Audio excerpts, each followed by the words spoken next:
Majokko Meimi. Meimi Hi hi.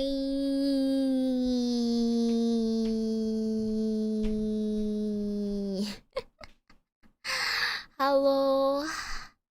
Here I am.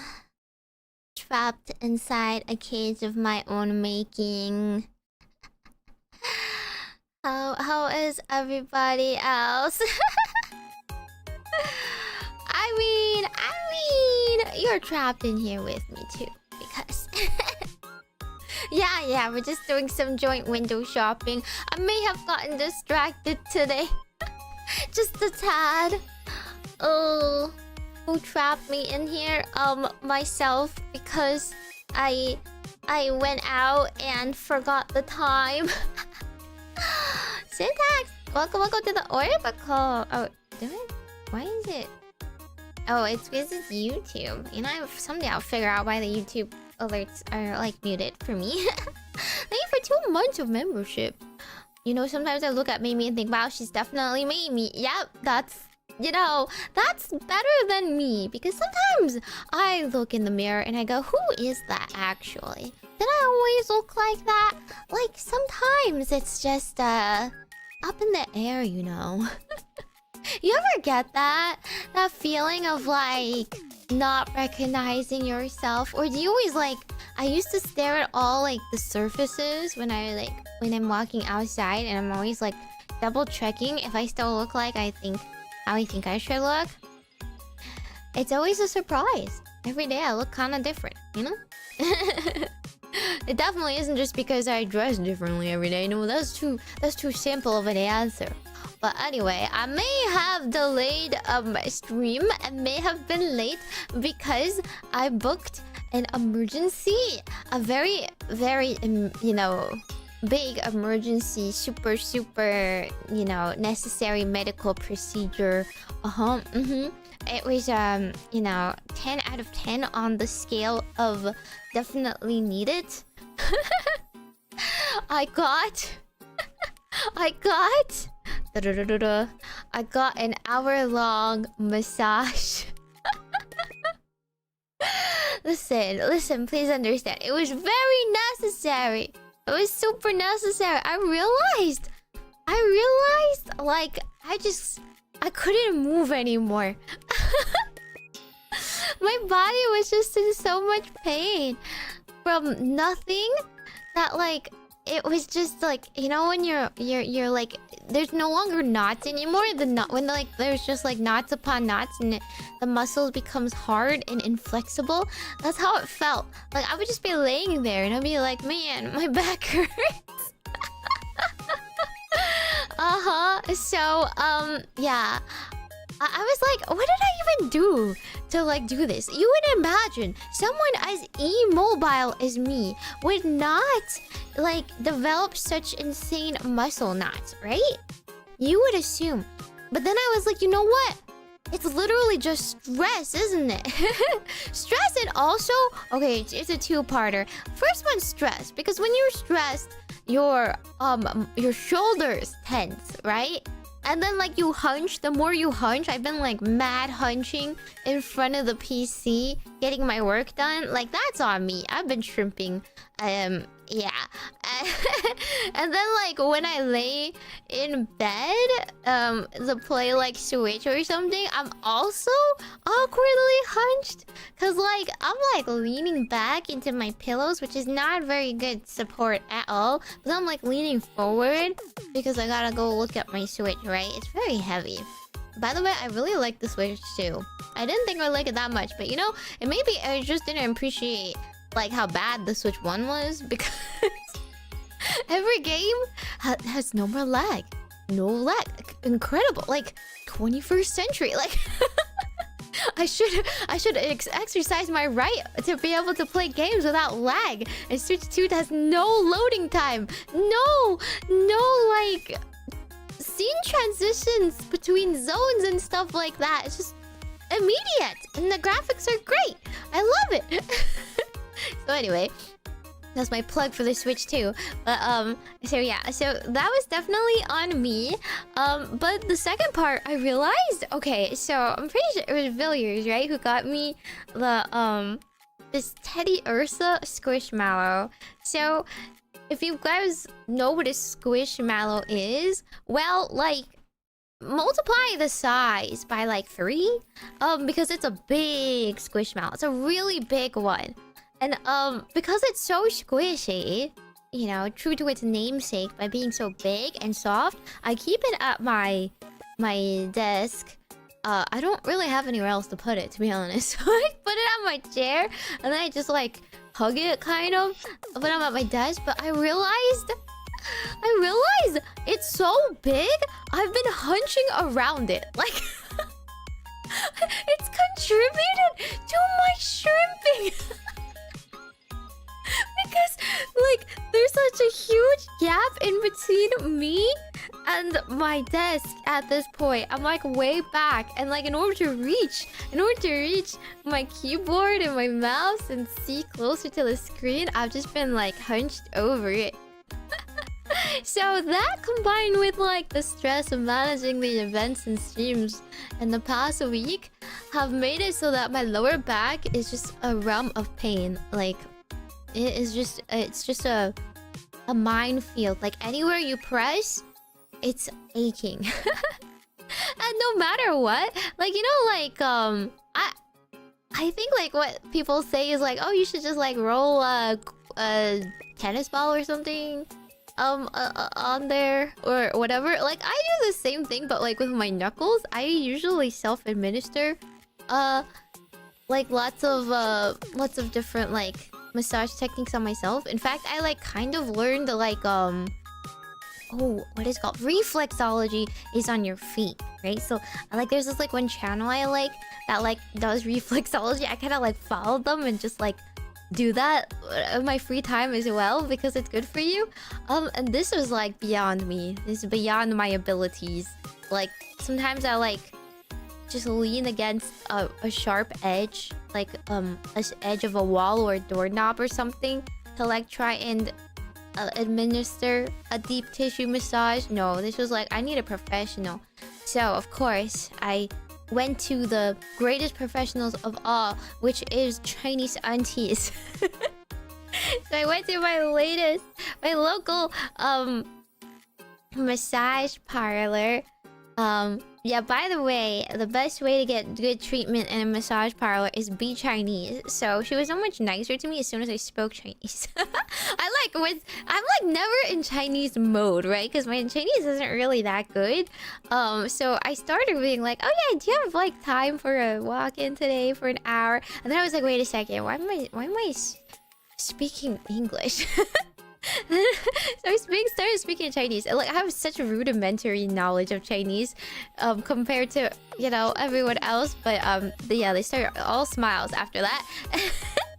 So they ushered me in, and I got an emergency massage session. And oh boy, she asked me if I wanted it like lighter or harder, and I was like, probably harder because my back hurts, right?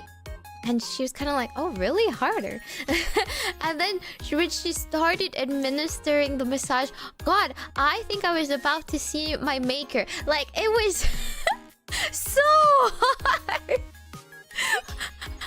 Like, usually you can imagine yourself as Play-Doh, right? Like, just flour, a construct of flour and putty or something, like butter under their hands. No, my body at this point was like aged old beef or something. Like, it was like all muscle.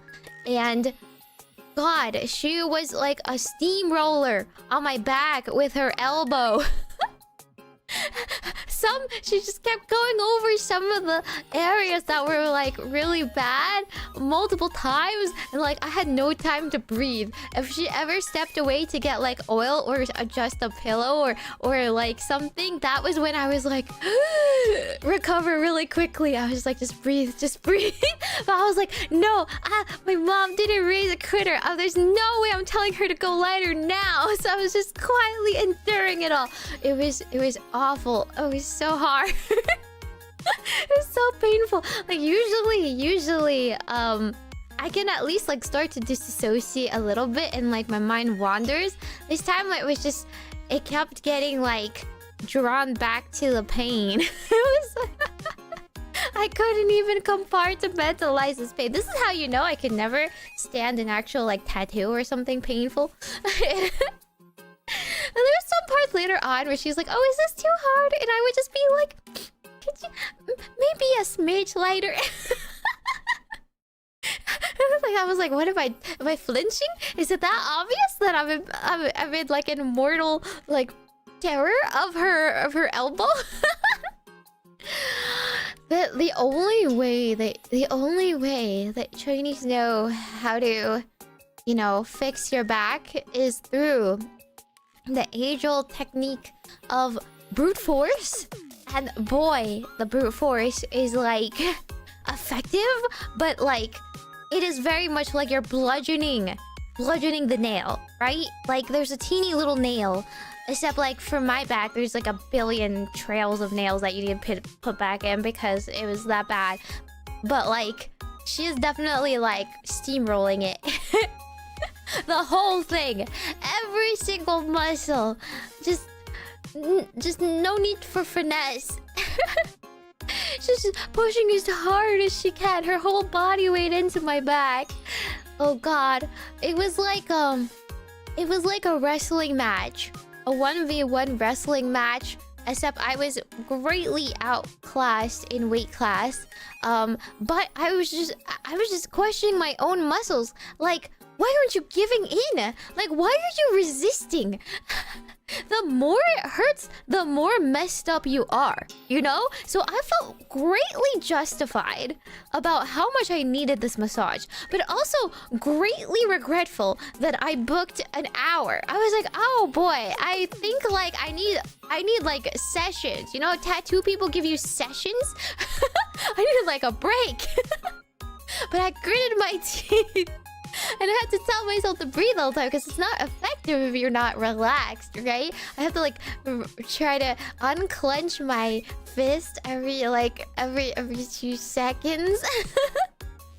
Just like try to become just slime, just a piece of putty in her hands. But I definitely felt like she was tenderizing my meat.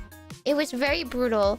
I could tell which areas were worse because there was the areas that she was like working on more, and those are the areas that hurt a lot more.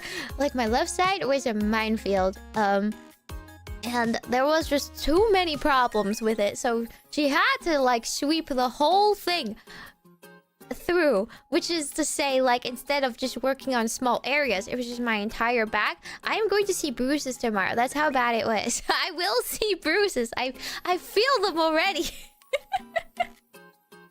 Well, I don't have great pain tolerance or anything, but I will say I didn't make a peep. I didn't give in, okay? I didn't yell uncle at all.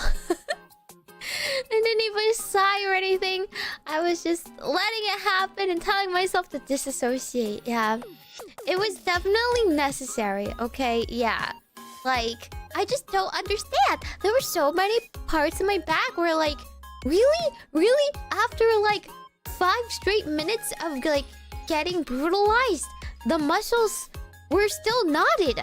I don't know how many layers of knots there were, but I can feel the resistance. You can definitely feel it because there's such a huge difference between like when they do a sweep on like a part of your body that like isn't problematic. You just like, it just feels like pressure, right? Like just one sweep of pressure, maybe a couple of bumps over your bones, and then the parts where muscles, it's like it just like stops her motion slightly, and she kept like sweeping over and over it, and I'm like, How do I still have muscle knots after all this? Why? Please, just give in. Just unravel. I'm unraveling on here. My mental state is in shambles. So yeah, 1 hour is not enough. It's definitely not enough to work out all the problems. But God, if I cannot stand another hour of it, I will like need to take a week break. After that, it was so bad. I messed up sleep schedule. Okay, sleep schedule does not mess up your back. Okay, it's definitely shrimping and stress. Like, cause if you're stressed, you unintentionally hold tension in your body, right? So, usually if it's just my posture, I can feel the pain localized in my lower back. But this time there was a lot in my shoulder, and even so much as my legs. I don't know how I can possibly pull anything in my legs. Cause where am I walking? I'm not walking nowhere.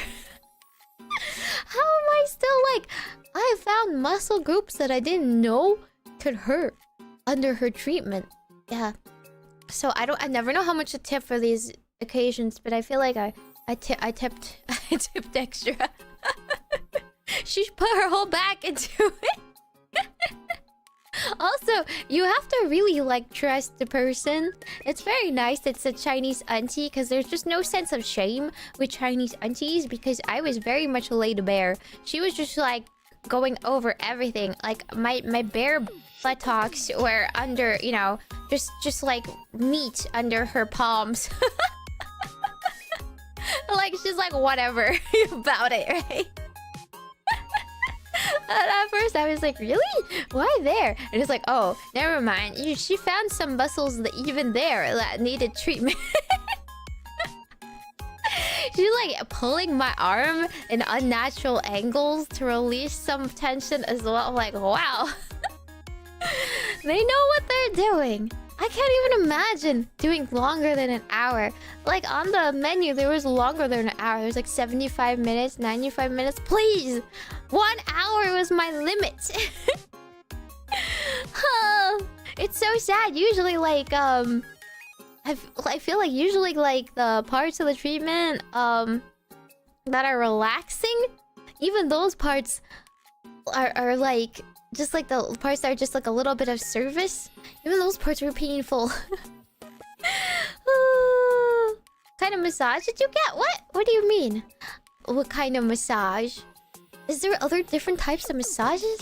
I mean, it's just a deep tissue massage, but what it really is they just they use their arm on and against your back.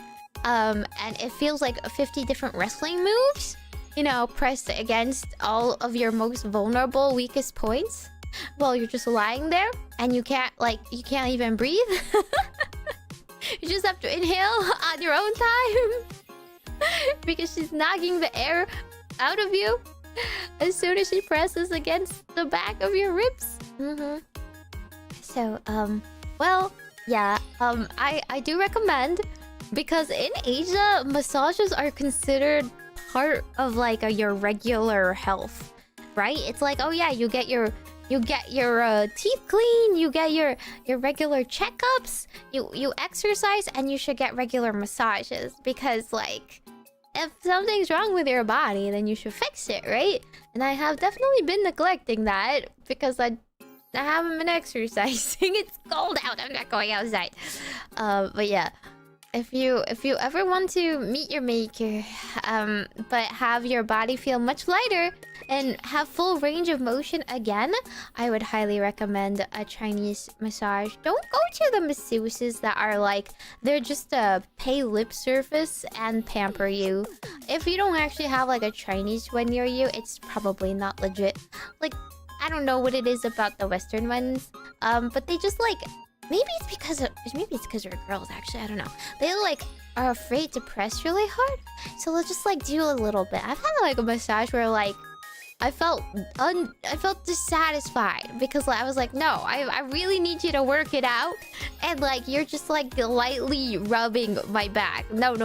I need you to press down to the root of that knot. Because even now, I still feel like my body is aching from the from her administrations, but there's still like some parts where the muscles are not fully loosened, and that's crazy. They do face massages? They only lightly do that, but it's not really face massages.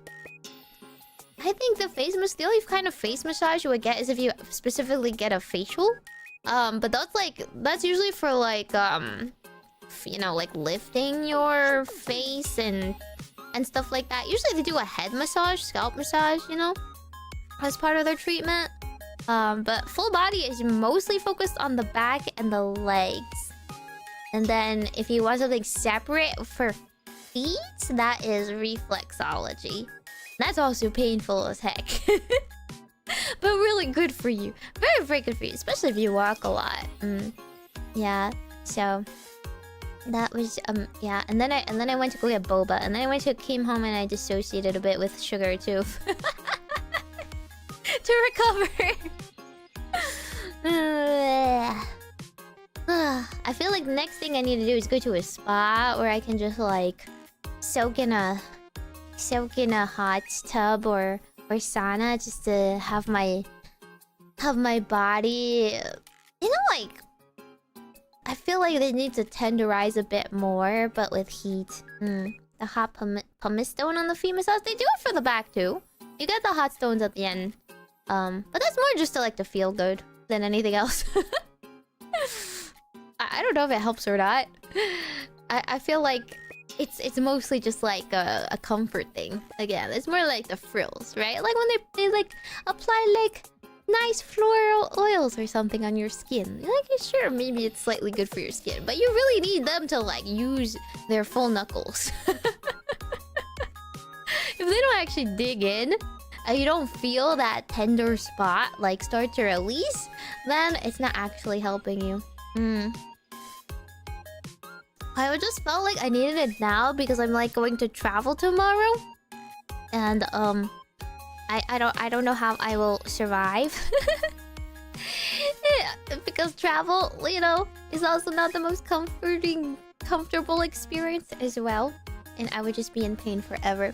I do feel like I can crack my neck now though. But anyway, that is yeah, that is definitely why I'm like an hour late.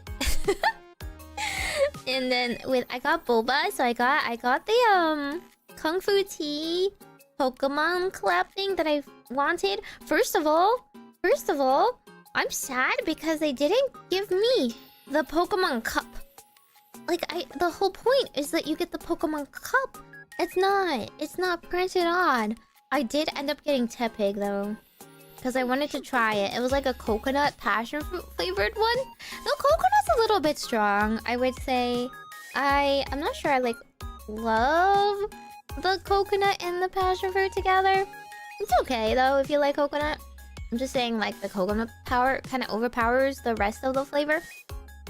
And then they were about to let me walk off without the little topper. I was like, "Excuse me, this is the Pokemon drink. Can I get the straw topper too?" And they're like, "Oh, we only have Pikachu." I was like, "Aw, well, that's still fine. I still want Pikachu." So I have the Pikachu topper now, but I don't have the Pokeball one. I'm sad. I don't have. I need to go find another location or something, maybe, and to get the Pokeball one. The Pokeball one's more generic. The Pikachu one's cute. Brandon, thanks so much for 17 months. A cute snow globe. I'm the window display. I'm the Christmas window display. It's pretty cute though, right? I was in front of it before when I was singing, but now I'm resting from the elements. You always scam me. I know. The whole point is the Pokeball thingy. The Pikachu topper is very cute. I feel like I have a lot of toppers I never use. I don't think like I don't really see the use of it on a straw because they're really big. They're quite heavy. I feel like they would just cause the straw to sink or something. But I feel like I could probably put it on like a pencil. You know, like those eraser toppers or pen toppers. Like maybe I could put it on one of those. It's kind of thick though because it's for boba straws. so much for 9 months. Oh, by the way, I added a little thingy on Twitch, which you should be able to see. It's called the Cozy Cafe widget. I will like turn it off if I'm gaming and stuff, but you can use it for normal streams. It's kind of like the sound alerts. They're really just it's really just like visual, okay? But you can like order something from the menu for bits, and then like you get a little animation with the cat handing you your drink or your snack or something. I thought it was very cute. So yeah, that's just an extra thing I added to Twitch. Yeah. But anyway, this is my last stream of the week on my channel, but I did work hard yesterday to schedule a lot of like videos and stuff. The videos are not like... Oh yeah, there it is! Thank you for your order! Did you really get a glass of water? Did you look at the whole menu and get a freaking glass of water? Okay, Earl Grey, Earl Grey. Okay, that is a much better choice. It's pretty cute, right? It's like 100 bits. Wait, whoa, everyone's doing it now. Stop getting water! Are you kidding me? You're a water drinker? Disgusting. Really? Water is healthy over my dead, dehydrated body. It's boba or nothing! Ice water is the diet of VTuber fans? Oh, no, that's ice soup. You guys are definitely not drinking ice soup. Huh? What are you spending your money on? Did you blow it all on Christmas presents or something?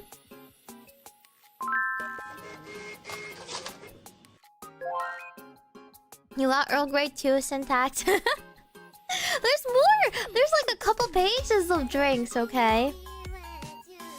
Blinkbit, maybe for 16 months, Meimi doesn't dine on ice soup. No, I don't. I dine on ice boba. Although I may have splurged a bit for Christmas, but it's fine. It's not like I don't splurge the rest of the year, really. So it's just a great excuse to buy things on sale. I got a whole box of fidget toys that I have been meaning to try. Some for ASMR, some just because I want to play with them. Because I got it for Black Friday. They're really cute. They're super cute. I got like a one of those like random draws. Dude, I'm like such a sucker for watching the TikToks of them, where people just like pack orders and they just get like 5 random things, and then like you see the person grab the 5 random things. It's like wow, this is like the mystery of it, right? It's so fun. I just got one because it was a Black Friday sale deal, and then the other ones I'm buying like the fidgets anyway. So I want to try for ASMR. Oh, you guys cookies. Enjoy your cookies named Otto. You can choose the cat too, I'm pretty sure. I think you can customize what cat you are. So, I don't know. Customize your inner cat on the menu. And then I started playing with all my fidget toys. And I feel like I must be 5. I'm so delighted by some of them. You know, like, those are the kids for, like... Oh, you're a doggy. You switched to a doggy this time? Whoa, we got a chai latte. That is my drink of choice. I love chai lattes. Anyway, I got a bunch of fidget toys that I've been fidgeting with. And it's really like... Use this for ADHD. Syntax got hot lemon water. You know... That's a step above water. You got... It's hot and it's got lemons in it. There's like this one Tappa Squishy where like I don't know if you know what a Tappa Squishy is, but basically they're this type of really cute looking squishy. And they're stuck inside a plastic wrap because they're too sticky. And it's mostly visual. You, Michael, you're drinking water too, you guys. Why are you such a water drinker, man? And it's literally like just a bunny on the inside, but you squish it and it stretches and like the bunny makes silly faces. Oh my god, please, can you do your whole order in one? Dog's drinking milk. Enjoy your milk. Oh my god, you guys are enjoying this too much. Why are you just drinking water? I'm gonna up the water prices at this rate. I'm taking the water off the menu at this rate. Stop spending 10 cents just to drink water at my cafe. What the heck? Stop it! You're just spamming water. How many cups of water do you even want to drink, huh? There's no way. What are you chugging? Let me see. I'm gonna turn it off. Ooh! The Blickbick got tiramisu. Yummy! The very beast. I can't believe you guys are getting a hype train just because you're spending bits on this. Oh wait, no, that might have been also like... I don't know. Wait, Villiers, what did you get? Did I miss what you ordered? Or was that the price? Yes, I increased the price of the draw cards because you keep spamming that as well. You guys keep spamming these things. Stop it. Fine, you can go check your collections. But you guys have like 5 more minutes before I turn off all of this for the stream. As soon as I figure out how to do it. Extensions? I'm just like, well, how did I do this again?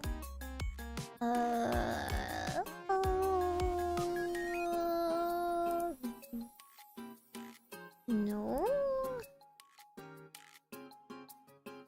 Oh yeah, I think it is. My extensions. Configure.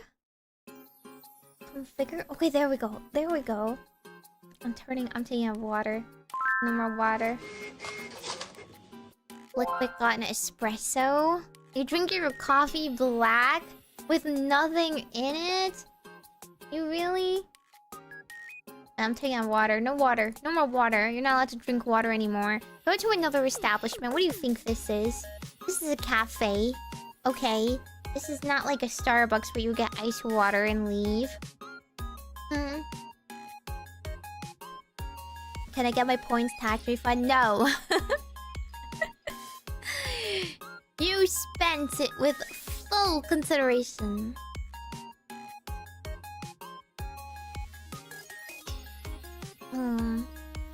Okay. Cookies and water. Listen. Oh, a pumpkin spice latte? You didn't get it. You didn't get your pumpkin spice latte. How come? How come it didn't work? Is it because too many people are doing this at once?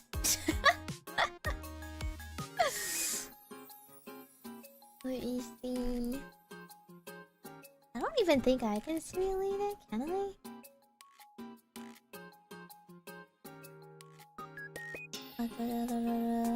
I can only do a test alert. This is my test alert. Oh, cafe latte.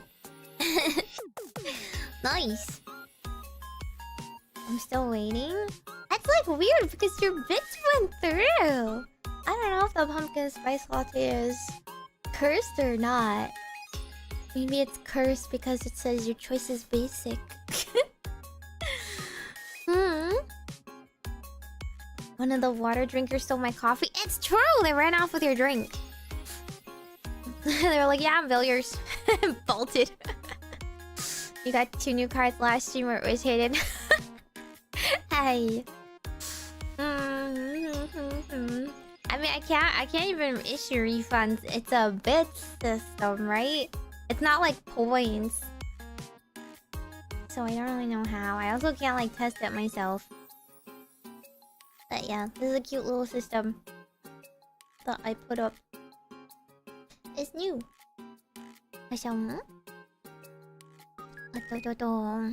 Anyway, yesterday I scheduled a bunch of videos to come up while I'm away on my channel. They're just like videos from the various like events I've performed in, so it's not like too amazing or anything. I have the Umamusume cover that we did. It's not really a cover, it's like a karaoke thing that we did for a Buggy Bams tournament. That's going up tomorrow. And then I have my Hyper Japan set list, which is like 17 minutes. And then I have the Event Horizon like anime rave set list, and that's about like 14 minutes. So those are all coming up just to keep on my channel for posterity, because they're like kind of buried in like a really long segment or whatever on someone else's channel, and they're like, I guess like a step above a step above like the small segments I've done. Like if it's just like a one song in a birthday live, then I'm like, yeah, it's okay, I did it for like their birthday, I don't need it on my channel. But those are like, well, maybe you guys want to see it. Free card poll, okay, that's true. Thank you for 8 months, named Otto. You guys are... I feel like you guys are actually getting a pretty accurate percentage now of the draws. You're getting like the lower rarities more often, which is good, I guess. I guess it's working. Because I feel like I don't have enough rare cards.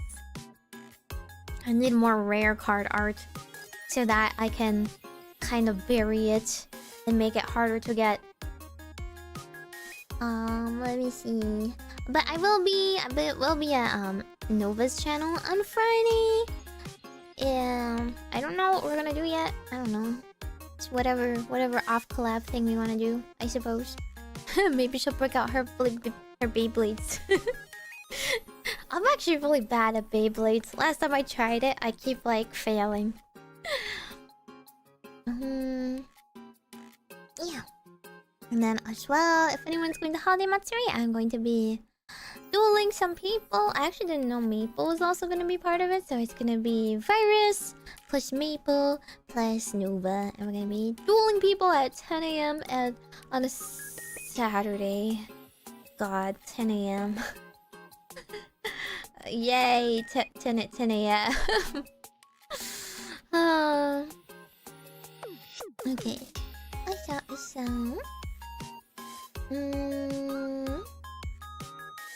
I think that's about it. And then after that, I don't know. Everything's up in the air. I don't know. I'll stream when I feel like it again, I suppose. Oh, you chose to be a cow?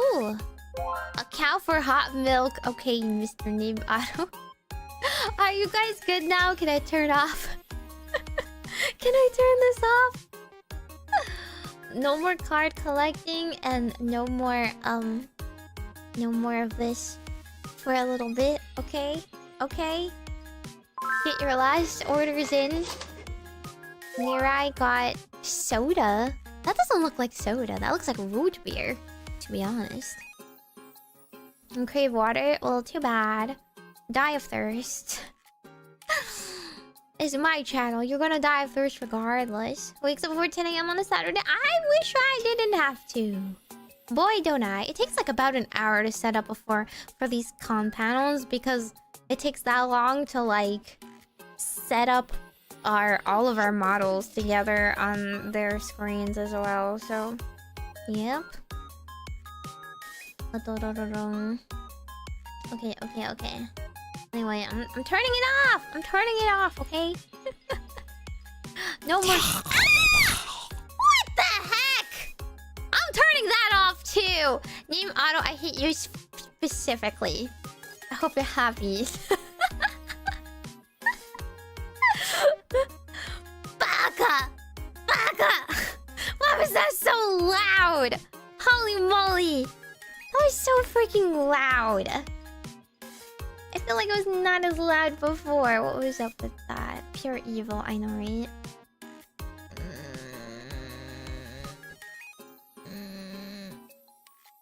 Uninstall. Uninstall.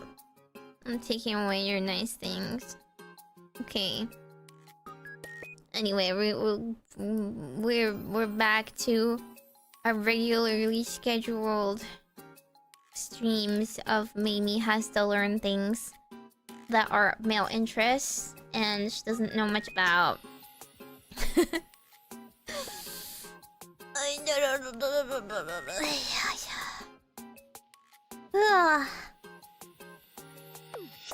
What do you mean you got called back with the point without the point of we're still yapping hour?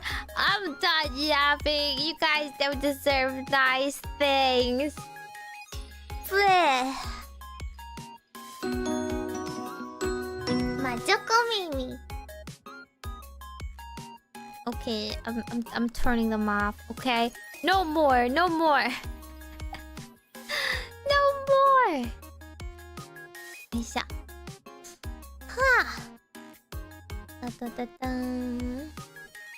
Anyway, Windows jump scare. I know, what's with his background?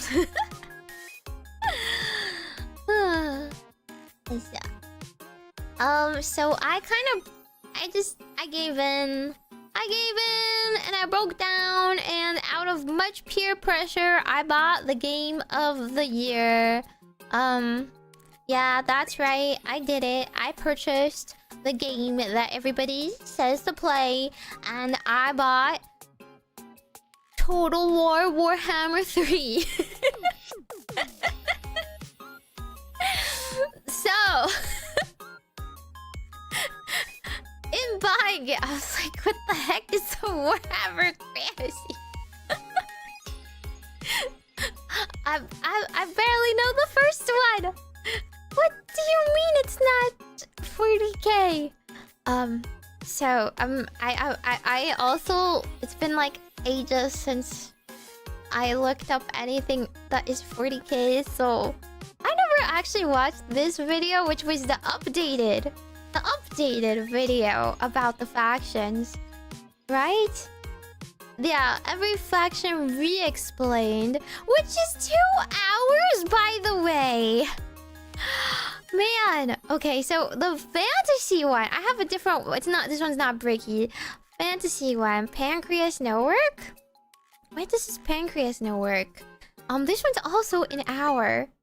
I don't know if I have it in me to sit through all of them today. But I feel like I should watch some of them just to have some sort of context on like what races you can play and what's not. Yeah, the 40k one got announced for next year. Yeah. Which I thought this whole time we were talking about 40k. I did not know the fantasy one was just like Lord of the Rings light. So I was suggested I should watch this one first if I want to play the game, so I can choose a faction, right? Not that I can play all the factions, because you need DLCs to play all the factions. So I better not like fall in love with one that's like DLC gated or something. I don't know. I didn't really know that the fantasy one existed. I knew in theory it existed. Just like I know in theory that like Warcraft 1 exists. But like most people don't talk about it. They only talk about like World of Warcraft or Warcraft 3, right? Like it's like, what? This is actually relevant in some way or fashion. Is there minis? Is there a minis based on fantasy too? Do people play like tabletop? Or is it specifically relegated to Total War? I also don't know. I don't know too much about Total War in general, because I've only ever heard about the Warhammer stuff. But there's like Total War other franchises, right? Total War is, I don't know, to me it seems kind of like a Civ like. It seems a little bit like Civ. There's a lot of maps, simulation, and stuff. And then randomly there's RTS. But the RTS is not like other RTS. Like, it's not like esports RTS. It's not like I'm microing and I'm hitting the stim button and I'm blinking in or something like that. It's actually just like actual army simulator. Is it more like Age of Empires? I feel like Age of Empires is still micro though, right? Hmm? This does historic and fantasy? Is this how you guys learn history? That's a serious question. Because, like, I feel like I was pretty good. I was pretty studious in history. But then, like, people have strong, in-depth knowledge of, like, various European...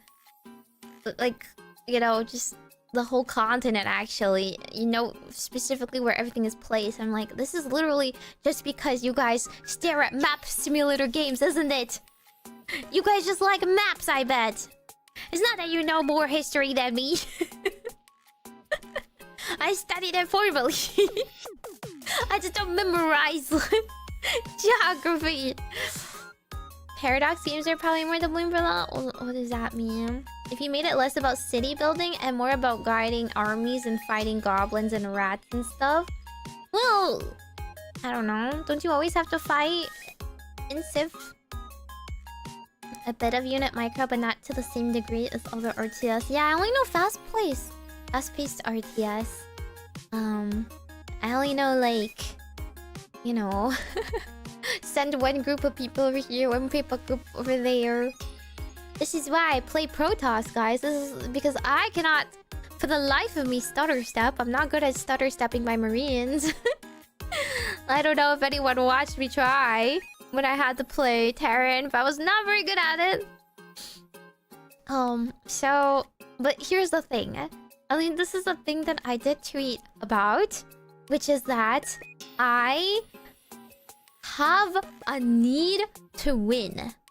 Okay, if I play a game, if I do anything in life, I feel like you need to win. I feel like if you're not good at it, you don't enjoy it. There's a rare amount of things you can enjoy without being good at it, and then you enjoy it in a more therapeutic way, like art or something. Like, you enjoy art even if you're not good at art because you're just like getting your creative expression down, right? Or like you're writing something, you just write for yourself and you kind of throw it away. It's not really for anyone else. But if you're playing a game, there needs to be some sort of progression, right? Otherwise, it's not rewarding. Like, what exactly are you artistically expressing through your arrangement of armies and playing a game mechanics if you're not actually following it to the aim of the game?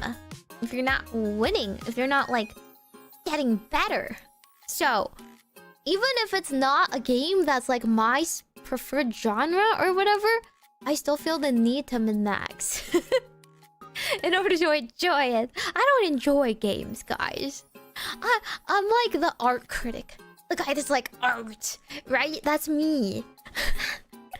I don't enjoy like books and stories and video games. I must analyze it. I must take it like piece by piece. I must meet those objectives. I must get ahead of those objectives. I need to be like finishing the main story in the first year. So, if I play Total War, I like it's so funny. Stim was like, well, people don't really play it to like win.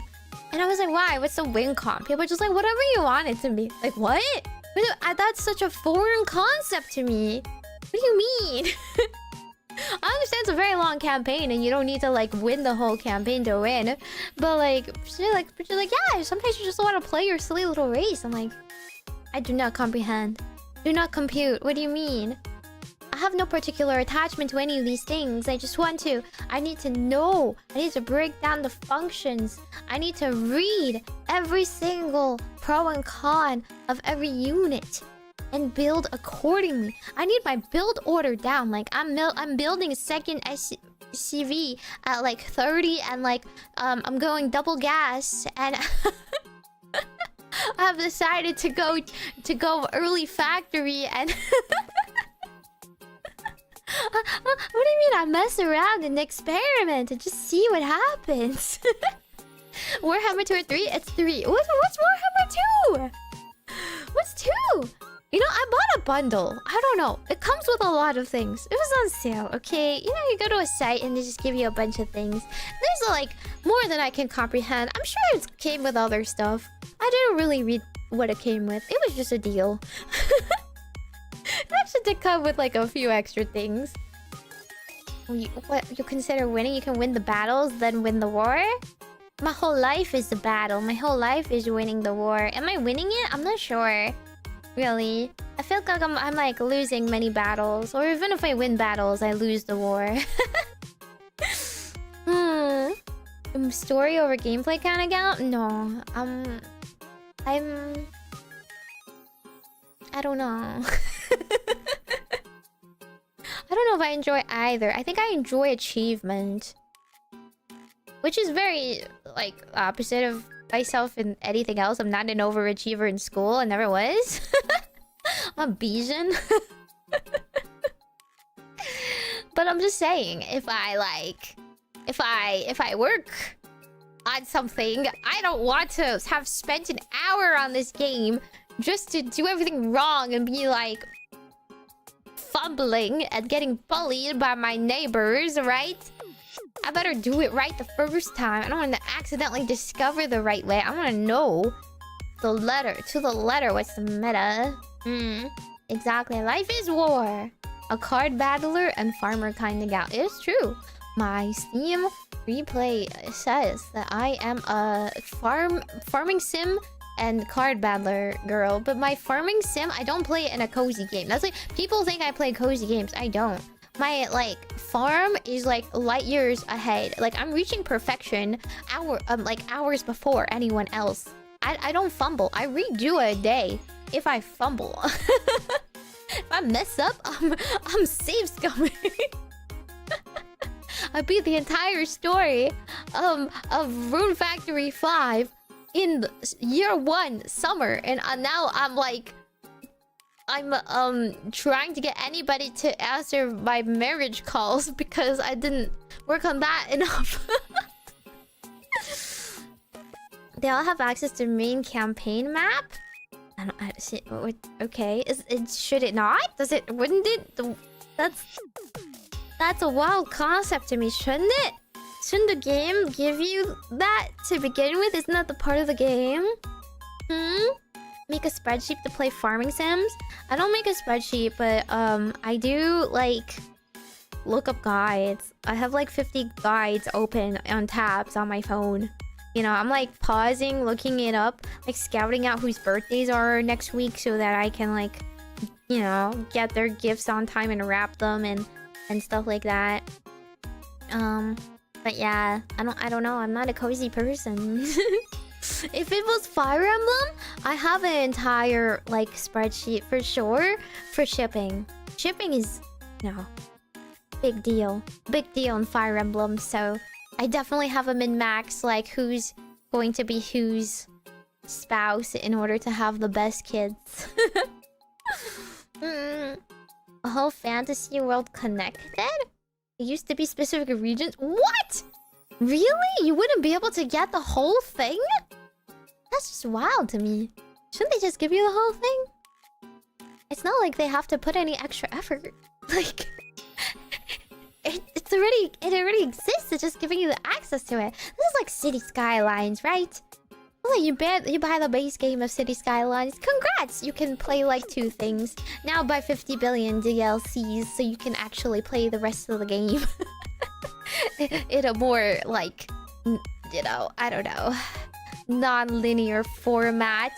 Think of the money they could get. I'm already mad that Pokemon has a day 1 DLC and Digimon has a day 1 DLC that feels like you're just behind the game if you don't get them. And I'm not going to buy into that mentality. But as long as it actually gives you a new experience and not just like a regular game function that should have just been included in the first place, you know, then I'm down with some DLCs.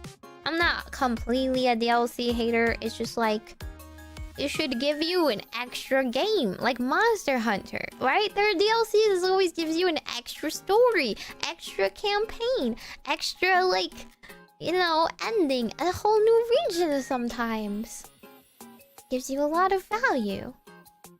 Does this need to be a DLC? Ask yourself, does this need to be a DLC? It's just like asking yourself, does this need to be a meeting? Could it be a text? Could this be an email? How one game might be Europe, another one's America. What is this? Ticket to Ride? Is it that different of a game? Well, as long as it plays differently, if the regions play differently. If it's the same gameplay but it's a separate region, then I'm gonna fight. I'm gonna throw hands. A 3-hour meeting today could have been an email. Oh, absolutely. I'm always like, why am I here? Why did I have to go in today for this? Oh, but anyway, this is all to preface that I will play the game, but I'm not the type of person that just sits back and kind of claps. This is just my warning to every person that always expects, like, everybody who watches videos and reacts to them to just be a laugh track. And like go, ooh, and ow, wow, and stuff. Like, sorry, I'm actually trying to learn what I'm trying to intake what I just heard, okay? I'm trying to spitball it back and like analyze it to better understand it, okay? I'm not just gonna be like, that sounded very cool and interesting. I have no clue what it was, but it seemed shiny. So I will analyze it and ask questions and stuff. I don't know how many people actually know about this stuff though, because last time I watched Warhammer, like, nobody knew anything. Maybe like 2 people knew things. It's like, I don't know, it just feels it feels like it's relegated of an interest solely on my clip channel, right? And not so much on my main channel. To the point where I got some comments that were like, your chat doesn't know anything. Sorry they didn't backseat me enough. You guys can say stuff, but if you write too much, I'm also not going to, you know, synthesize that as well. So brevity is the soul of wit, okay? Succinctly summarize what you want to say in a sentence or two. Don't give me a whole paragraph because that's too much to read. Also, the people that like expect me to understand everything I heard within the first second, like, please, you listen to a video, an hour-long video of non-stop talking, and then like write a whole essay dissecting it back. Okay, I'll need a second or two to digest what I heard in order for it to encode into my long-term memory. I have ADHD. My long-term memory is broken. So I gotta do my best. 2 of 6 GlitchStar members card sleeves this past weekend. If it's not me, then why are you bragging to me? I don't understand people that brag about like having other Oshis in front of me. Good for you, I guess. Happy for you. You're just telling me that you're gonna cheat on me. I see how it is. It's not that it's too long, didn't read. It's just that like I don't learn through reading. I really don't. I barely learn through like listening either. I don't like some people will just listen to video essays all day, right? Do you actually intake anything from video essays? Like, especially just like auditory learning, really? I slept through lectures. Lectures are like ASMR to me. Like, oh, nice droning voice. This is perfect backdrop for me to have a nice afternoon, like a doze session.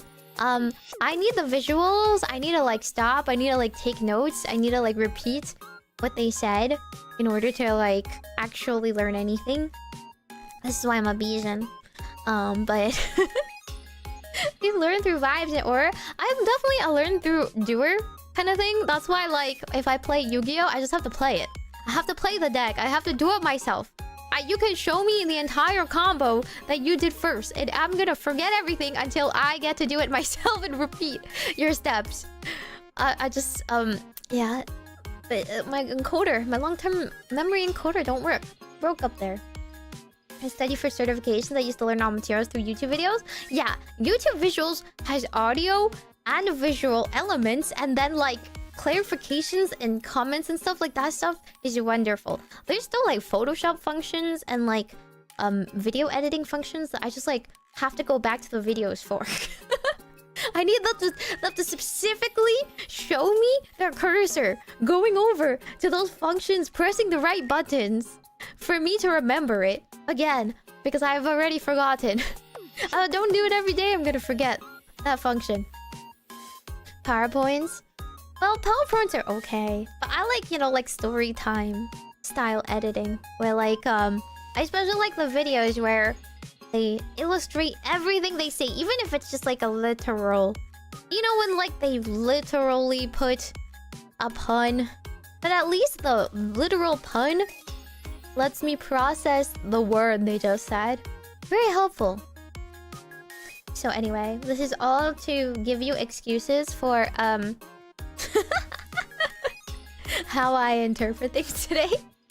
I'll do my best. Just disclaimer, I'm doing my best. I will be answering questions on the quiz later. The quiz is playing the game. I just don't like going into things blind.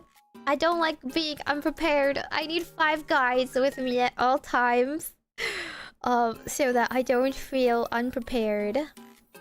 So I guess this will help me pick a faction, maybe? Whatever factions I have access to. I'm just sad they don't have hobbits. I don't think they have hobbits. I would pick the hobbit race. So this is... Wait, hang on, let me... Sure, everything is okay. Bam. No more BGM. No more BGM.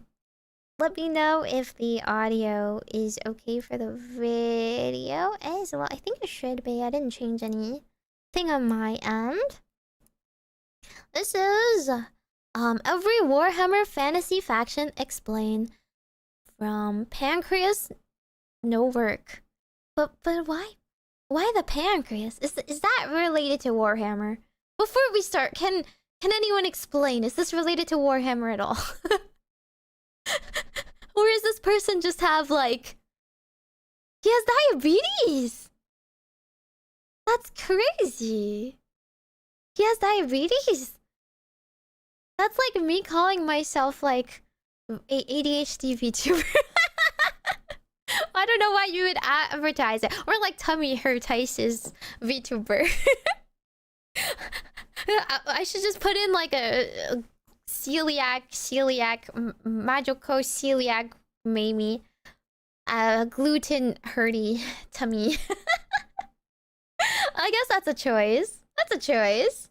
Brain no work? Oh, I watched him for a while but didn't know that. See, like, that's the first thing I question. Like, why does his pancreas not work? There's like more than one thing you could be suffering from. Several maladies that might make your pancreas not work. I didn't want to assume. I also didn't want to know, you know, assume maybe some special Warhammer character pancreas not work. I never questioned names. Sometimes they're important. At least if you intend to remember your channel, right? Like, you think it's just a name, like Farfa, but no, it was a reference. It was a reference all along. Anyway, is the left video really supposed to be cut off? Nobody freaking trusts me. Listen, I'm a streamer. I'm a professional streamer. Okay, the video is centered. Shall I press play? Look, it's right here. It'll be fine. But if you really feel that strongly about it, I can give you a little bit more extra room for the video. Will that make you feel better? The video is not like it's not like full screen when I checked.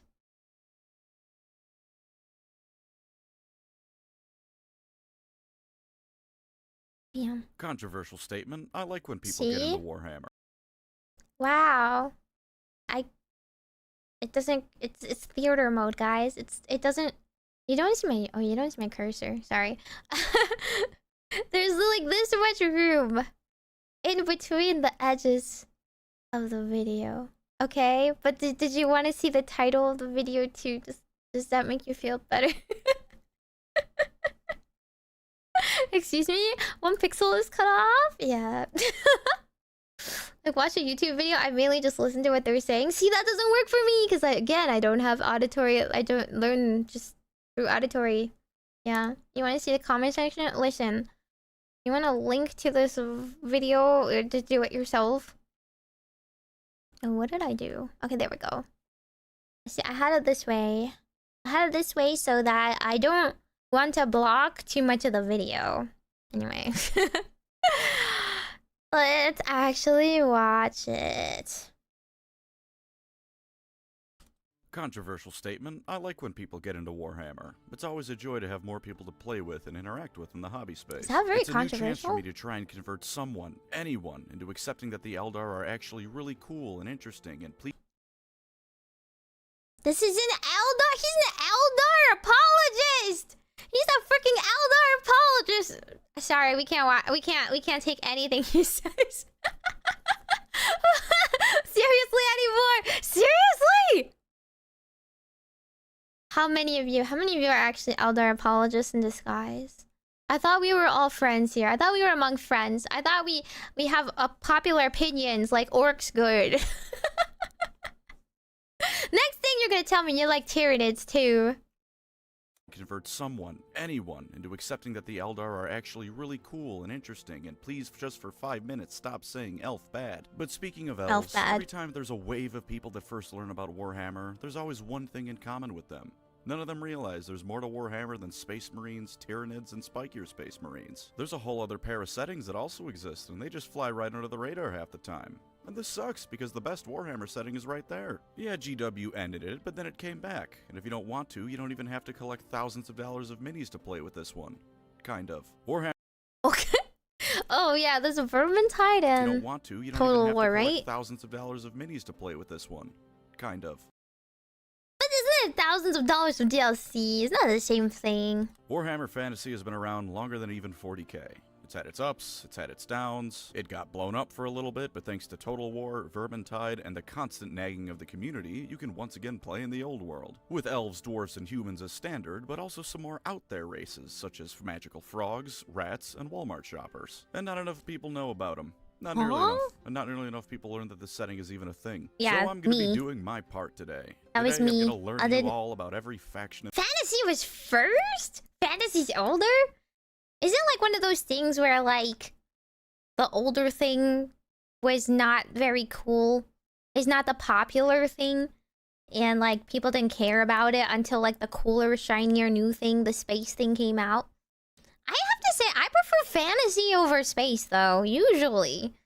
Usually, I prefer fantasy settings, and I don't... Like, they lump sci-fi and fantasy, but... I've only read like 2 fantasy books ever. I mean, 2 fantasy, sci-fi fantasy that was like only sci-fi. I only like Ender's Game is maybe one of them. Everything I read is just definitely high fantasy only.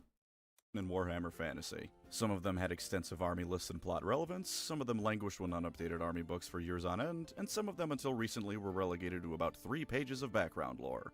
Doesn't matter, we're doing it all. If you can conceivably consider it an actual faction, they'll be here. Think of it as a companion to this video. That one was me trying to overview the setting as a whole, and this one is about the groups of people in the setting. So which video is this? Do or don't Warhammer the Old World? What is Warhammer the Old World?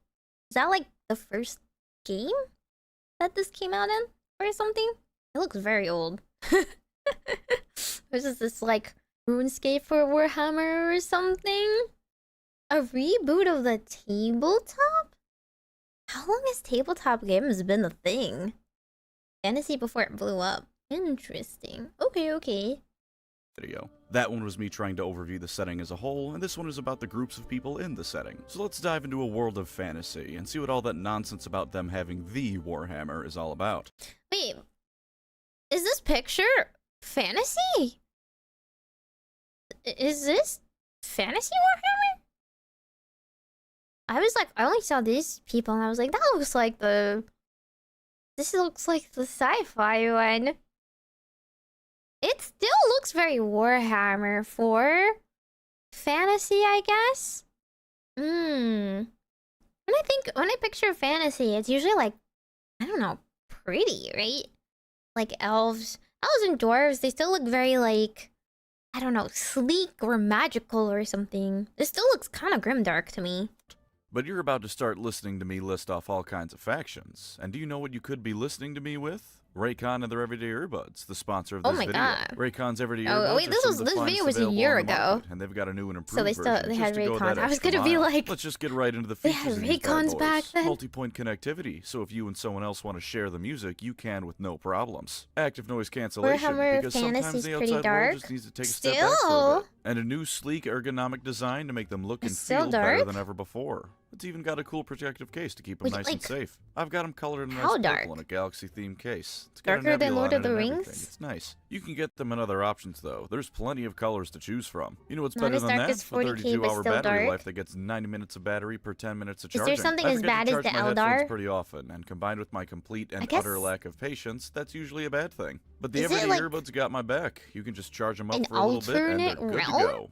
I use them when I'm painting or assembling minis. It's nice and relaxing, and the sound quality lets me tune out the world and get into the swing of things. This is Are good elves because, as still you can see, evil? I have a lot of minis to work on. But even with your own shopping needs, you can still enjoy the Raycon Everyday Earbuds. Click the link in the description or go Is to the volume still good, by the way? buyraycon.com/pancreasnowwork to get 15% off your Raycon purchase, plus free shipping. They're already half the price of other brands, and with my link, you can get them at an Are even better elves price. still Spice up how you evil? listen to music, podcasts, and Evil more elves with and not Raycon's evil Everyday elves. Earbuds. Oh, okay. Now then, let's talk about where it all began. That's orc spelled with a C, by the way, not a K. But across the board, the greenskins of Warhammer Fantasy aren't that different from the ones in 40k, which is why we're starting with them. They like to fight, they're mushroom people, they're green. If you took an orc from 40k and put him in a greenskin tribe in Fantasy, he probably wouldn't be able to tell the difference. Might wonder why no one has a decent shooter hanging around, but he'd be content with his life regardless. He might even be happier, because these orcs have characters like Grimgor instead of Ghazghkull. There are no thinking and tactics for Grimgor, only beating everything near him to death. The greenskins used to have some pretty different lore, being closer to D&D than anything else. They had half-orcs, and they didn't reproduce with mushroom spores. Wait, is this from Total War? This looks like I don't know, Divinity or something. Then as time went on, that was moved away from, and eventually we came to where we are now in the old world. That being Baldur's Gate, yeah! Like, I was like, wait a second. the orcs hopped a ride with the old ones' ships when they different. came to the Warhammer fantasy world. More on them later. From there, they naturally began spreading out across the entire world. The old ones and their servants did their best to get rid of the orcs, as they did all other races they weren't quite fond of, but you can't get rid of the orcs once they're on a planet. It's just not possible. So nowadays, if you wander around a given area long enough, chances are you'll find some greenskins kicking about, making things worse for whoever lives there. The orcs themselves are one of the biggest similarities between the two settings. The biggest guy is in charge of the tribe, and if you get a real big boss, he might be in charge of multiple tribes. And when you get a really big boss, you can get a whole proper WoW going. When this happens, you usually get a whole lot of dead humans and dwarfs. Painting something red still makes it go faster, painting it blue makes it luckier, and can block arrows from killing the blue-painted orc. And they still love looting. Not nearly as much as in 40k, but you can always find an orc in a tribe wearing dwarf plate armor, or wielding a human greatsword he grabbed off a corpse. They do have some more savage brethren who judge other orcs for using things like basic tools, or digging a pit to shit in rather than just letting it drop where you stand, but aside from being a bit more magical, those orcs aren't really all that different. Where you get the biggest change, though, is with the goblins. See, in 40k, grots are an entire species of plot irrelevance to the orcs. You'll get one like Makari once in a blue moon, who are allowed to be in the shadow of the spotlight of a far more famous orc, but the goblins in fantasy are an actual threat all by themselves. Sure, they're still cowardly and will refuse a stand-up fight unless they outnumber the enemy 40-1. Sure, they're still kicked around by the orcs and are used to do all the manual construction stuff. And sure, they're still slightly smarter than the orcs, so anything resembling any actual construction or research is done by them. But every now and then, not often, but every now and then, you get a goblin who's a cut above the rest. And when that happens, everyone's in trouble. The goblins are cunning little buggers. They know in a straight-up fight they're gonna gonna lose, so they'll wait till the biggest orc around is sleeping and slit his throat, or poison his food, or convince him there's something shiny in a nearby cave filled with hungry trolls. And sometimes, if they're really insane, they'll overdose on literally magic mushrooms, and when they come back to reality, they've slaughtered every orc in charge in a manic frenzy. Now instead of a big green moron who just about knows which way is forward leading the army, you have someone like Skarsnik leading an orc army. A green little Sun Tzu who's gonna run circles around you and your entire military. Or you can get one that pretty much just lucks into the position, like Grom the Paunch, hallowed be his girth. Instead of being clever, he just got incredibly lucky and was forced to eat troll meat. Instead of exploding, which is normally what happens when you do that, he just kept growing alongside it. 3 things happened. 1, he got so incredibly fat he'd beat rival orcs by sitting on them. 2, he became a legend among goblins everywhere, the alpha male fantasy they all wish they could be. And 3, he nearly ended the world by sailing from the equivalent of the Middle East or Africa to the middle of the Atlantic and destabilizing the High Elves. If you like grots but wish they could, you know, do anything important ever, maybe take a look at the goblins. Their history really isn't anything special though. Wait, so the goblins are a different faction altogether, but they are always intertwined with the orcs? Like, they're sort of subservient, or they work together and sometimes apparently overtake them? So you can you even play like a goblin? I guess you can play like a goblin faction within an orc faction or something, or like play a goblin leader, question mark?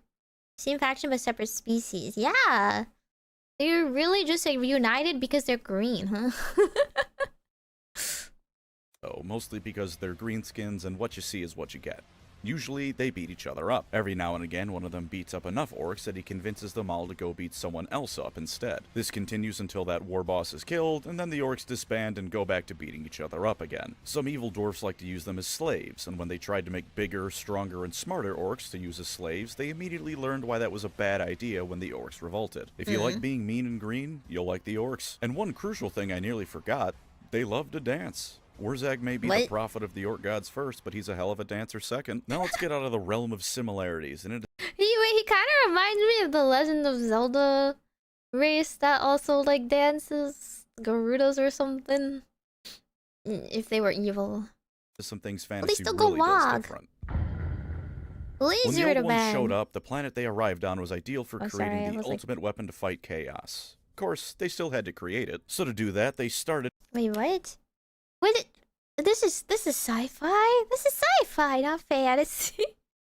I thought this was like a shot from Evangelion or something.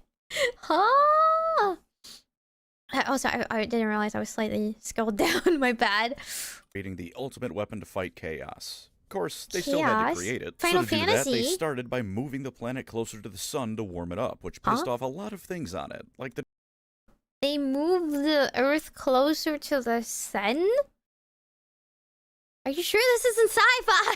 They started by moving the planet closer to the sun to warm it up, which pissed off a lot of things on it, like the dragons. Speaking of, there were a lot of races on the planet that wouldn't really like to share the room with the Old Ones' creations. So to help them with the legwork, as well as get rid of all those fellas, the Old Ones created the Lizardmen. They also created most of the other playable races in the setting, so...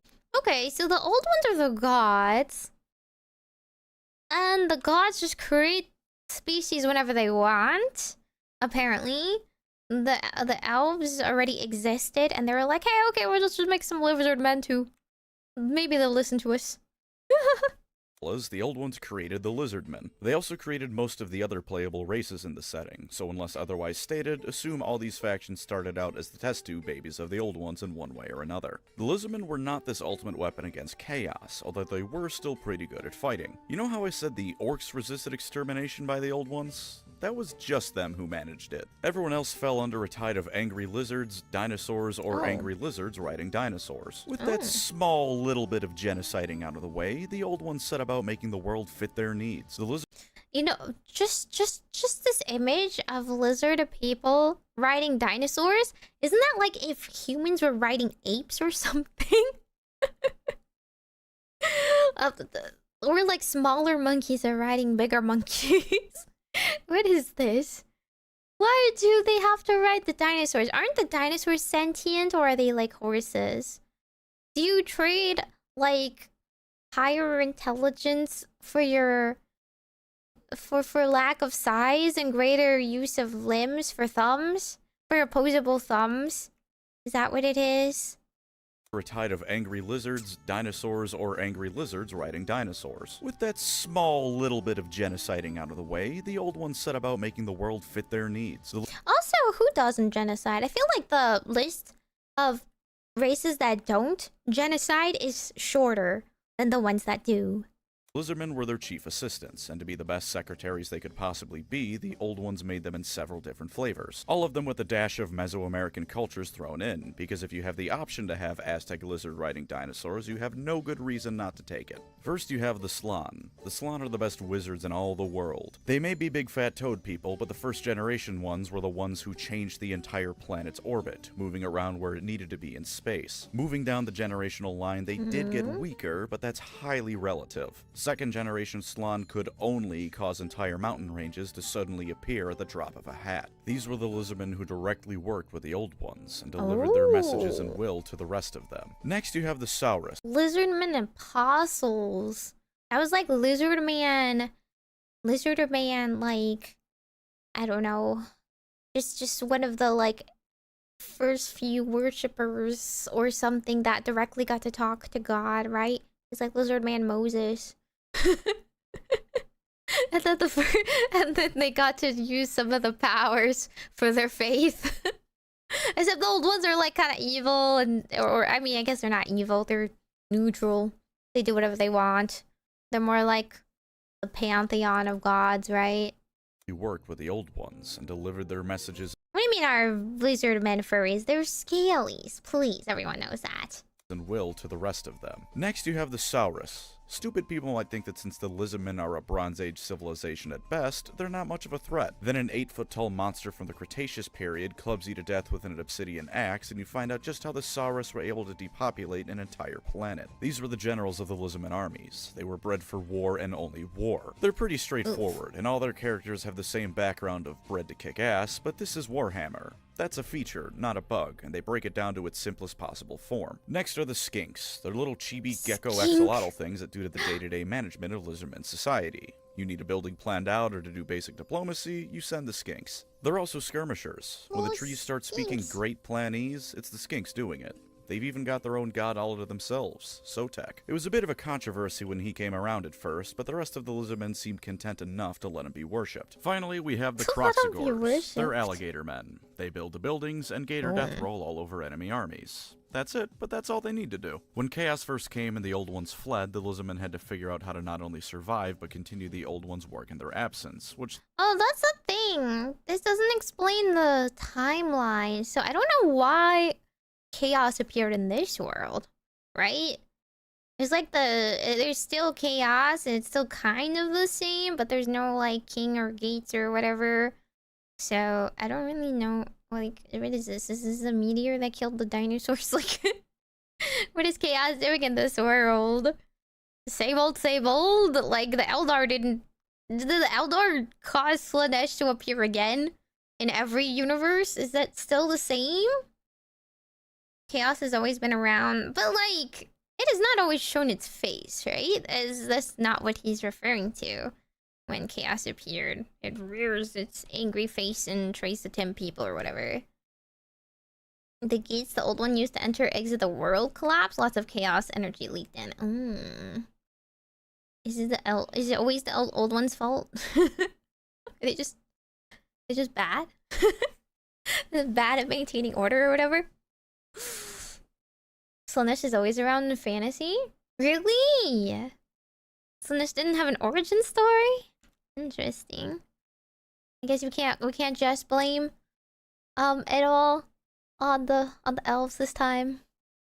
Fled, the lizardmen had to figure out how to not only survive, but continue the Old Ones' work in their absence, which they kind of sort of have been pulling off a little bit. They held off the invasion at the cost of almost all the first Slan and most of their spawning pools, turning them into a very numerically disadvantaged race. Not that this stops them from still sometimes rampaging across the world, but they are largely held up in the jungles of Lustria nowadays, also known as South America, because Warhammer Fantasy is just Earth if someone with really shaky hands drew a map of it. They're isolationists, the Slan will spend centuries at a time meditating on the few plaques the Old Ones have left, and they really hate when tourists come to Lustria Austria because it's usually to steal those plaques. They're all gold, you see, because gold doesn't tarnish or rust. Convenient for writing things down in a jungle, less convenient when all the warm bloods come to steal the shiny stuff. If you sealism an army, you're either screwed because the Great Plan dictates your death, or screwed because you're somewhere they don't think you should be. Very simple faction, but again, that's a positive.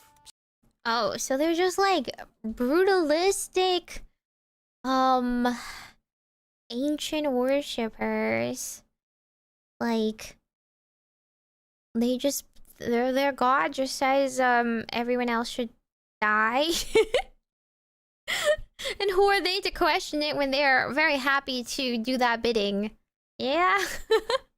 Screwed because you're somewhere they don't think you should be. Very simple faction, but again, that's a positive. Sometimes being dino-brained is the way to go.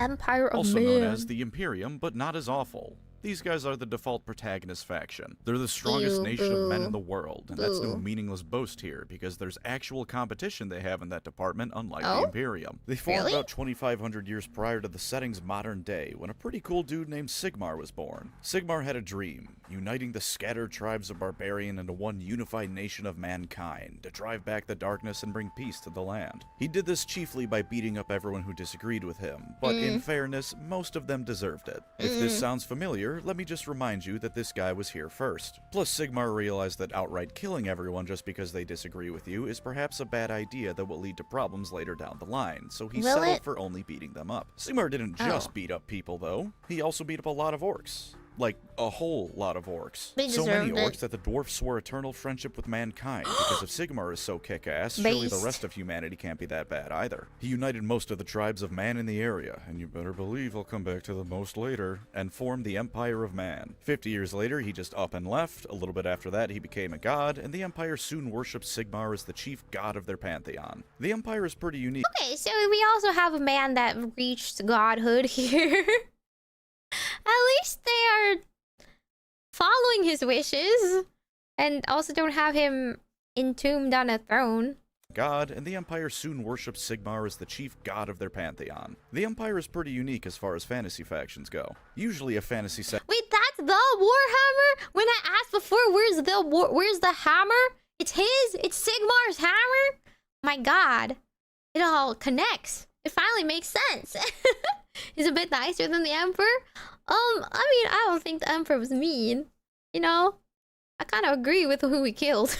Out of their pantheon. The Empire is pretty unique as far as fantasy factions go. Usually a fantasy setting will reach the medieval era and then very explicitly never move past that for the next trillion years of its history. The Empire isn't like that. When Sigmar was doing his thing, it was barely the Iron Age. The dwarfs giving them steel weapons every now and then was considered the height of technological advancement. Nowadays, 2,500 years later, the Empire has tanks. People just like tanks.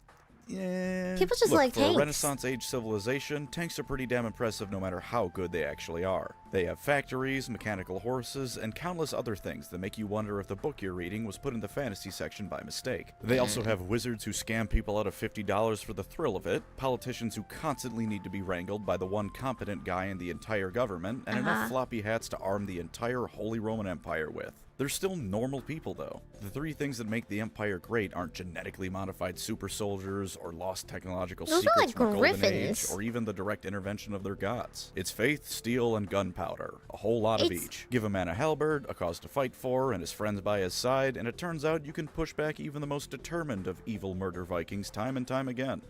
So, this is just like, okay, we want to give men what they like, and men like guns, so we're gonna advance it a little bit just to give them tanks and guns too.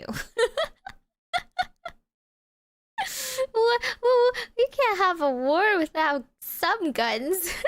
Just a little gun as a treat. And it turns out you can push back even the most determined of evil murder Vikings time and time again. Most Warhammer fantasy books follow the Imperial characters around, and you get a good feel for just how fleshed out this land is through them. You've got the Heartlands, sure, places like Altdorf where it's interconnected with the wider world, magic runs through the very city through its colleges of magic, and elves and dwarfs can be seen regularly. Then you have backwater shitholes like Ostermark, where the people are outnumbered by everything nearby that wants to kill them, and guns are still a scary black magic invention for a good half the population. Or Averland, whose most noticeable trait is that they hunt halflings for sport there. There's Huh? halflings in the Empire, by the way. They can vote on the next emperor because they baked a previous one a really good meal. They also had a civil war over pie. Don't be a halfling in Averland. You're gonna decorate someone's mantelpiece sooner or later. Of course, this is still Warhammer, fantasy or not. Sure, I said it's not as awful as the Imperium, but it still has witch hunters who will burn you alive for being a wizard, or Witch being a mutant, hunters. or just for being but I am too ugly, because that's a also witch. a sign of chaos mutation. And it's still a Renaissance age civilization. For 90% of people, this means it's a medieval civilization, but you might see more pretty statues and paintings than your ancestors did. You're still probably gonna die of the water making you poop too much. They're bordered by the undead, beastmen are everywhere once you leave the city limits, and worst of all, they have people who have sex with horses for neighbors. The Empire is constantly on the defense. From orcs, from chaos, from beastmen, which are a different kind of chaos, and really anyone else who's feeling a bit bored that day. But the average citizen of the Empire will do their part to keep the hordes at bay, and at the end of the day, they did this for 2,500 years until the authors decided reality itself had to go, which is a pretty good track record. They're a human, relatable nation, like if the Imperial Guard got to actually be the main characters of 40K instead of Space Marine 9001, model on sale now for $60. It's grounded, with people having normal struggles, but also fantastical, with wizards and monsters being everywhere. They do have one ultimate ace in the hole, though, the reigning emperor, Karl Franz. The best statesman in the old world, the guy who wields the Warhammer. You know the one, the actual real-life Warhammer logo. That's his, and he's very good at using it. He's the kind of politician who could convince you into giving him everything you own and leave you thinking you got the better deal, but also the kind of person who wouldn't do that to you. He's got everyone's interest at heart. Nice. And overall, this guy's the best emperor in Warhammer. He's nice. Not Warhammer Fantasy, Warhammer in general. Kiss my ass, corpse worshippers. This one can walk, talk, and beat you to death in the name of the Empire. If you like relatable... What?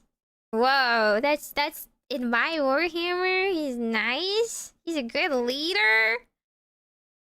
Like, we don't even have good characters in, like, lesser dark fantasy world. He's just a bro. Man, Karl Franz. He has a very European name. Worshippers, this one can walk, talk, and beat you to death in the name of the Empire. If you like relatable folk with a touch of the fantastic, Sigmar and his people have your back. But see, like, what I'm hearing is this is kind of like, I don't know, King Arthur Camelot style of, like, knights going against bigger giants and fantastical beasts fighting you, except the threat is very real, and also you can shoot them. It's very important to note that instead of a couple of knights doing all the work, you just have a lot of people and you gave them guns. Rudimentary guns, but still. But I did say most tribes are united by Sigmar. Unfortunately, a couple weren't able to be integrated for one reason or another. Let's talk about the one that I like first. Kislev is all of Eastern Europe thrown into a pot and mixed to boiling until it coagulated into one Slavic specialty stew. They live in a frozen hellhole, which is also their country's greatest defense. They wear thick fur pelts. They have winged hussars. They also squat in the middle of a battlefield, because such is the natural state of the Kislevite. And vodka. Yeah, because if you're Russian, if you're Slavic, the Russian squat is your natural pose. You know how they dance? Yeah, that's how they fight too, apparently. Even the dwarfs and their genetically ingrained alcoholism respect the drinking skills of a Kislevite. Kislev's job in the setting is to face chaos invasions before they get to the Empire of Man, which they do pretty well. Half their cities are torn down in the process, but they're a hardy bunch. They walk into the winter snow, and when everyone occupying their land freezes to death, come back in and rebuild. This is just indistinguishable from the history of Russia. Like, come on. It's like you walk into Russia during winter, you're gonna lose. No brainer. This is historically accurate. Their religion is different from the Empire's and they view them as weak southerners, but the two nations are still staunch allies. Mostly because when the forces of actual hell are your neighbors, anyone else is going to be a good friend. They're led by the Tsar or Tsarina of Kislev, because GW was worried you wouldn't understand which region this place is based off of. Many times, and indeed the last one before the world blew up, this was an ice witch, a handy person to have running your country when a raging blizzard is considered a mild day. You still can't play as Kislev in the old world, thank you GW for that extreme blue balling, but they had some pretty heavy redesigns, and a lot of the marketing for the old world did at one point feature Kislev. Here's hoping GW realizes that winged hussars... Wait, can I not play as them? I can't play as them? Or is that specifically just a one older game? I want to be a magic witch queen, yeah! That sounds so much more epic. Total War Warhammer? Not on tabletop. Oh, okay. I want to ride a polar bear. This is kind of looking cool. It's like the lead character. I don't really want to be jungler, but that's okay. Kidding for the old world. I can in Warhammer 3, really? Here's hoping GW realizes that winged hussars riding bears is something people are interested in. Exactly. Shame that sentence needs to be said. I would want to ride a bear. Ever need to be told that. Blat. These are those people who have sex with horses. When Sigmar was uniting everyone, they refused to join him, because obviously they were too good to join him. Did they have some super special magical secret, or a technology that could let them surpass the fledgling empire, or some other race in the whole? No, but they copied the elves' homework and our French, so they decided they were too good to shack up with a few... They're French? Now that's a sin I cannot overlook. Your god and went it alone. Bretonnia looked at all the cool advancements the Empire was making, how it was a dynamic nation in a genre that usually gets to the medieval era and then freezes like it's going into cryosleep, and said no. We will not be doing that. We will be staying as medieval land. It is mandated by the government that technology will not advance, that society will never have any major upheavals, and that everything is just perfect the way it is. It's like that old decree the Pope made that declared crossbows were a blasphemous weapon, taken to be an entire society's philosophy. Bretonnia is all about knights. Baby knights proving themselves, magical knights defending the realm and saving damsels, knights leading the country to further the goals and interests of the rest of the knights. Imagine King Arthur. See, that's what I was saying. It's just King Arthur land, where like there's knights, and there's also fantastical beasts, and if we can't advance, you know, we're not allowed to advance technology for whatever reason. We just have to use the power of magic and friendship and like one dude who is the chosen one who can kill 10 people with one swipe of his sword. That's it. Just imagine King Arthur stretched out to be a whole faction. Stem likes Bretonnia. I don't know why. Because she's kind of a normie.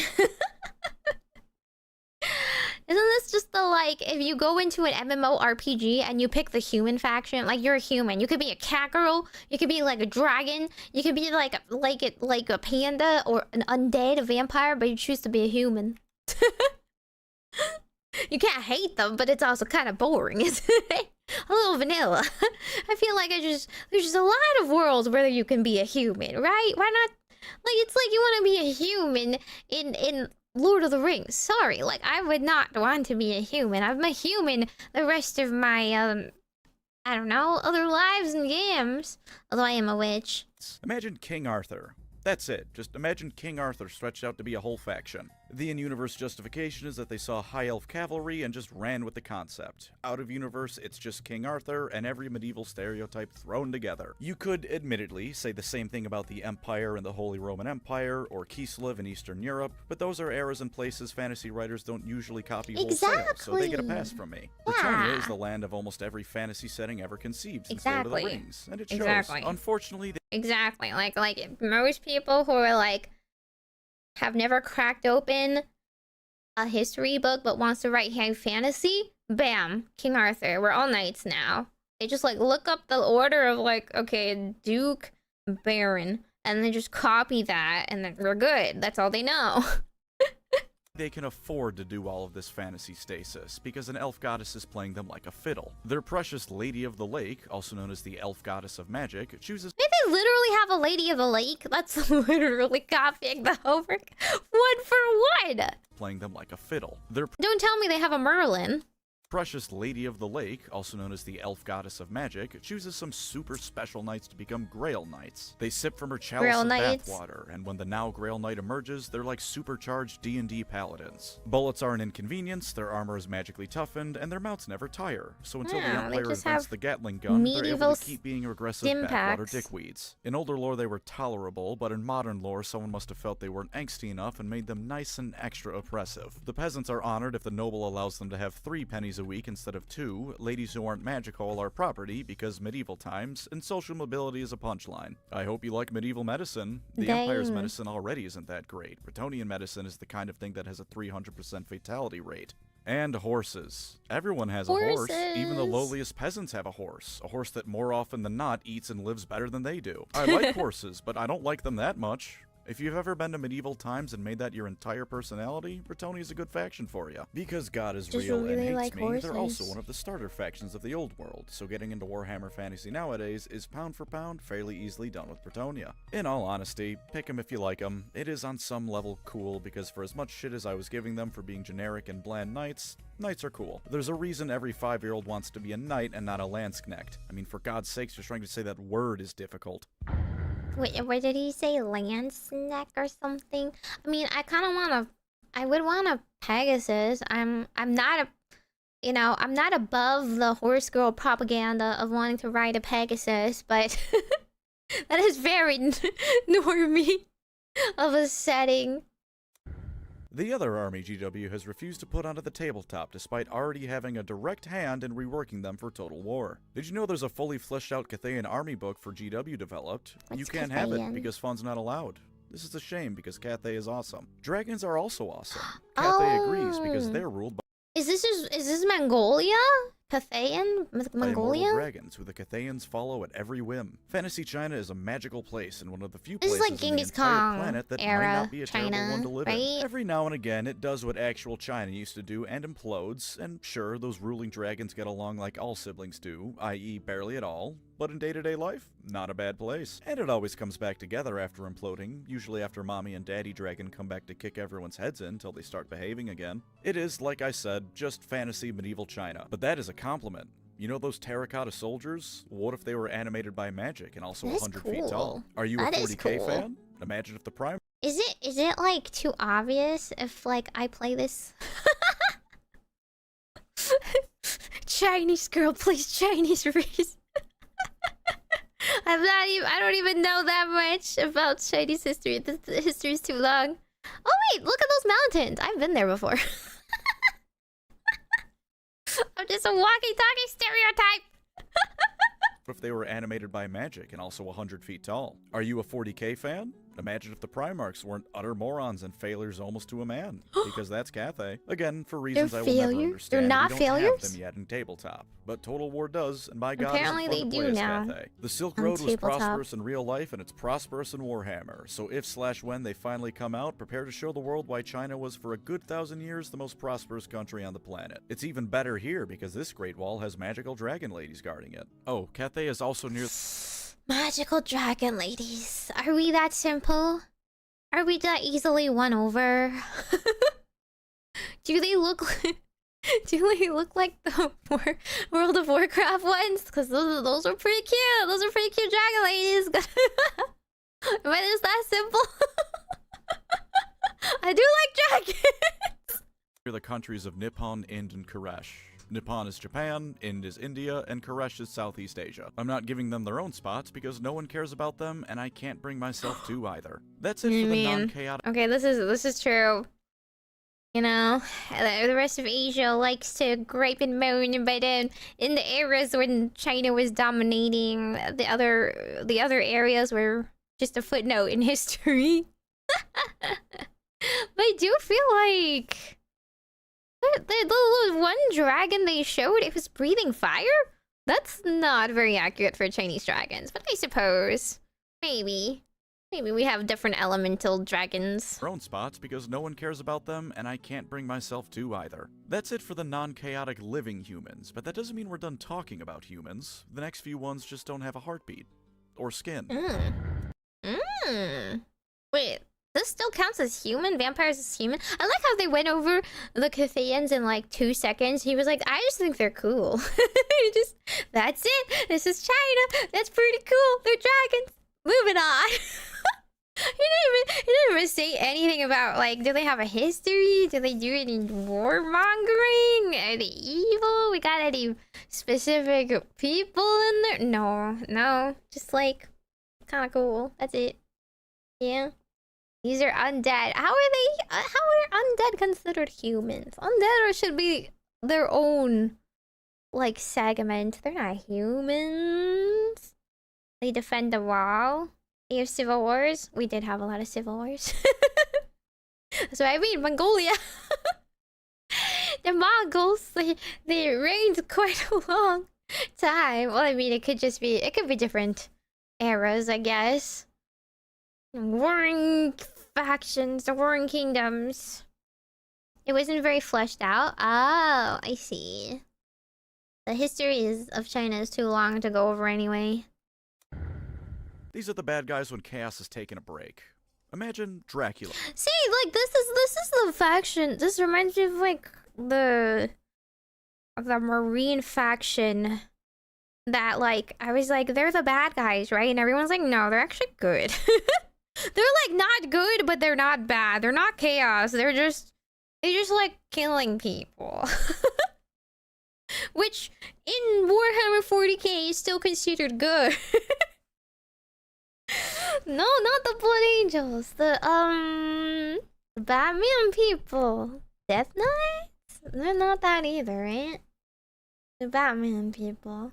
Comparatively, they're just kind of mean. I thought this was supposed to be nicer than 40k. Night Lords! Yeah. Night Lords. When it was like, I was like, they're for sure chaos. And they're like, nope, they're not chaos. You don't, it's like non-religious people, right? Like, I don't need a higher power to tell me to do evil. Because the evil is born organically within my heart. That's them.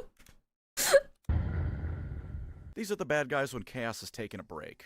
Imagine Dracula, if you will. Now imagine Dracula if he had a 100,000 strong army of zombies, skeletons, lesser vampires, and pretty much anything else that you could find at a Spirit Halloween. The total history of the vampires stretches back thousands of years, but for the purposes of this video, we're only gonna go back a few hundred. We go to a fella named Vlad von Karstein, because of course his name is Vlad. Of course it's Vlad. If you haven't caught on yet, this setting is allergic to subtlety. He showed up to the very on-the-nose Empire province of Sylvania, which was a horrible place to live. It was covered in swamps, the people were dumb and afraid of scary monsters, and because this setting is what it is, they weren't even wrong to be so. When a peasant in real life says a witch made their family ill with the plague, it's baseless superstition. When a peasant in Warhammer says that, there's a good chance they're right. When a Sylvanian peasant says that, they are right. Vlad shows up to this province, marries the daughter of the ruling noble to become its next ruler, and despite being a blood-sucking vampire, this place sucked so hard it was a marked improvement. Wow. Even better, him and his wife Isabella actually loved each other. They had vampire kids. That's just Castlevania. That's just Castlevania. It's like Conrad von Karstein, who is insane and liked to twist the heads off of peasants, and Manfred von Karstein, who is the worst. Of course, this wouldn't be Warhammer if everyone was just nice and peaceful, so one day Vlad had a brilliant idea. What if he was the emperor? He could live forever and usher in an eternal age of prosperity. Mostly for vampires, but for some of the people too. So he tried to become the emperor. At gunpoint. Zombie point more like, but 100,000 zombies is a lot more effective than most Renaissance age guns were. He failed, but the damage was done. Him, his wife, and their children spread vampirism across the empire. Now Sylvania is barely even considered a part of it, and everyone does their best to ignore it. This is probably a bad move, because every few decades some vampire likes to try their hand at raising a massive undead army to take over the empire with. They all fail, but they're very— It's just the family tradition, you know? Every now and then you're like, let's try it again, you know? Gotta uphold my, you know, upbringing, my ancestral pride. My forefathers would want this for me. likes to try their hand at raising a massive undead army to take over the empire with. They all fail, but they're very murderous. Them failing means the empire's population only drops by 20% instead of 100%. Just watch the first episode of Castlevania if you somehow haven't, for what it's like when the midnight aristocracy goes to war. There's a lot of vampires to choose from though to get your specific undead needs satisfied. The von Karsteins are the classic vampires who want to suck your blood and rule over the night. The Lamians are a vampire KGB with spy networks in pretty much every place on the— What's KGB again? It's like the assassins? Are they the Inquisition? But like, what if the Inquisition is vampires? Rule over the night. The Lamians are a vampire KGB with spy networks in pretty much every place on the planet. Except Lustria, probably. Assassins? The wizards don't take kindly to that sort of thing. The Strigoi are what happens if your average Florida resident became Russian a vampire. FBI? The Necrocs are evil wizards, and the Blood Dragons are a heavy metal elf. Those are literally just gargoyles. What the heck? This is if you're more man or more bat, right? So there was some Batman in this setting. It's just like when a man and a bat get together and their child either is half bat, half man, or all bat. That one's definitely all bad over there. Average Florida resident became a vampire, the Necrocs are evil wizards, and the Blood Dragons are a heavy metal album cover. If you thought it was kick-ass when Dracula sent the forces of hell to wreak havoc on the living, you'll love the vampire counts. But I did mention that some of the undead don't have skin, and vampires usually have that at least. For those fellas, we need to go further south. What? Ancient Egypt. Ancient Egypt. Oh, Ancient Egypt. You now understand the basics of the Tomb Kings. Once upon a time, thousands of years in the past, the lands of Nehekara were prosperous. They had regular contact with their gods, magical constructs to defend themselves with, and when they had a good king like Setra, they would sometimes go on to conquer half. When do they start playing, you know, shadow games? Where do they start pulling out cards? Guys, where's my blue eyes? World. Then a fella named Nagash was born. He's awful. This man was a monster through and through. He's really smart, though. Smart enough to capture dark elves and force them to teach him dark magic, which usually humans can't do. Smart enough to invent necromancy with what he learned. Smart enough to overthrow his brother, the king, and take over most of the land with his undead forces. Wait, and this has nothing to do with chaos. He once again organically decided to become a necromancer and, you know, nothing tempted him. No devil whispered in his ear. He's just evil. For fun? Really gotta hand it to them. They don't rely on greater forces in this one.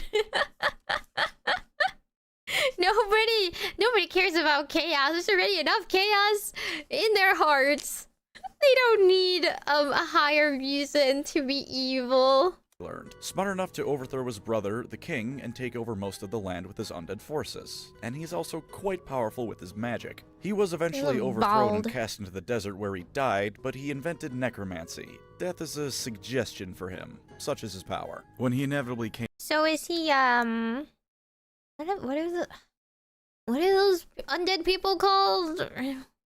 Were they like, are necromancers? They resurrect themselves.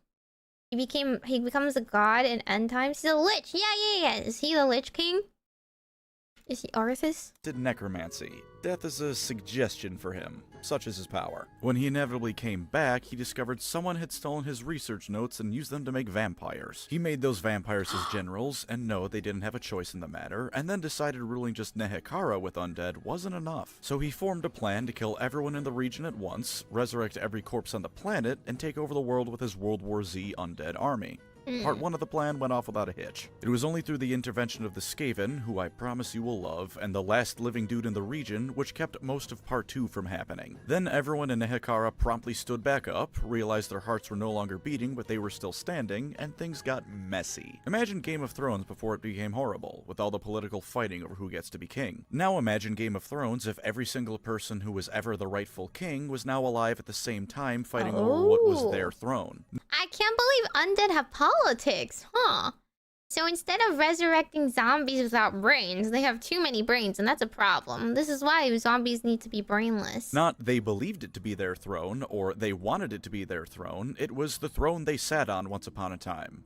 And also they can respawn. And also, most common people were mindless undead skeletons who had the flesh flayed from their bones with the desert winds and could only follow basic orders like— Okay, no, we do have normal zombies, so it just so happened that more powerful and important people got to have their sense of self preserved. But if you were a peasant, then you just become a regular skeleton. Good luck. Like, kill that guy who thinks he's the real king. This does not a stable nation make. Luckily, the priest woke up that Setra guy, who cockslapped everyone until they started behaving again. Now the Tomb Kings no longer have skin, have no clear path to achieve immortal bodies to feel with again that they so crave, and no longer have the backing of their very gods. Fortunately for them, death is more of a suggestion. They can still use magic, even if not quite as good as it was when the gods were helping, and they now have eternity to do whatever they want, as long as it doesn't involve some sort of physical sensation. Sometimes they still fight amongst each other, sometimes they spend their newfound immortality pursuing whatever hobbies they want, and sometimes they sail all the way from Egypt to Sweden and burn half of it to the ground because someone stole their hat. And on the rarest of occasions, a tomb queen will tell a strapping young lad that if they still had functional genitals, she'd fuck him so hard the experience would kill him. What? They're very fun. They're true neutral to the core. Some of them want conquest, some of them just want to pride. find new hobbies. Some hate the living out of jealousy, some don't care either way as long as they serve, and some go out of their way to find human members to recruit for their court because it reminds them of what they've lost. If you can think of a motivation, there's a Tomb King that has it. It's a very simple thing to know if the Tomb Kings are for you or not.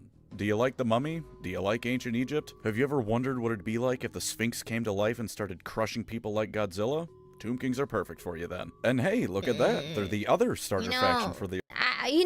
when most people like ancient Egypt, they don't really like the mummy. They're not usually on the side of the mummy, I feel. I feel like we're more on the side of the cool pharaohs and the people who made pyramids and don't want to bring them back to life. But maybe that's just me. Maybe I'm the one who, like, is more interested in learning about Anubis than about, like, oh yeah, let's bring, you know, this is King Tut back and use him as an undead war general. The pharaoh was a mummy. Well, okay, most of the mummies were pharaohs, but like now the wrappings come off, and now they're talking politics at each other. Ew. Now you can get into fantasy proper without people like me dismissively calling you a horse molester. So now we can leave this region of the world and indeed humanity, and I have forgotten 4 human nations that deserve at least a little bit of credit. Shit. Tilia, Estalia, Border Princess, Arabi, the Nobodies. What? Tylea is Italy during medieval/Renaissance times, so it's thousands of city-states smushed into one country. It's right next to the Skaven capital. What? Talia is literally Italia, but like we chopped off half of the name. There are worse places to live. Estalia is Spain without the colonial empire. Oh Both my God, of these places say they're the nose. first civilized nation in the old world, which the empire disputes. The border princes are the land of whatever the hell you want it to be. It is an excuse to make your own homebrew army, and they fight orcs more than anything. Most of the people there are either fleeing from the empire, leaving the empire in a futile attempt to make it big, and petty nobles. Araby is exactly what you think it is. Turn Aladdin into a war game faction, but only a background faction. And if you think that's me being dismissive of it, do please read about Sultan Jafar's military campaign against the old world. Jafar. It's actually got advanced medicine, science, and magical practices and theories, but I can guarantee the only thing you're going to remember about this place is Sultan Jafar. Yes, We're gonna start by clumping all the elves together, here are the because their elves. backstories are all very interconnected. Don't worry, they'll each get their own time to shine. Once upon a time, there were just elves, the first species created by Hey, look at that! Look at that maelstrom.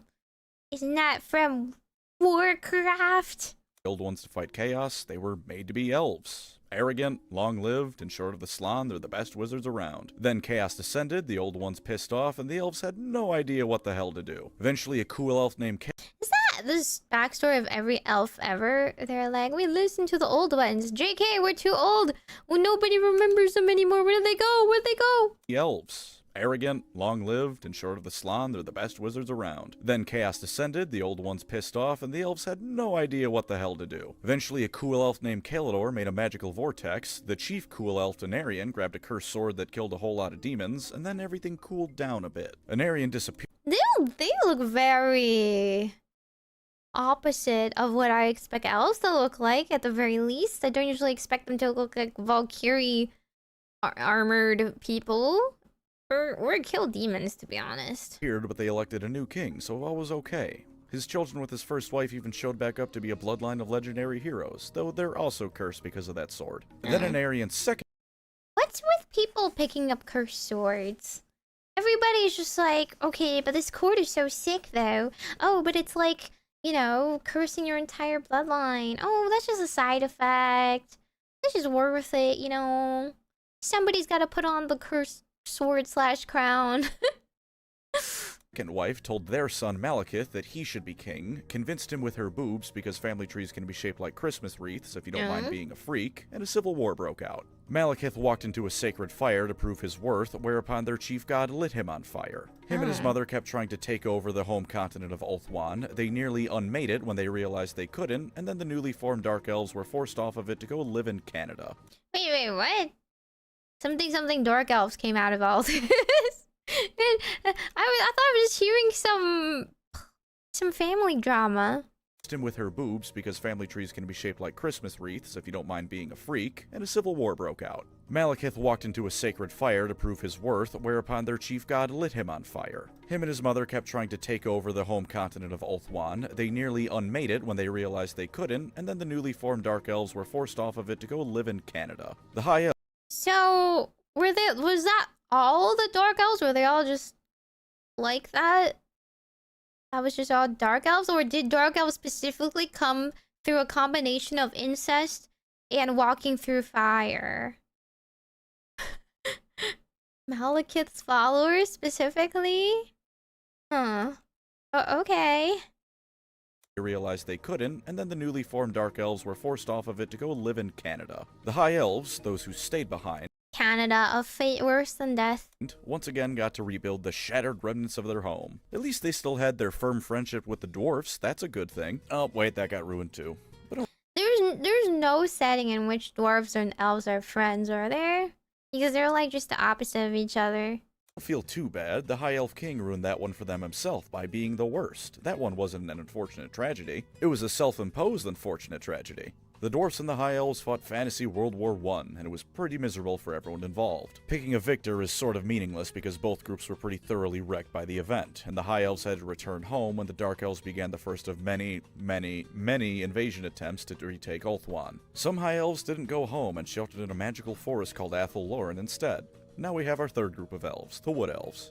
Wood Elves. The Wood Elves are the easiest of the subgroups to explain. They sit in their magical forest and are insane. Sometimes people walk into the magical forest. It's safe to assume that unless stated otherwise, they do not come back out of the magical forest. Sometimes even if you come out of the magical forest, you find that 1,000 years have passed since you entered, and every single one of those years catches up with you as Isn't that the Fae? That's more like the Fae. age to dust within minutes. Aside from that though, your first instinct might be that these are stupid, uninspired, lame D&D Wood Elves who love nature and harmony and trees. And in fairness, they do love all those things. It's just that these trees are 50 feet tall, mobile, have a craving for the suffering of mankind, and the Wood Elves will invite peasants to feasts to fatten them up for the forest spirits. Oh, okay. Druids and sentient trees, but they hate humans. You know, fair. I feel like if I was a tree, I would hate humans too. They don't give a rat's ass about the outside world aside from how it might affect their perfect little lives inside the forest. There are a few scattered enclaves of them across the world that are a bit friendlier, but the general motivation of the Wood Elves is getting other people to get the hell off of their lawn. And when the lawn can come to life and devour you alive, it's a pretty easy task to do that. They also gaslight the Bretonnians into thinking their goddess is an elf one, although as it turns out later on, the extent of the elven gaslighting goes even further beyond their understanding. They're led by the avatars of two of the elf gods, naturally the ones that are focused on nature, because Wood Elf. The king likes to rampage across Bretonnia every now and again for funsies, and the queen sometimes says don't do that. Wait, that doesn't look like an elf. That literally looks like freaking Titania or somebody. Sometimes doesn't care, and sometimes encourages it when she's in a feisty mood. They're not my thing, truth be told, but I can respect the idea of wanting to be left alone for all eternity. So if you— It's just the crotchety people. You just want to be really strong, and you're just such an introvert. Tree hugger, introvert, and also hate people. Yeah? Not my thing, truth be told, but I can respect the idea of wanting to be left alone for all eternity. So if you too cringe inside a little bit whenever you get a text message or a Discord DM, these guys might be for you. The High Elves are the ones that stayed on Ulthuan and remained much the same throughout. And like I said, the old ones sure as hell made them to be elves. Long-lived, magical, arrogant, and because they live for thousands of years, they're real good at what they do. Some of their swordsmen have been practicing for so long that they take into account the weight of their eyelashes when they swing. You're not beating that. And sure enough, the history of the High Elves is the history of them sailing out from their homeland to go stop most of the problems the world faces. They taught humanity how to use magic properly, they keep excess magic from saturating the world, and they have Did they regret that, though? a habit of showing up just as they're needed to stop things from getting completely out of hand. There's a High Elf who destroyed orc warbands that have been rampaging since the dawn of time and was so good at it that he gave the entire elven race a reputation amongst the greenskins for being good fighters. All of this because a fat goblin burned down his house. And of course, Okay, but if a fat goblin burned down my house, yeah, they're about to pay. Their children in the next, like, 3 generations would pay because Like, that's just how petty we are. You know, if we live for thousands of years, what's 100 years of, like, getting back at them, right? For being good fighters. All of this because a fat goblin burned down his house. And of course, Teclis my beloved. Is there a 10,000 strong army of orcs, dark elves, or worse bearing down on you? Well, with a wave of his staff and a flick of his wrist, there is now a new crater. He's a real cool guy like that, and he's not even that arrogant. The flip side to balance this glazing session I've just done is that they do actually have weaknesses to go along with all that. They reproduce slowly, and in a wargame setting, that's the mark of death. Every death in battle is a hindrance, although like at least compared to Freyren. 40k, they aren't outright dying. They're on the watch list for being endangered rather than being endangered outright. It's like there's animal conservation lists. They're in the cusp. They're like almost endangered. Right, and magic being so innate to them means that when something with it goes wrong, they feel it and are affected by it more acutely than most. Like when their magical queen is sad. Their entire homeland's climate is tied to her emotions, and like any living being that isn't a psychopath, she is sad when a great amount of her people die. So when Malekith decides today is as good a day as any to get 1 million people killed trying to retake his homeland again, it really sucks to live in the same country as her. They're also physically frail, which isn't the biggest weakness in the world, but you'll definitely notice it when an orc is bearing down on them. They've also got a bit of a species-wide depression thing going on too. When you live functionally forever, you get a long time to get a real feel for what the world is like. And as it turns out, this world kinda sucks. They just don't have time to recuperate from any of their constant losses. The world isn't— Yeah, like, if I had to live that long and seen the decline of the world, I would be depressed too. danger, the high elves sail out to fix the issue, and then the world is immediately in danger again. Add on to that some more standard elven weaknesses, like their old age, meaning they don't always adapt to new things well, and you've got a race that has a bit of a deadline attached to it. Mankind is inventing guns, tanks, and more, and the elves think the bow and arrow remains the height of warfare.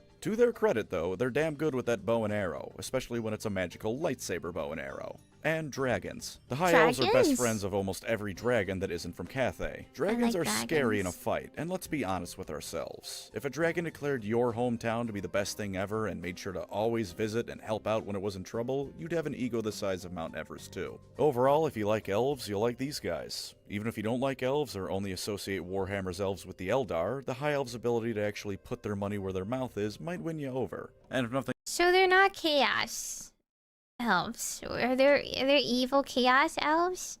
These are very different elves. with the Eldar, the High Elves' ability to actually put their money where their mouth is might win you over. And if nothing else, there's an elf character named Aletha Nar who skins dark elves alive because he just hates them that much, and is overall Michael Myers if he had pointy ears and special forces training. Hard to get more unelven than that guy. Why does he hate dark elves that much?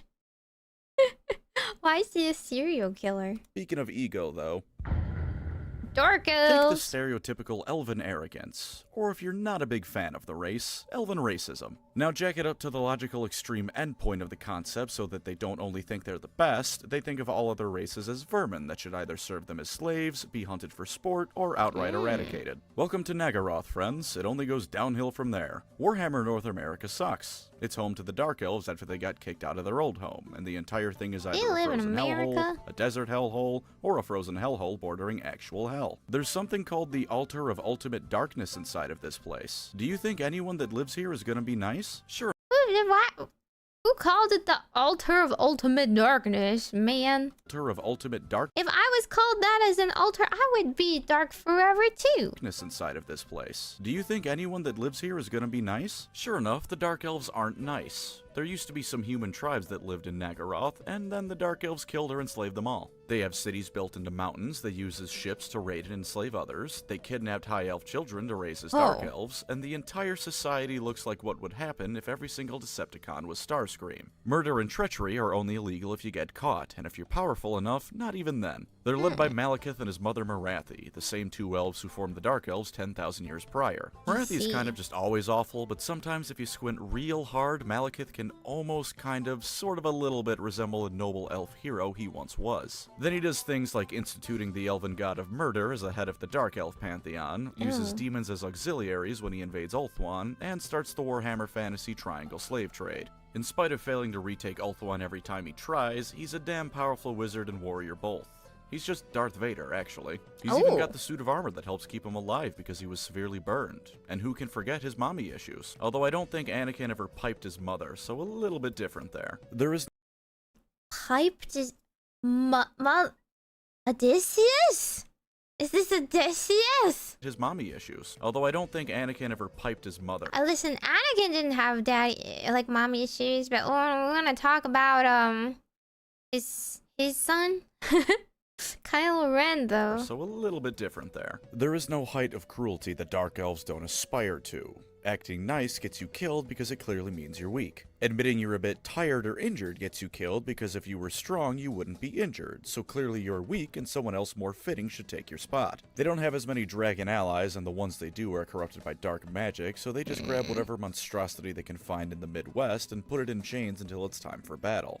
I like these, the wild Midwest. We have wolves and dinosaurs. Much like their cousins in space, if you find you're about to be captured by them, it's probably best to just off yourself. They may not have quite as exotic measures of torturing you, but they make up for it with a real go-getter attitude in the field of human rights violations. There's a holiday called Blood Night. The cult of the god of murder goes around and kidnaps people to murder. They steal elven girls to be trained as witch elves like them, and they throw elven boys in a cauldron of boiling blood. If they survive, they get trained as an assassin. I don't think a concrete statistic has ever been given, but you can assume that not many people survive this. If you like being edgy, either ironically or because you think suffering is inherently deep, you'll like the Drookie. I can already feel the viewer retention going down, though, from how long I've been talking about elves, so how about we move to their polar opposites? Dwarves. Elves are... I don't really like dwarves either. So, like... was there an in-between between elves and dwarves? I don't know. I don't know why is the only options between arrogant, but you live forever and you're magical and racist. Or arrogant, but you're really short, sport a really big beard, believe in mining, and also you're racist. I guess slightly less racist. I don't know. Dwarves don't like elves. That's pretty racist. But, like, I guess they like humans, so that's slightly less racist. I don't know. Posh. Humans? Okay. We went over this. Humans. They're not all great either. Regal and always at least a little bit uptight. Dwarfs are brash, to the point, and consider sobriety a sin. While the elves of Warhammer have a few things that make them stand out a bit from the standard elf template, the dwarfs of Warhammer could fit in just about any setting with minimal issue. They like drinking, they like mining, they hate orcs, and getting them to compliment non-dwarf craftsmanship is like pulling teeth from an orc. They hate magic both because it's weird elf nonsense and because when the old ones made the dwarves, they made them so opposed to magic their mere presence makes it not work properly. They love mining in mountains because that's just what dwarfs love. Yeah, it's just dwarves. They do have 3 things that make them stand out though. First is that it's pronounced dwarfs, not dwarves. Second is that because they have an FS. There's no V's. There's no V's in their language. We don't use the proper grammar. Make them stand out though. First is that it's pronounced dwarfs, not dwarves. Second is that these dwarfs are industrious little fellas. They've discovered oil and how to use it, and with it make helicopters, trains, and more. Well, they have helicopters? They make trains? Dang. Humanity has galleons with cannons, and the elves have either magical dragon ships or city-sized slave ships. The dwarfs have ironclads, submarines, and aircraft. They have aircraft. What? This is just, they're playing Battleship? They're playing Battleship while the elves are, like, still doing bow and arrow training? What?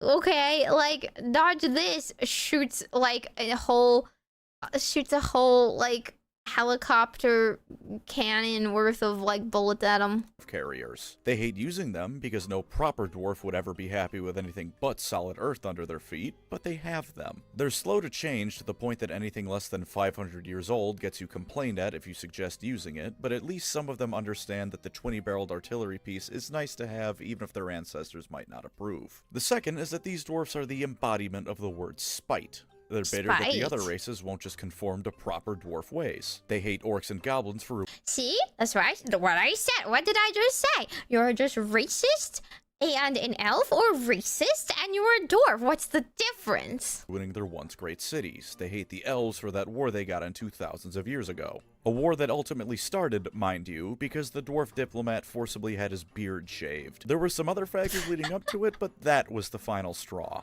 I mean, getting their beard shaved is a great affront in their culture, I'm sure. It reminds me of my favorite story of Peter the Great and how he forcibly shaved the beards of all his, like, diplomats as well to conform to modern times.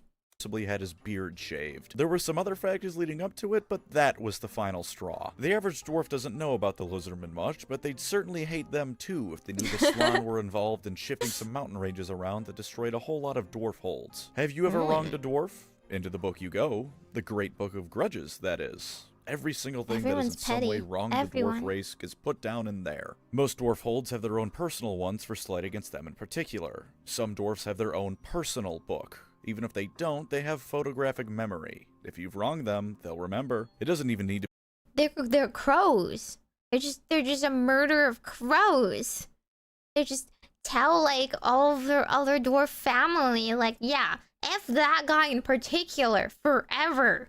Be on purpose. A human town once shorted the dwarfs 2 coins by accident in exchange for some construction work. The dwarfs sent an army and killed everyone in it. If this happens to you and you try to seek some sort of retribution for this insane idea of compensation they seem to have, you're going back in the book for any harm you might cause doing it. They will spend centuries and entire military campaigns fighting wars to right grudges, and naturally anything that happens to them during these campaigns leads to more grudges. I see. So the elves get depression and the dwarves get anger management instead. Them trying to right those grudges, which causes more grudges. You know that saying about digging 2 holes when you set out for revenge? 2 holes is not nearly enough for the Dowie. And who could forget the Slayers? Let's say you're a dwarf. Okay, when you said Slayers, this is a metal band.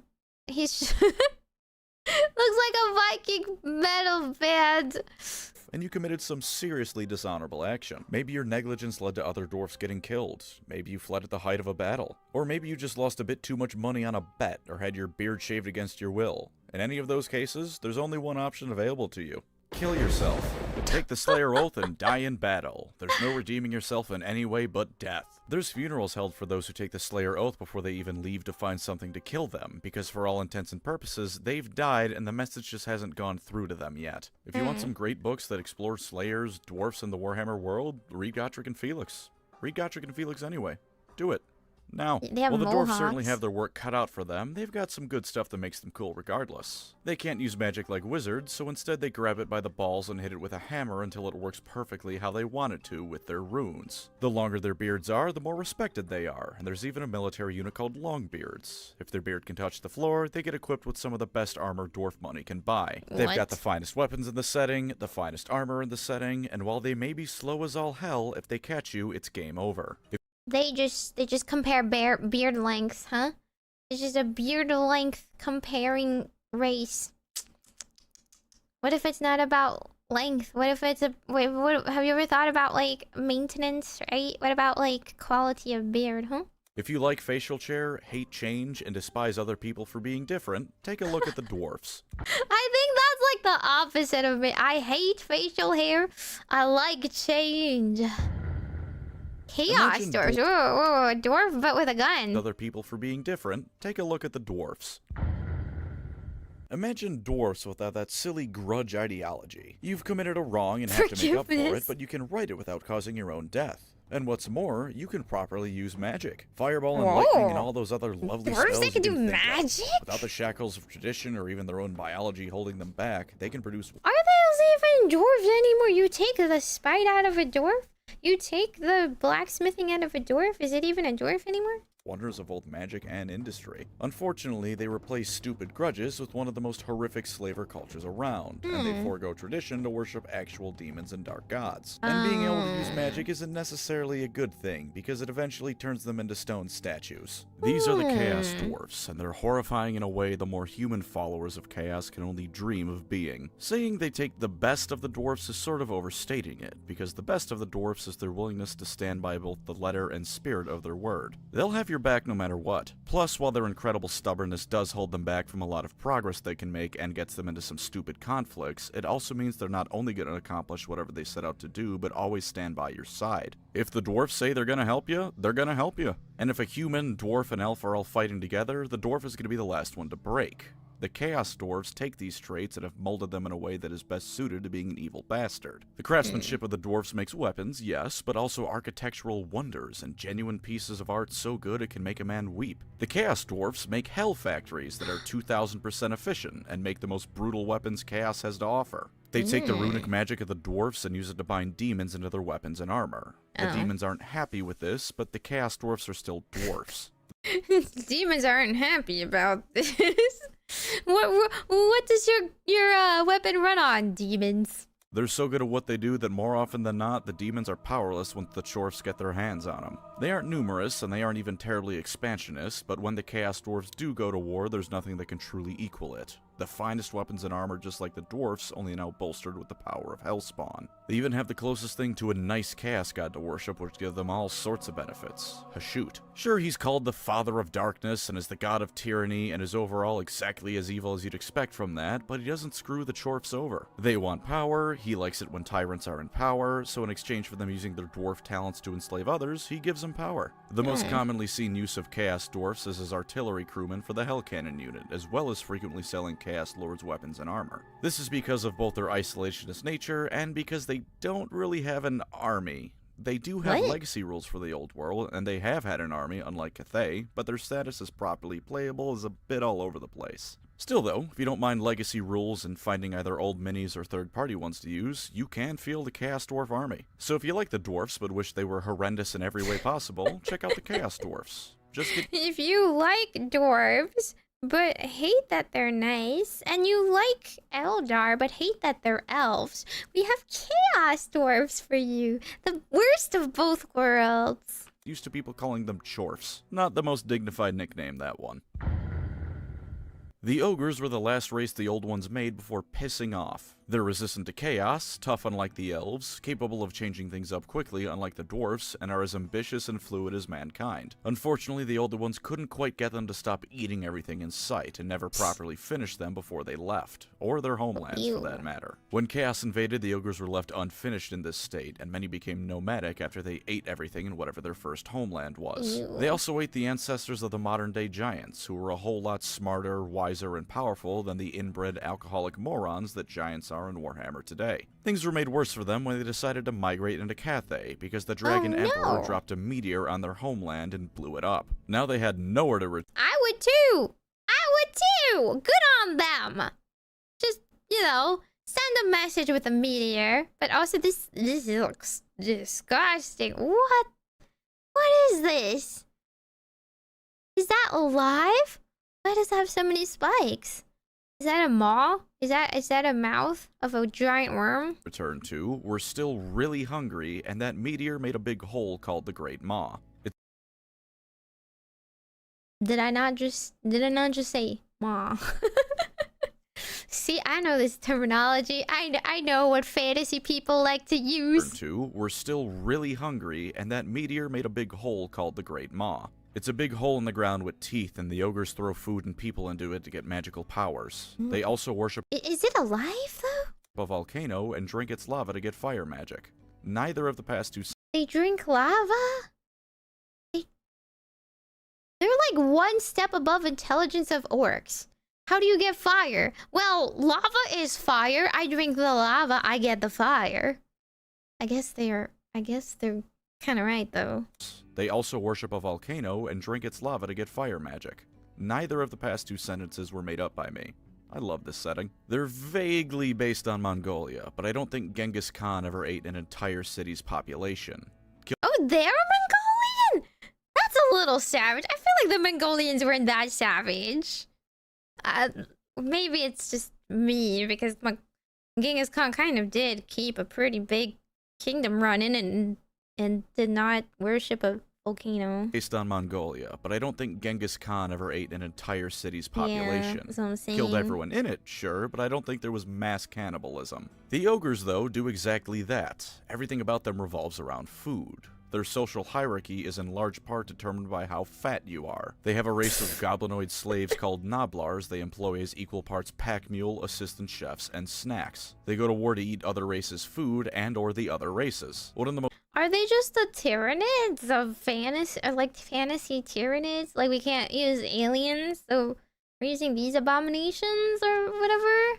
Most common ways you'll see ogres around is as mercenaries, because while they are stupid, they're smart enough to realize being a mercenary means you can travel the world sampling all the food you can find, and you'll even get paid for the trouble. The gut is a sacred part of an ogre's body, to the point that oftentimes it's the only part of an ogre they keep protected with armor. That might sound stupid, but consider they're twice as tall, 4 times as wide, and 8 times as heavy as a normal person, and can reliably defeat demon invasions. The closest thing to an ogre's central government is Greece's Goldtooth tribe that sets up toll booths on the trading routes between Cathay and the Old World. Aside from that, though, they can be literally anywhere. They're happy to sell their services to all races, and sometimes they can even become corrupted by chaos. Being resistant to chaos, corruption, and immune to it are different things, especially if they willingly join for one reason or another. Sometimes they even embrace the cultures of the places they go willingly. There's pirates! Pirate ogres! An ogre isn't exactly gonna fit in an Imperial Noble's party, but are you gonna tell the 9-foot-tall slab of muscle with a racial reputation for eating people that he's being a bit of a slob? No, you aren't. And if someone does, everyone at your fancy dinner party now has some rather gruesome entertainment, while your ogre guest has dessert. The Chaos Demons are pretty similar between Fantasy and 40k. They're all servants / bits of a greater god. Chaos Demons are entertainment, while your ogre guest has dessert. They're just like, they're awful, they're horrible, they're stupid, they eat everything. Have fun. Irredeemable in every way. Have fun. They're having a good time though. They call you meat even if you're nice to them. Well, I mean, that is right though. I mean, they're not wrong technically. Objectively, you are meat. But I guess they're just hungry. You're like an emergency snack for them. Demons of chaos. The Chaos Demons are pretty similar between Fantasy and 40k. They're all servants. Ew, wait, hang on, look at this guy. What the heck? Mike Wazowski? He looks kind of like the Monster Rancher guy, but evil. / bits of a greater god, sufficient concentrations of magic can allow them to show up, and when a wizard messes up their spell, they can manifest that way too. They want to tear down the mortal world and bring ruin to the realms of man, elf, and dwarf, all that good stuff you can expect of demons. The only real difference is how they came about. In 40k, all the Chaos Gods have birthdays. Slanesh has the most concrete one, but the other ones at one point very much came into existence. That's what I said with their origin stories. Timey-wimey cop-out garbage means they've also always existed, but I don't care about that. In fantasy, they have always existed, though. They're just evil gods who exist to ruin stuff. It's how it works. Chaos came about when they broke through the portals on each of the planet's poles when the old ones overused them to ferry materials and magic to their burgeoning creations. Like the old ones aren't necessarily good, but how come evil always gets to be so evil, but then we don't have forces of good? We don't have equivalent forces of good to ever oppose them, huh? Other than that, pretty much the same, if with a small bit more emphasis on their positive aspects. Only a small bit, though. Korn still likes war, Nurgle still likes disease, Tzeentch still likes scheming, and Slanesh still likes degeneracy. Same demon units, same greater demons, hell, most of the named demons are the same. Where they really shine and differentiate between settings isn't their followers. Let's get GW's least favorite child out of the way first. The Beastmen are a cross between beasts and men. Being born of chaos itself, the Dark Gods don't need to bribe them with gifts to ensure their worship. Unfortunately for them, this means the Beastmen rarely, if ever, get any gifts from the gods. They know they'll always have their worship, so they get the scraps the proper chaos. This reminded me of like sponsorships for a YouTuber. If you play the game too much, they won't sponsor you because they know you're gonna play the game anyway. Sigh. Never tell somebody you like them too much. They'll take you for granted. Any gifts from the gods. They know they'll always have their worship, so they get the scraps the proper Chaos Warriors get. Given that one theory of how they came about is man and beast getting a bit too friendly with each other, I don't feel too bad for them. Don't let that fool you, though. While the nations of men consider them to be a nuisance for all but the most isolated towns... Oh, what the heck? Nations of men, and then they put elves on. Huh?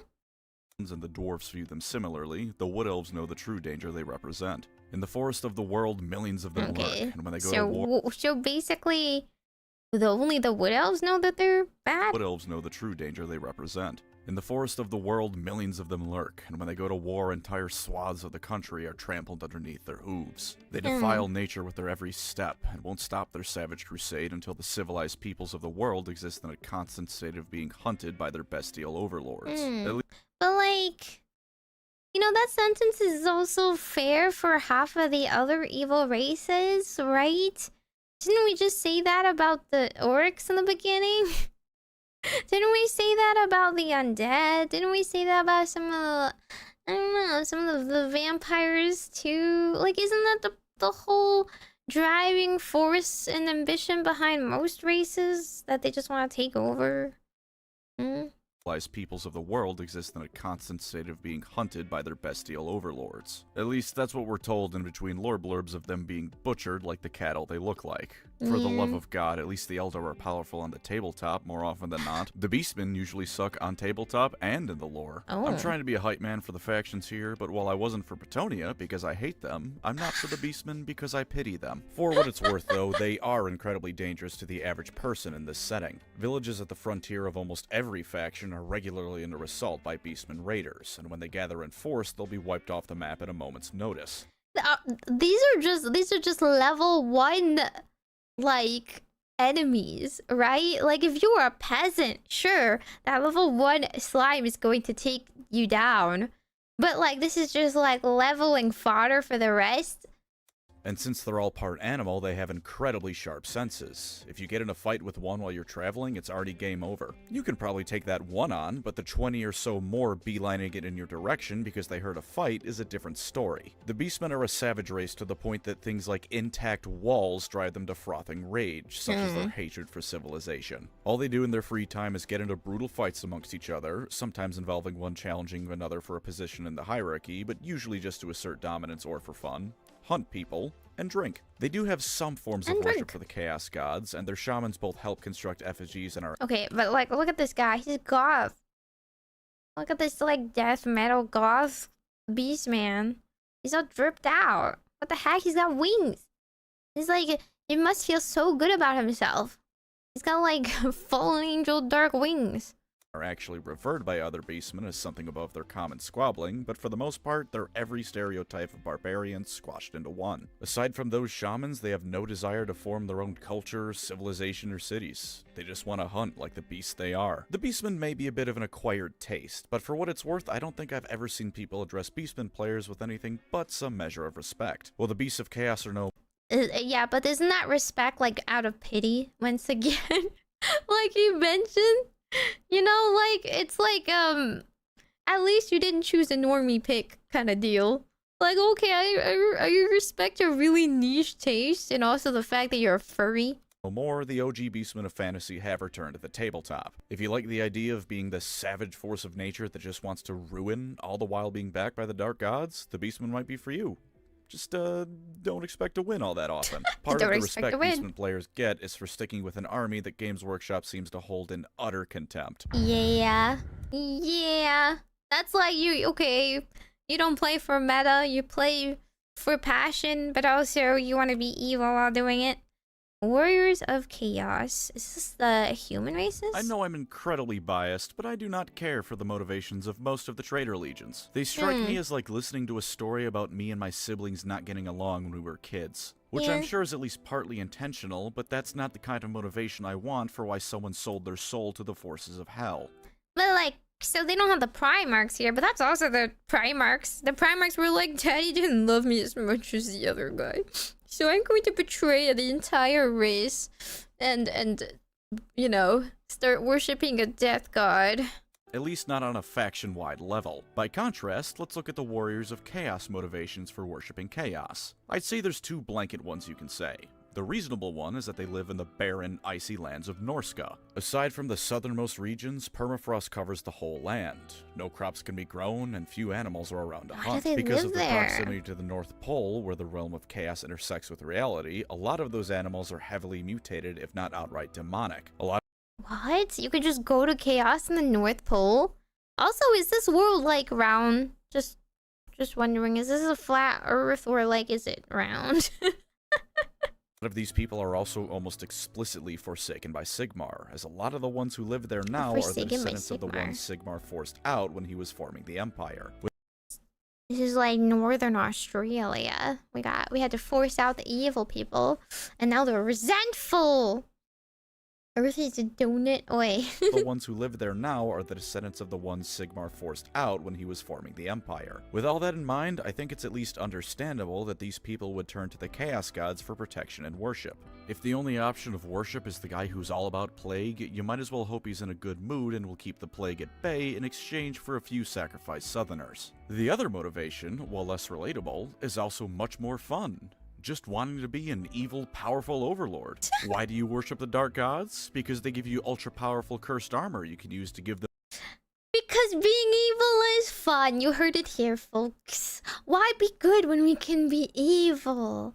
And then you get a cursed sword, and it, you know... It's like the people that, like, immediately go to tase themselves, and then they, like, do it again.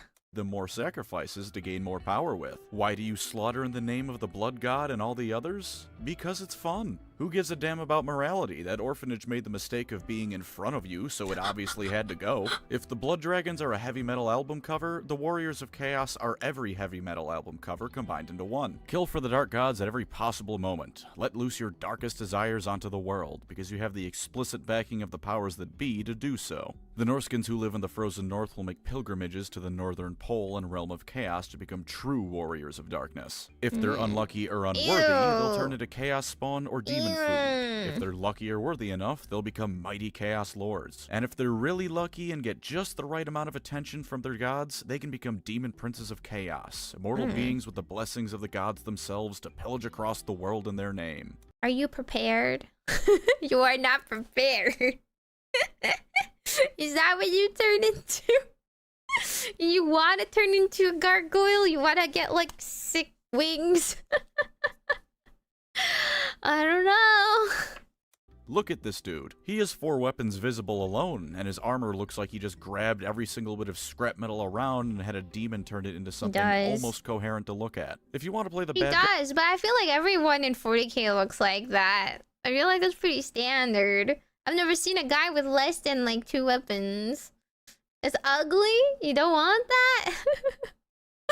scrap metal around and had a demon turn it into something almost coherent to look at. If you want to play the bad guys who revel in being bad guys for the sake of it, the Warriors of Chaos have no equal. But believe it or not, can you play this as a faction? Oh, Skaven. I love the Skaven. Take a rat, make it person-sized, walk on 2 legs, and fill it with hate. Now let them outnumber everyone else combined by a factor of 10, give them energy weapons and the foulest of magics, and a desire to see everyone else brought low before them. With that, you have the Skaven, and they are truly glorious. Unlike the Chaos Gods, their god of the Horned Rat has absolutely no positives. His own little territory in the realm of Chaos is the realm of Ruin. It sucks, and in there is a greater demon of his for every single Skaven, all of whom also suck. With numbers and power like they have, there's only one reason the Skaven haven't already taken over the world. The thing their god and race embodies more than anything else is the word asshole. They hate the other races for sure. They're petty and spiteful enough that even though they don't have any uses for gold, although they have no use for it themselves, Skaven purposely mine gold purely to inconvenience the other races. I love that pettiness. I love that spite. I can't use this, but I know you want it. So too bad. They mine it solely because it inconveniences everyone else. But they hate each other only a fraction of a fraction less than they hate everyone else. They're also all power-hungry morons who are convinced that if they were in charge, they could lead Skavendom to victory. And of course, themselves to a life of luxury and power. So one will have a plan to defeat a dwarf army, and then all his underlings immediately begin sabotaging each other to look good for the commander, sabotaging the commander to take his place, and then sabotaging themselves because they're just stupid. They eat each other for food, the Skaven at the top bully the ones below them, and this lovely form of Reaganomics trickles all the way down to the common clan rat bullying Skaven slaves because the rat above him bullied him because the rat above him bullied him. How many evil races are actually smart? I feel like the one downfall of being evil is you're dumb. right? Why haven't they taken over the world? They're just too dumb to. They can't, like, organize themselves. Thank God we have reason, and that is the thing we can win with, if not morals. Of course, none of this matters in terms of defeating them. For one, they're rat people. There's a reason the only human-inhabited place on Earth that doesn't have rats is Alberta. The Skaven literally breed like rats because they are. In the time it takes you to kill one, they've already given birth to another 1,000. In a chapter from a Skaven character's point of view, the commanding wizard of the Skaven army remarked it was impressive how they managed to pull off a victory despite only outnumbering the enemy 4-to-1. When a 4-to-1 ratio is what they consider to be a pretty even fight, you can rest easy, knowing there's a lot of rats under your feet. Or don't rest easy. I wouldn't. And of course their technology. It's the best in the world. They have nuclear weapons. What? They burrow under the ground and put them under people or places they don't like, We which is give everywhere and everyone. rats The only nukes? places the Skaven don't have some presence on is Ulthuan, the High Elf home, and Athel-Loren, the Wood Elf home. They can't get to Ulthuan because it's a floating island continent that doesn't touch the sea floor. There's no ground for them to dig up under through. They can't get to Athel-Loren, meanwhile, because the ground itself is alive and actively hates them for trespassing. Also, these rats are like moles, mole rats. They just dig. They'll send thousands of their slaves and basic soldiers to death in order to slightly soften up the enemy defenses. As far as the Council of 13 that rules Skavendom is concerned, 1,000 slave rats in exchange for the enemy losing a couple rockets and cannonballs is a positive trade. This is before they start firing at you with magically powered Gatling guns, throwing poison gas at you, and lighting you on fire with magically powered flamethrowers. Every single one of those things has the potential to break and kill the operators because the magic rocks powering it are incredibly unstable, and it just doesn't matter to the Skaven. Other Skaven killed are other potential rivals killed, and everyone else they kill is one less obstacle to Skaven domination over the world. That magical substance they use to power— This is Twitch from League of Legends, but like a billion times worse, and much more higher technology for no reason.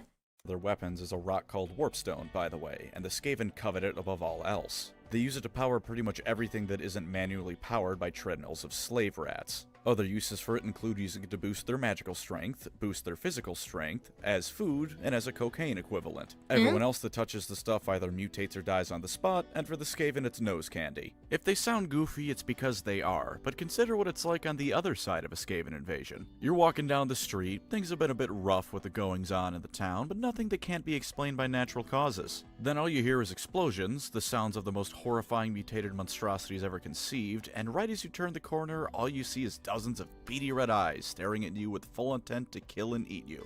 And that's if you're lucky. On the other end of things, the Skaven are horrifying. There's a lot more about the Skaven I could say, but here's a quick and easy way to know if you like them. If you despise everything about everyone around you, know for a fact you should be in charge of everyone because you're clearly right, and altruism makes you want to curl up and die, you'll like the Skaven. Or That was a pretty good argument, though. That was pretty convincing. I'm seeing a lot of checkboxes there, unfortunately, but I don't really like rats. I don't really like pestilence. Black plague carriers there. Huh. But yeah, altruism is the thing of the foolhardy. Alternatively, if you want to rock up to a fantasy setting with machine guns, magical artillery, and nuclear bombs, they're for you too. And I believe that is every major fantasy faction. Wow. And a lot of the minor ones. If you're new to fantasy, I hope this was a decently informative primer. That was if a you whole aren't, hour. I hope something in here was funny. Thank you as always to my wonderful channel What members. the heck? You are the Warhammer fantasy to my Warhammer. Are you the supposed to backbone like any of those of everything that people? has come before and since. If you'd like to support the channel, feel free to subscribe or become a member. Either. He already went through all the factions. Were you supposed to like any of them? way, thank you for watching and take care out there. Okay, hang on. Does he go over any of them again? Is that There's it? a whole faction of vampire pirates I didn't really talk about. For the overall lore, they're just not important, but one of them has the largest navy in the world. That's what Warhammer Fantasy considers forgettable. A pirate vampire with the largest navy in the world. Total War only for the most part, but hey, it's pretty cool to play in that. What? There was no mention of Davy Jones' vampire faction? Okay, we've got greenskins, which is orcs and goblins. If you like being Unga Bunga Warg, or if you're the salty guy from World of Warcraft, that likes you know, evil magic or whatever. I don't remember what his name is, but that evil guy. There's the lizard men, which are very... I mean, I can't even say anything. All of them are genocidal. All of them are low intelligence. But dinos, you can be a human. You could be a human but Russian. You can be a human but British, and you can be a human but Chinese. Yeah, did I get were those other humans? I mean, like, yeah, you can be a vampire from Castlevania. You can be the mummy. You can be vaguely not important. You can be God. The worst of all, you can be Italian, Spanish, or some random rabble. You can be Jafar from Aladdin. You can be either a slightly good elf or slightly primitive elf who likes trees.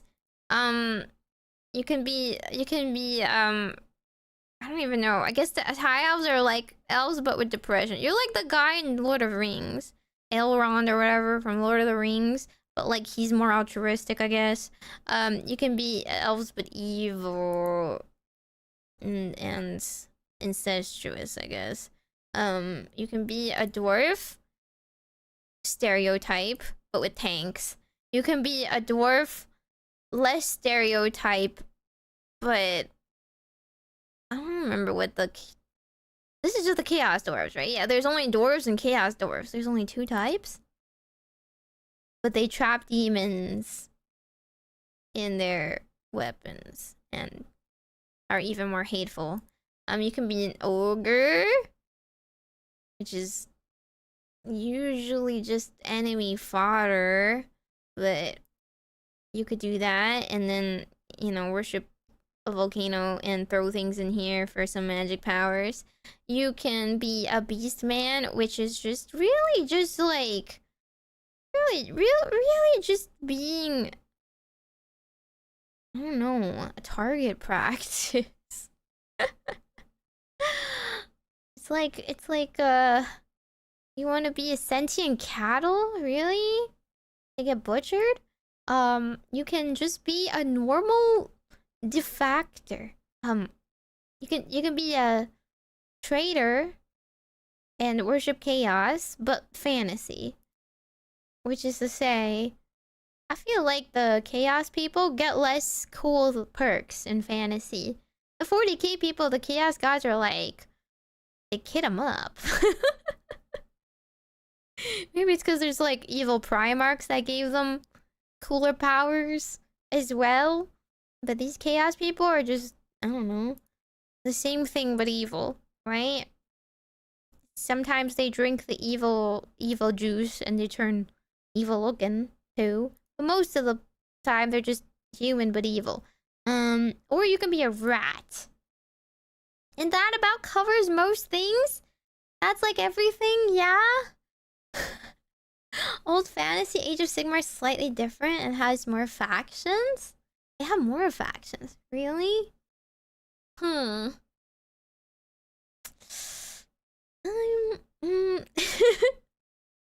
don't know. Is this what men like? Does this cover everything men like? Yeah? I guess I have to be boring then. I guess I just choose a human race. This is peak male fantasy. You want to be really freaking evil and really freaking ugly and also stupid. You get to be stupid as a trade-off. Unga bugga. My base desires is just to eat everything. It's in front of me. I just decide which way I kill them. Why am I killing them? It doesn't matter.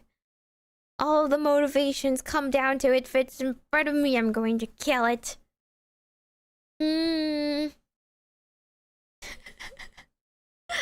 The game is fun, really? It's okay, yeah. Yeah, my greatest fantasy is that I get to be Chinese, I guess. Huh? A fantasy game. Wow, I wish I could play my greatest fantasies out, which is either to be Russian, to be British, or to be Asian.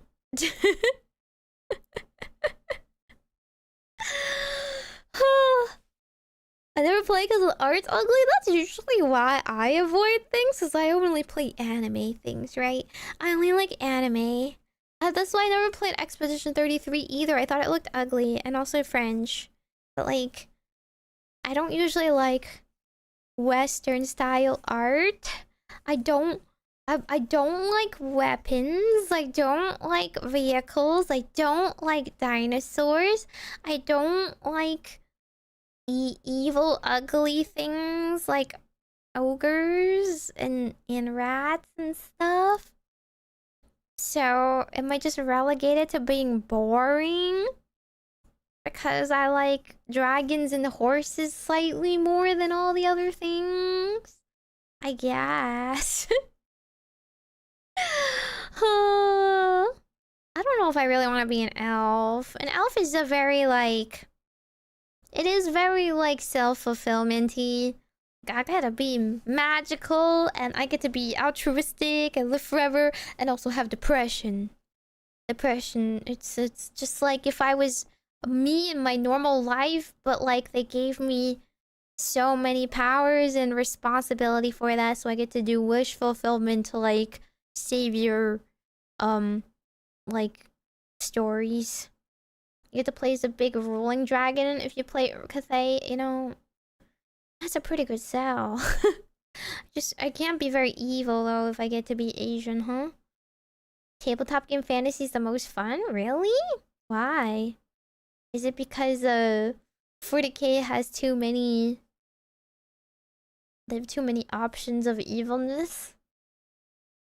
Dark elves have witches. There's a lot of witches though. A lot of magic, it seems. Like the... What was it? The pretty good sell for the Russians is that they also have a 6th arena leading them with also magic. Like, right? Frost Witch? That's pretty cool. Like, if I get to be Elsa, but evil. Well, not evil, I get to be powerful. Like, that's pretty cool. I agree. I want to be I don't necessarily want to be evil for an evil reason. I just want to have freedom of choice, right? I want to be chaotic without having to be enslaved to some evil doctrine. That's my main thing. Like, I don't want to be moral and helping people just because that's like what makes me a good person. I just want to do whatever I want, I think. Those sound like the fun ones to play anyway. They theoretically go either way. I guess you get to subject everybody to your civilization-like rule. Build an empire because your way is the right way and everyone should listen to you anyway. I guess so. I mean...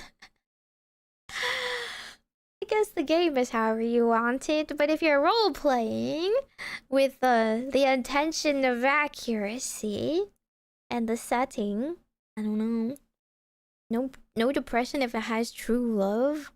What true love? True love in the elves? I didn't talk anything about love.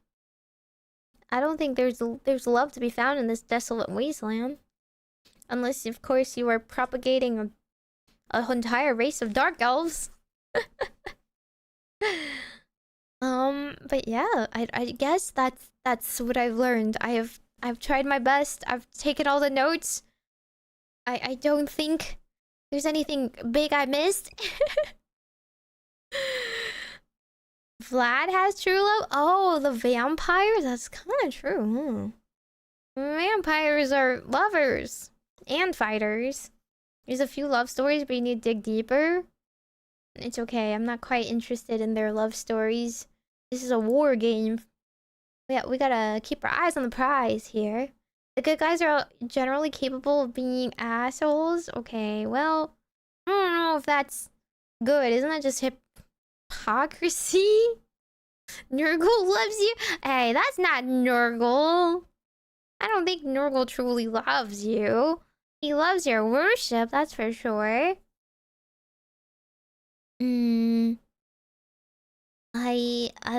I thought I was edgy, but every time I hear any of these lore stories, I'm like, man, apparently I'm not edgy enough. I gotta up my game a little. The flesh eater courts more because their entire gimmick is their Delulu. What about being Delulu sounds fun? Well, okay. That was an interesting write-up. Thank you for that video. I feel like it was pretty explanatory. The only thing I'm missing is a timeline. I need a little rundown of the history of the world and when all this happened. Maybe just to place every one of the races. And also, I think a visual map would definitely help a bit, like, overall. I understand that some of them are pretty isolated from each other. But, you know, I'm very bad with directions. So all this is happening. It's not like 40k where it's like they're far reaches of the universe and they just don't happen to interact. It's like they're not that far away from each other. Theoretically, they could have heard of each other, right? But they just have their ever-present threats at their own doorstep that they seem to care more about. They're all trying to genocide in their own way. They're all trying their very best, their darnest to genocide, but they can only like extend their area of influence so far, right? So I guess like however big they are to start with is if in their population to start with might influence how easy they are, how good they are, how effective they are at it, of their oppression. It's just Earth, like Earth but with a donut in the middle of the Atlantic. Why is it in the middle of the Atlantic? What's the Atlantic doing over there?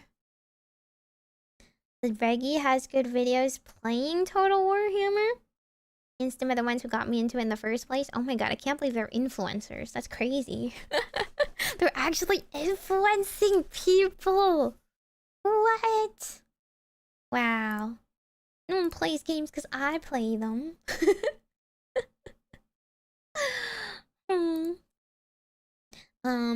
I guess I'll try it sometime. Whenever I feel up to it and I'm not distracted playing Digimon. Is it a flat earth? Is it a flat earth? Do you not go around? You enjoy ragdolling archers? What archers? I've only seen elves have archers. Does every race have archers?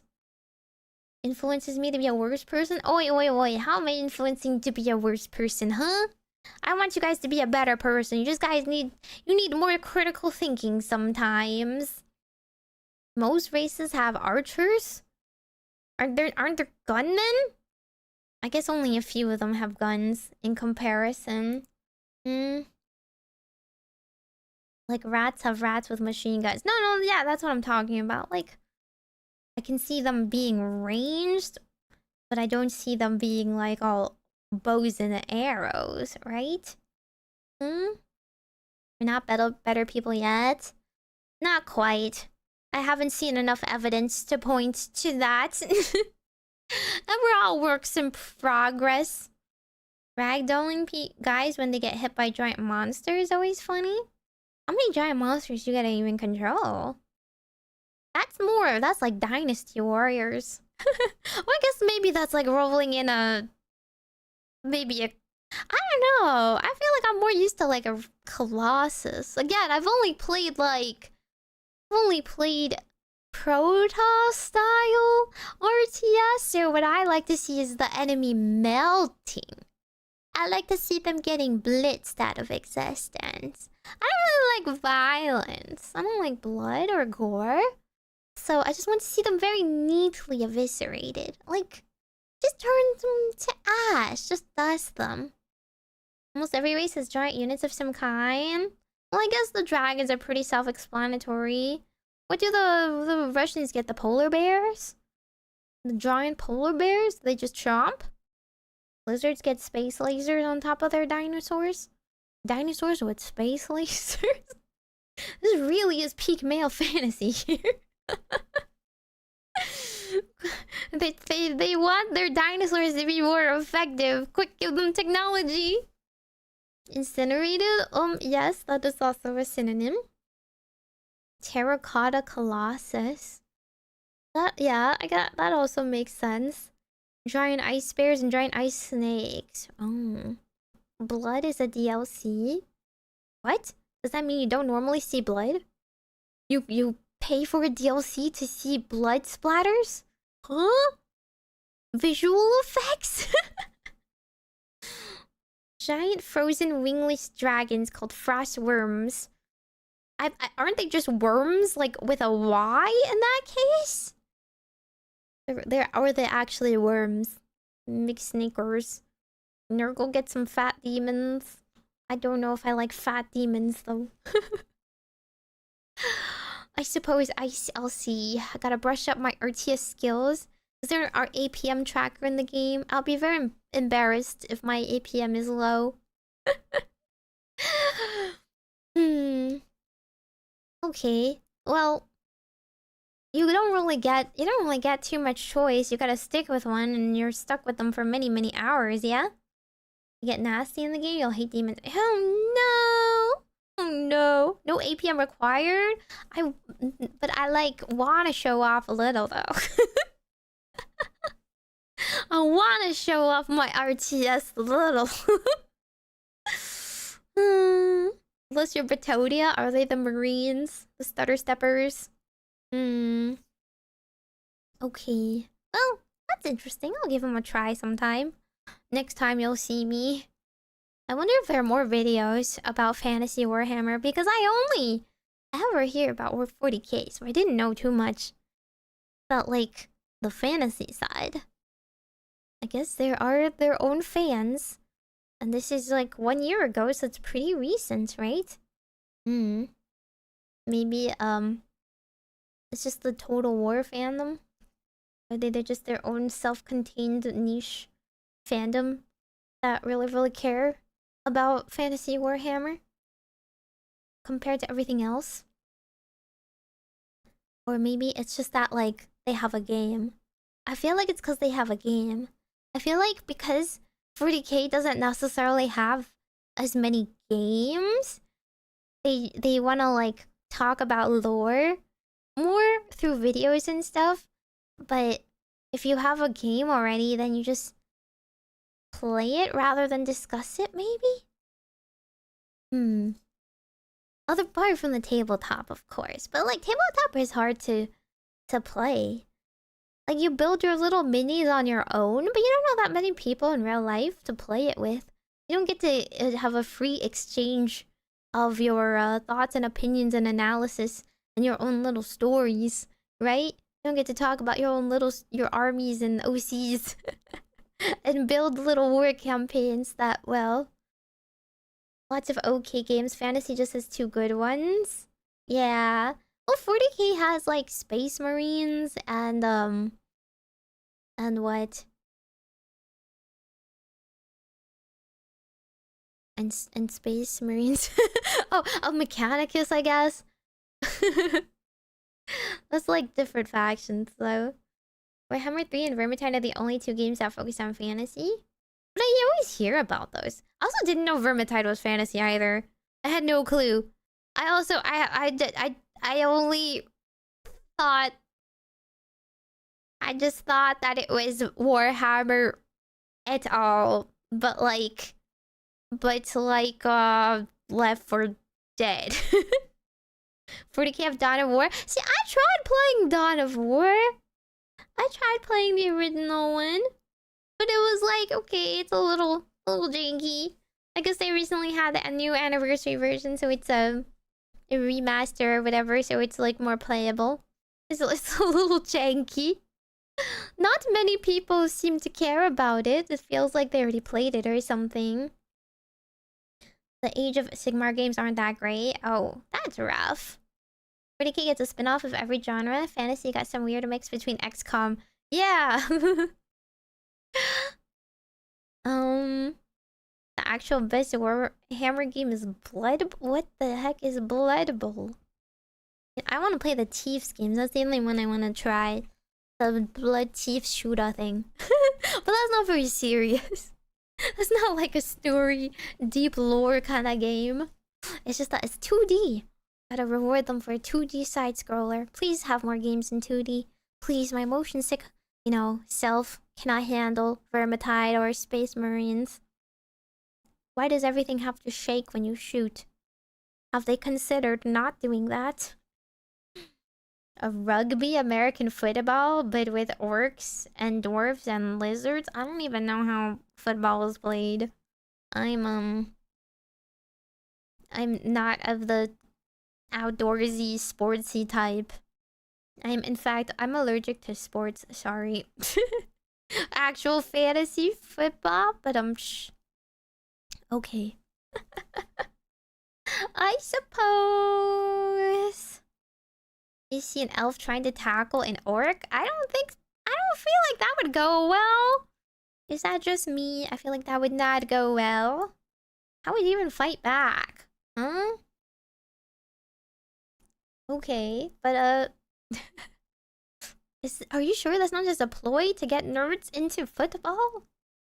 Yeah, I like sports. I like it when my fantasy person catches the ball. I assume bludgeoning people is like okay, it's illegal or so. Okay. Anyway, I will give the game a try at some later point in time, I suppose. Although I will do my best to also educate myself in other areas and respects, because I definitely am not going to get it all in 1 or 2 videos alone. I just don't really have time for them because all the videos are 1 hour long.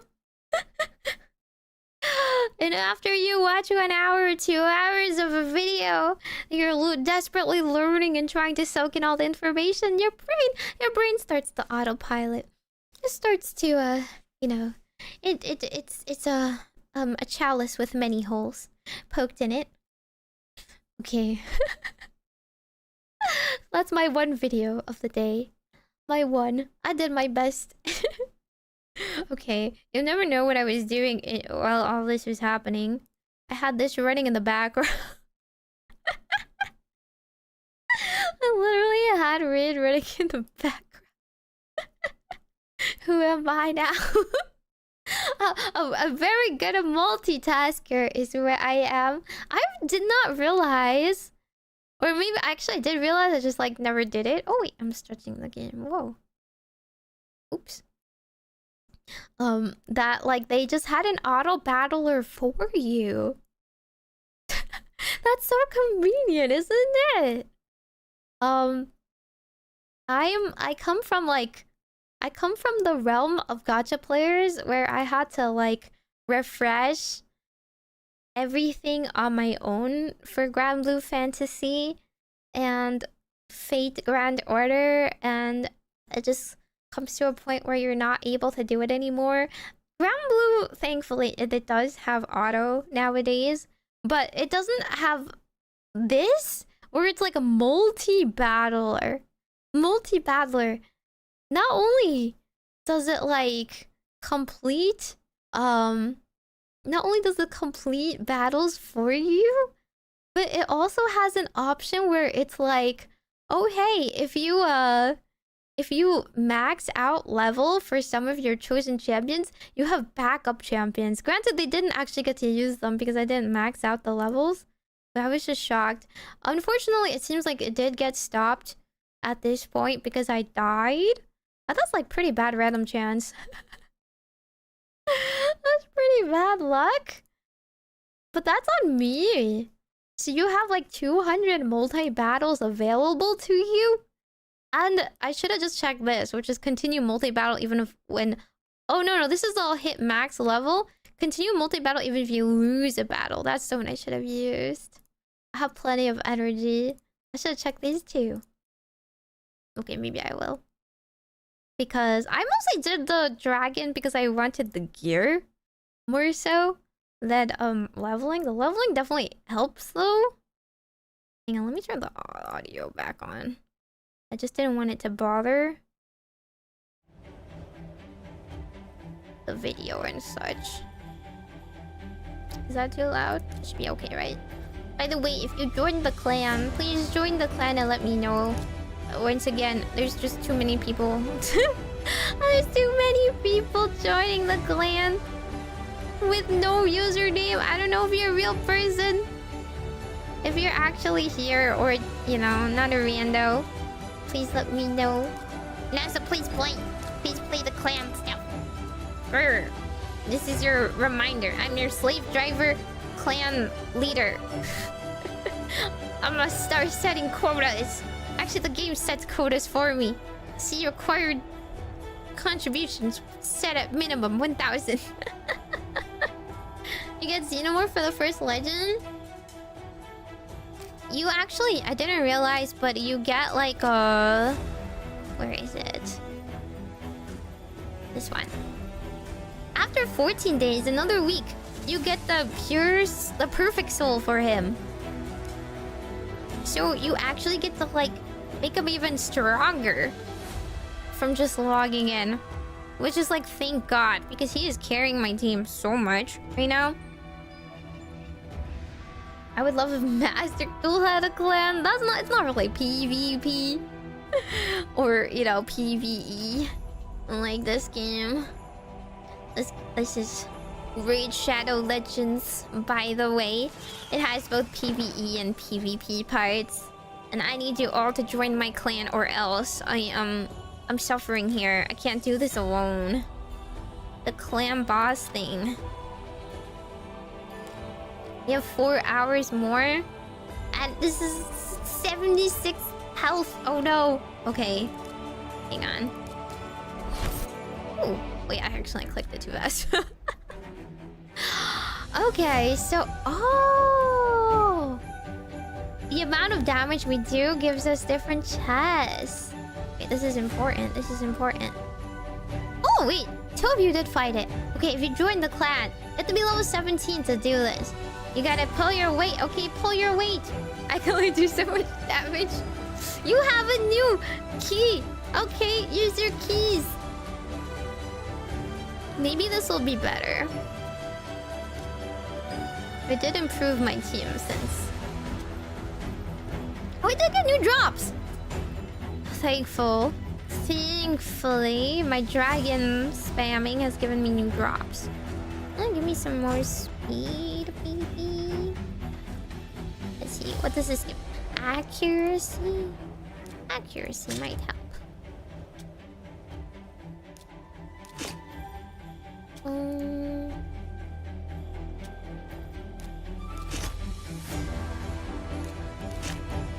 Let's get a bunch.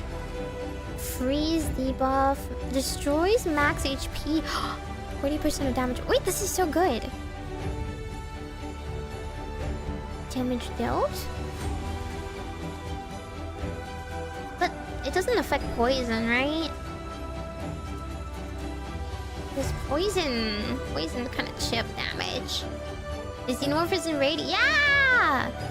The raid has a lot of collab characters.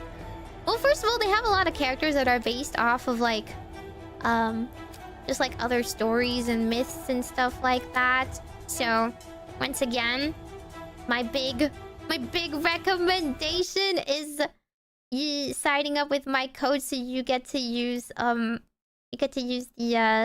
promo code for Alice and Monkey King. So Kong is Monkey King and Alice the Wanderer, aka Alice of Wonderland. All the Wonderland creatures, they like kick butt. They're the best ones. But yeah, you get like a lot of collab characters in this game. They had like Teenage Mutant Ninja Turtles, the most recent. And the Xenomorph is the login reward. That one's just login to begin with. But you get free ones for the promo code as well. Da-da-da-da. Get Alice? Yeah! Except for me, I didn't get Alice. I'm so sad. Archers and lifesteal? Is there Archer? I don't know all the characters off the top of my head. But there's a lot of characters. There's like how many? Yeah. There's like how many? There's like a ton. So many. I wanna say, let me double check. When I was pulling, I was checking how many there were.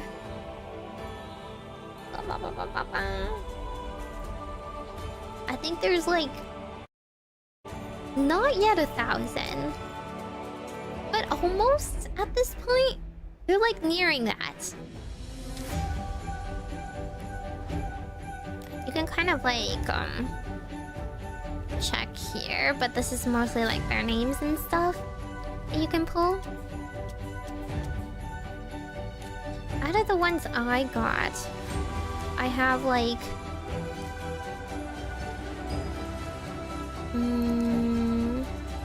the demons are cool. There are a lot of archers, but I don't think I have like a legendary archer or something. I have Jingle Hunter. Jingle Hunter of the High Elves is an archer. He's so festive. So holiday appropriate. He's an epic guy. And like there's a lot of ranged characters. Anyway, but he like freezes people. So actually like one of the buffs that might help him is the one that gives him extra freeze, perhaps. Since I think his other abilities might work better with freeze. Well, this kind of takes away this.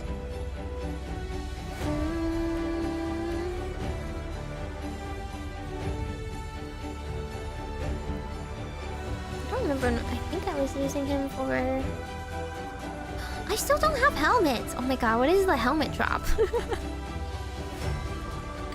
This is like other games where like you have to grind the dungeons for artifact drops and it's complete chance, but you get...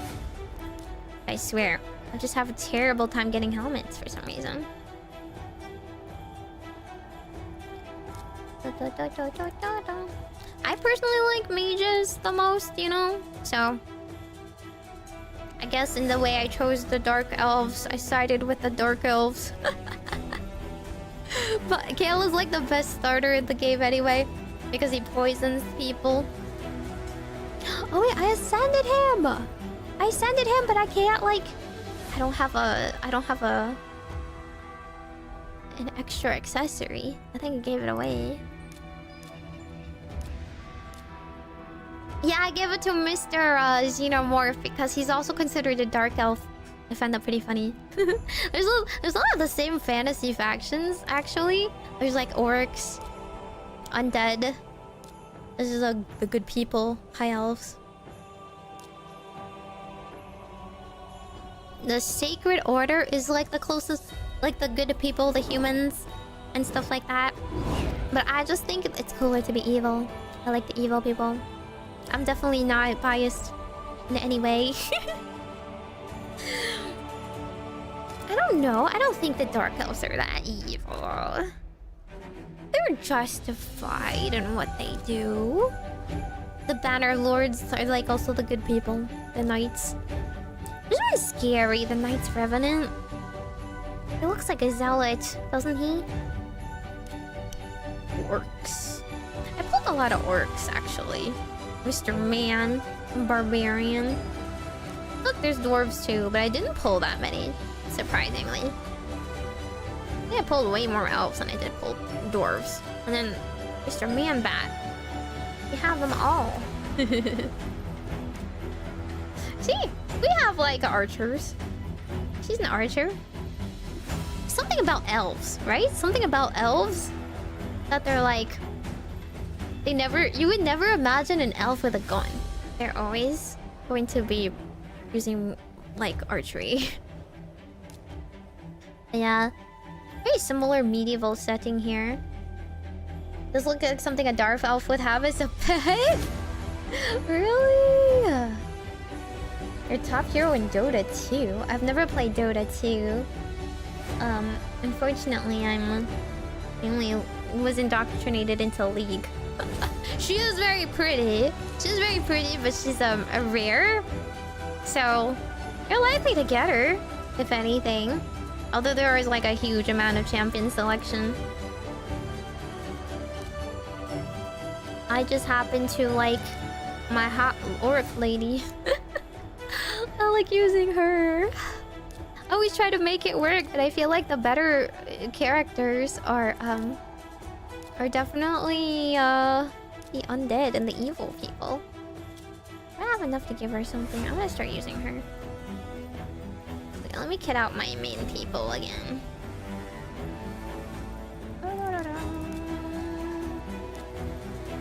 She still doesn't have a helmet. Doesn't have a helmet. I can definitely give her a better set though.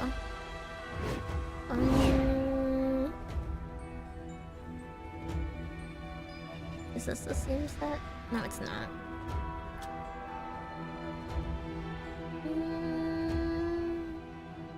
What to give her? Lifesteal?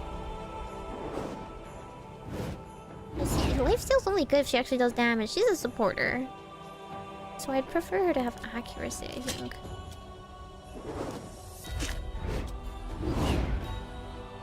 That'll be fine.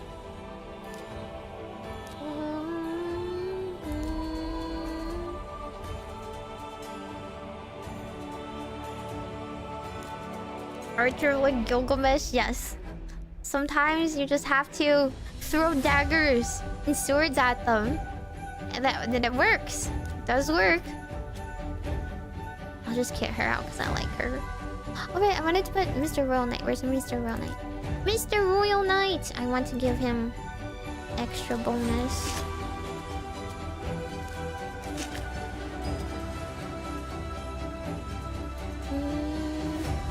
Four artifacts per stat. What? Wait, oh! 4 artifacts? That means it doesn't go into effect if it's there. I don't have 4 of them.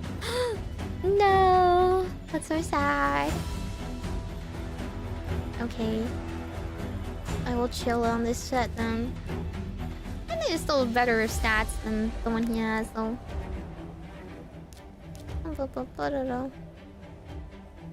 Okay. So yeah, this is 4-2. It's much easier to get 2 to drop than 4. Just because I'm like a lower level right now. Okay, I'll get rid of basic things. Wait, maybe this.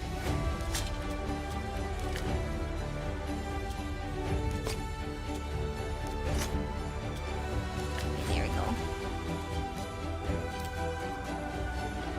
Let me try it.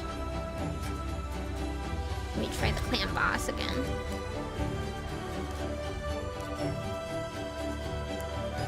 Just a good amount of people to bring. 2 supporters, 1 max HP attacker, and 1 xenomorph. I don't know if I'd like kill. I think I should bring someone else.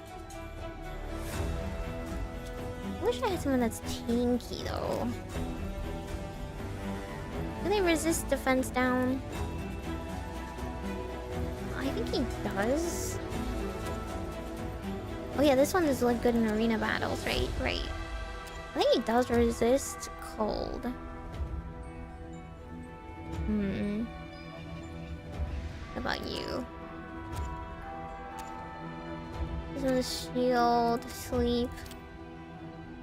What does she do again? Turn meter, sleep. Hellish blaze.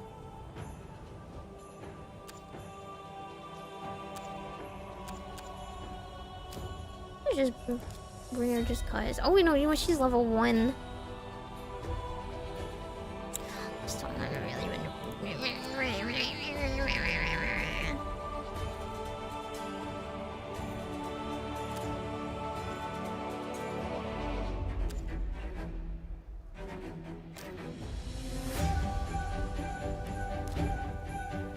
You know what? I'll bring Mr. Jingle Hunter just for one round, just to see how he does.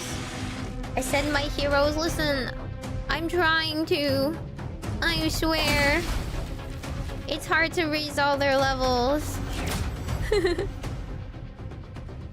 let's see what he does. Freeze. Attacks all enemies. Let's do that one then. It didn't crit. This is the ally healing. Yes. Leech. Leech is not landing either. Ow. Ow. How could you? Ooh, poison.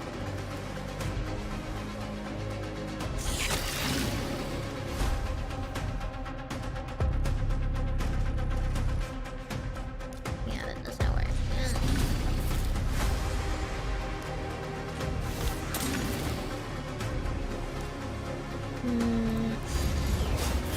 Let's give him some heal. God. They're so vulnerable.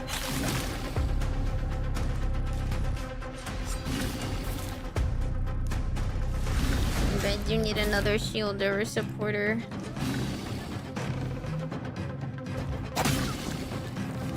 Gotta poison them more. No, he's stunned.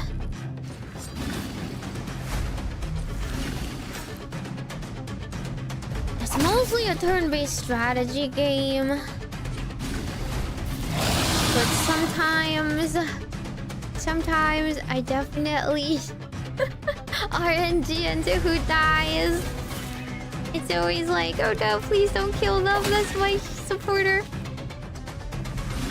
Please don't kill them. Their turn order is about to come up. I really need them to heal. Oh my god. I can't. Please. See, he doesn't have a survive skill for 5 more turns. Mr. Predator lives for quite a while, but...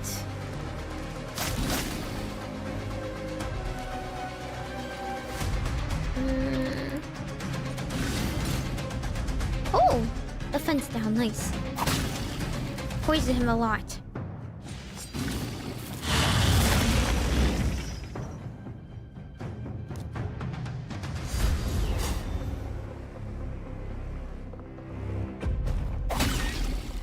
I think it's just better to keep poisoning him. Just don't. You're not allowed to poison me. That's evil.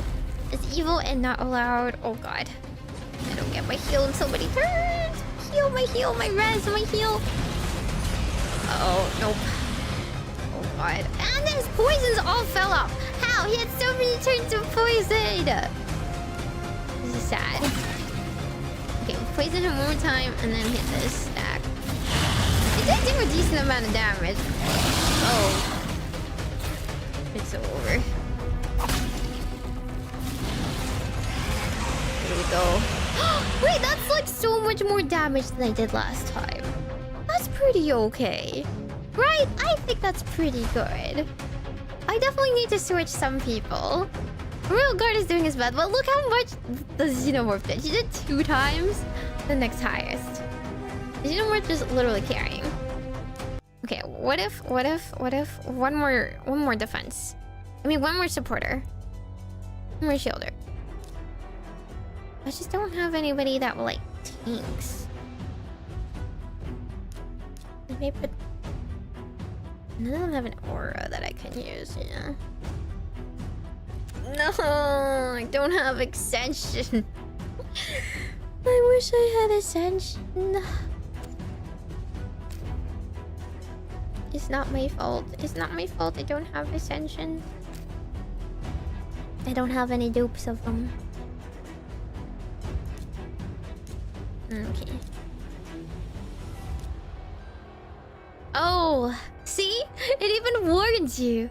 It's like you should probably maybe bring an aura. Listen, I really, really wish I could bring an aura. I'm just... I don't really have one. Okay, fine. I'll bring Kale. Fine. Fine. Fine.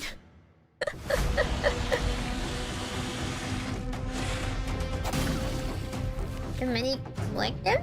Not really.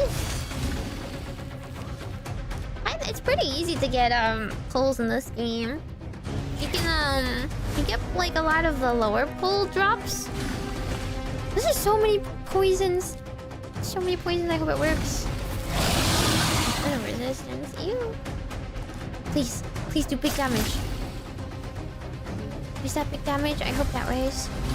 It's like every poison stack really helps the damage. You can do a lot of the dungeons. They give you a lot of drops for pulls. So it's fairly generous in that regard. Oh my god, the poison's landing so nicely.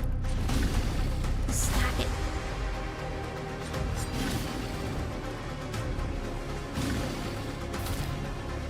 I just feel like I need another shielder for all this damage I'm trying to land. Ah, don't stun him! We shall. We shall. Please, just survive.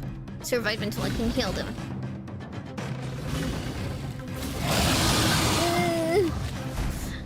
Like I said, it's illegal! It should be illegal for them to poison me back. Aww. Let's stack a couple more poison for that ability again. Increase defense? Oh, leech. Nice, nice, nice. Poison for some more. Nice. Big damage. Oh no! See, like, that's the worst luck. He kills my one guy that revives. My one guy that revives. I could last so much longer if I had that. Please, big damage. All my healers go down one by one. Sadly, that's just RNG.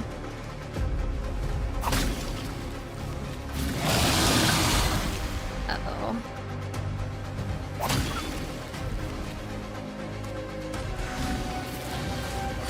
Debuff blocked. You hate to see it. Can I get an extra turn? I can. Oh, he stunned me! No! Oh, it's over. 1 million tap! Wait, I thought I was doing worse!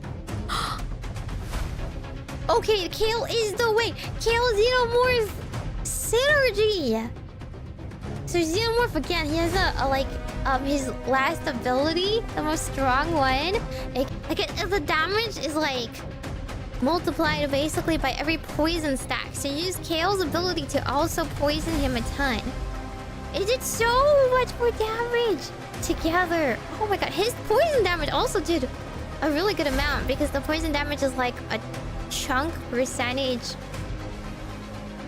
and just chips away per turn. This is the way. I need to get my supporters up damage up. Mr. Royal Guard, I feel like he can do more. I feel like he can do better if I can just keep them alive. I need people that like keep my team alive. Listen, 1 billion is pretty sick. Okay. I'm just saying. I didn't even do the most damage. Wait, dang. It's because you have Alice! Oh my god, name auto has Alice. See? You see this? With... Oh my god, you also like super ascended them or something. You guys have been working hard. Look, we got it to 57%. You guys need to pull your weight, rest of you. Where's my quota? Meet the quota, chop chop. Then we can get a nice chest. That's the clan battle of the day. Oh, let's do some arena then. This is the PvP. I did not finish my arena battles for the day. I feel like my team is much stronger now, right? I should be able to pack a punch. Can I fight this? 13,000. I'm like 14,000. They're 13,000. It's pretty darn close. Pretty darn close. Maybe if I swap some people around. I'm thinking Xenomorph is the carry. Let's try this instead. Yeah, Kellan's Xenomorph. Wait, really? Alice barely does damage against this boss? Aw. I like her though. I don't know what their enemy units do. Oh, does he have Lizard Man? I don't have any Lizard Men. I didn't pull in any at all. Who do I take down first? Who are the good people on their team? Let's just hit this one. Maybe. The good thing about this game is like their PvP is actually interactive. Like you actually get to play it. Decreased turn enemy. Oh, nice. Lower defense. And launch. Nice. Ooh, they have a counter attack. Okay, gotta be wary. Actually, this girl's kind of strong. I don't like that. I don't like that they are so AoE. Die from my AoE. No! Mr. Jingle Hunter. Should have protected you. I'm sorry.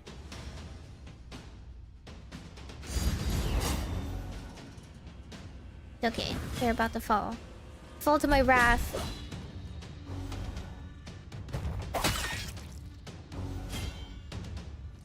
Bonk. Bonk. That's right. Get bonked. Get bonked. Your total power means nothing in the face. Wait, in the face of my Xenomorph, but he's a skink. See, he's literally a skink. Mr. Skink. Lizard guy. That means the rest of these kind of outpower me, right? Oh, I have 16,000 now. Because I switched some people around. Maybe I can do it. Gotta believe. Okay, I would definitely hit Kale and the supporter. Because they're strong. Wait, let's do the supporter first. Let's do damage first.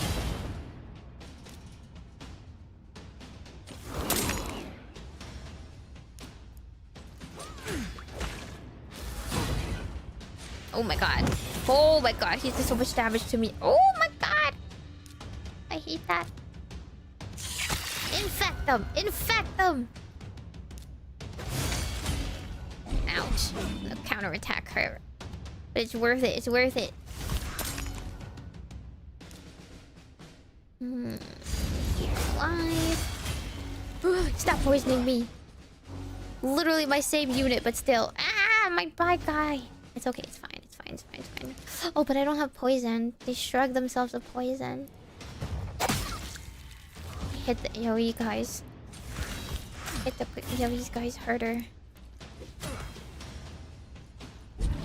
No, don't hit my supporter. No! It's fine. Xenomorph carry. I'm a carry. Trust. Oh, I should have used Infect. I forgot. He cleared himself with the Infest. Maybe I hit this guy first, man. Oh, jeez. Nice. It's fine. Xeno carry.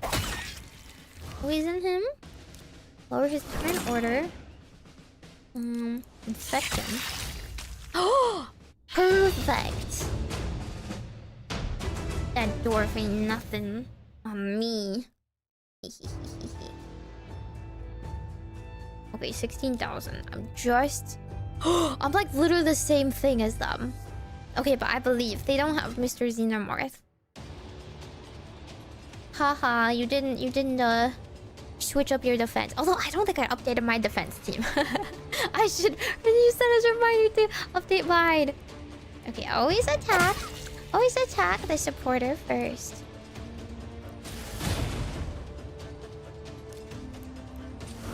Always lower there. I'll hit them all with the AoEs first as well. Who else is good on this team? Is Bronx?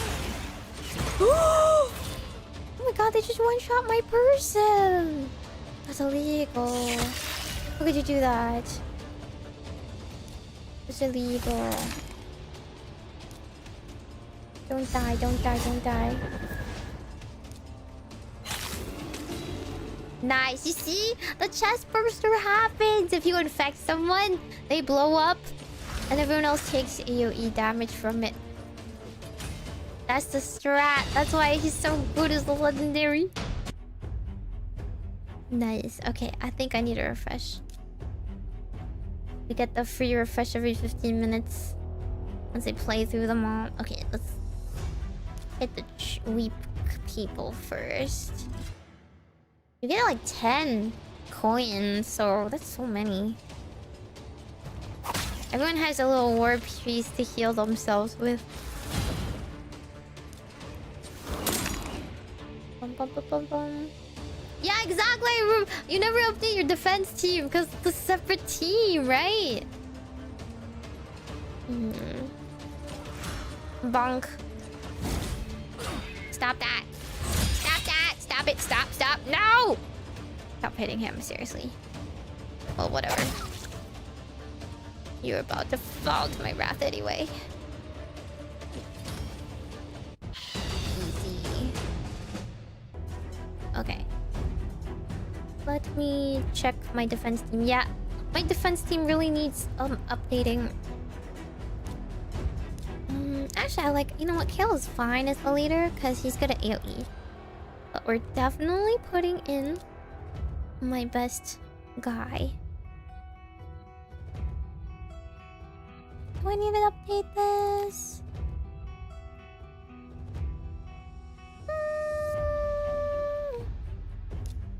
I think maybe 2 offensive people. That'll be pretty hard to break through. Okay. Oh my god, what the heck? They gave me so many strong people. I can't defeat the strong people.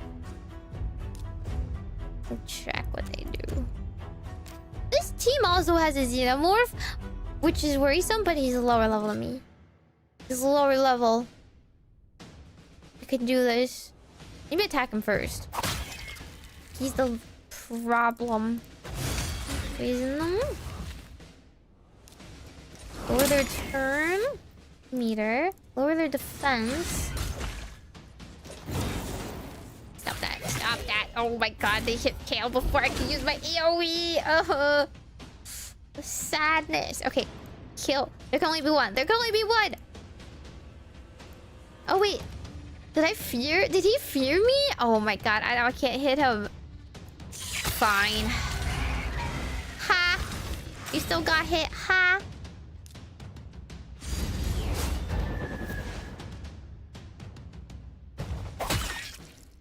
You resisted my poison. No, no, no, no, don't hit the guy with the counterattack. Don't get provoked in needing counterattack. Come on.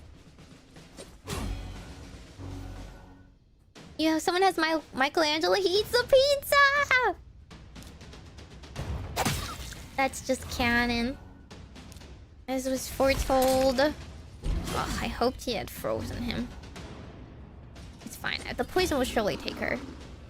Or I will overtake her. Yippee. Like, I wish I was able to pull on that banner. I want the Ninja Turtles. I think 20,000 is too strong for me. There's super ascended Kale. They're level 40 and 50. I feel like Kale with 1 AoE might just solo my entire team. I think that's a little rough. I could use 5 gems to refresh right now, but I think I can sit on it. Like, I could probably just sit on it for like 11 more minutes. 11 more minutes isn't like that bad. Let me collect my bronze tier. Listen, I just started, okay? I still haven't unlocked the other things, but there's so many more. There's so many more gameplay levels. But can't do Doom Tower until 40. Faction War is at 20. I'm very interested in which, like, what kind of game style that is. I would imagine factions is based on like all the different different, like, you know, obviously factions, but you know, like the different races, like humans versus the lizard men versus the undead and such. Kel just sold my team. That's what I'm saying. He's actually the one champion they all say you should take because late game he's still useful for his AoE and his poison and whatnot. Nature words would be really hard modes. It wouldn't be as hard once you're at those levels though, right? At that point you would probably have pretty high ascensions and whatnot. You know, this kind of reminds me of like the Nikkei mode when you have all pilgrims and all like Altera going up the tower. I wonder if that's what that's like. There's a lot of factions affected. No way, no way. Did I get any more summons? No, I only have one. I only have one blue one. At least I could choose which one I want. I look at the lady first, of course. Murder. Decrease defense. Oh, counter attack. Attacks all enemies. Decrease attack. Ooh, ally defense in battles by 33%. Maybe I'm being too defensive. When I keep dying, I keep finding like defensive units are the most important, but this one heals. Straight up heals the champion by 50%. Oh, he self-heals. If there's any surplus, heal places a shield. That's kind of nice. Damage inflicted by the skill increases 5% for each buff and debuff. Will ignore 25% defense that have no buffs. Wait, maybe this guy's kind of good. Attacks when enemy removes buffs. I don't want him.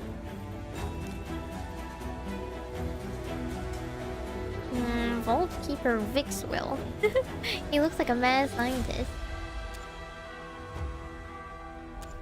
Looks like most of these are like supportive types. Archbishop. Doesn't he look like a Warhammer guy? He definitely looks like he worships the Emperor. Other of Faith. Oh, increase accuracy. That's very important in this game. Increase ally accuracy in battle. His aura is really good. Plague Doctor. Corvus the Corruptor. Maybe he's a traitor. Medical miracles. Places poisons. Another poison guy. Okay, I think I want the first guy though. Nice summoning. Nope. But we got a lizard man. I don't have any lizard men that are very good. Slither Brute. Accuracy in dungeons. I see. I'll just do one more for the 10s.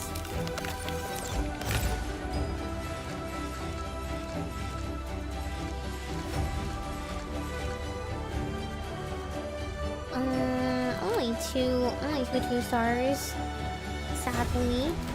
But they'll make delicious fodder for me, so that'll be okay. Let me go eat them. I am quite fond of feeding them to like my literal monsters. My literal monsters that definitely are people eaters. It's just canon at that point, but maybe I should give it to someone else. You know, it's kind of funny to imagine her eating them too. Canoness.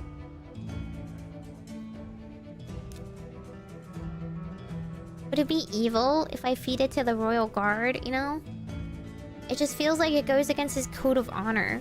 His knight's vow or whatnot of chivalry. Does it?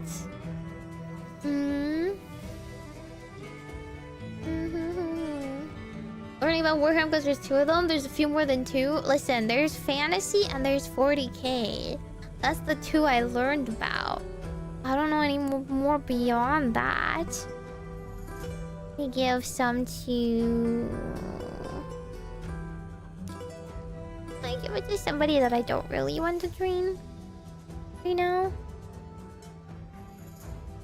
That's still useful. Like her. Maybe her. You shall eat my people. Because I think it's funny. Wow. And you say you're on the sacred order? You eat them? You eat them like this? It's okay, I have an extra.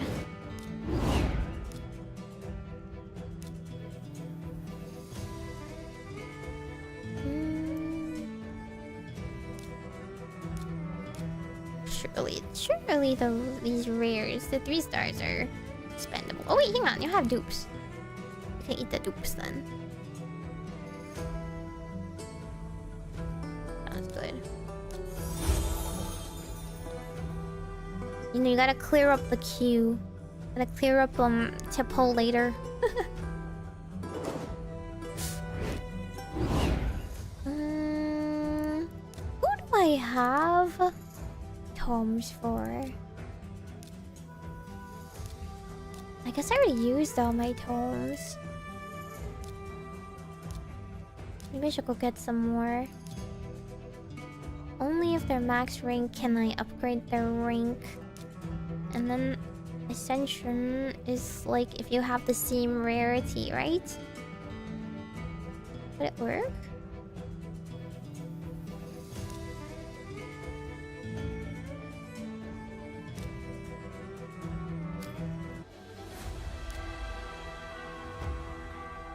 Let's see if I can get some more. No! Magic Keep is still closed. Let's see. Perhaps more of the Minotaurs thing? I've never tried these. Let me try this one. What's the Fire Knights looking like?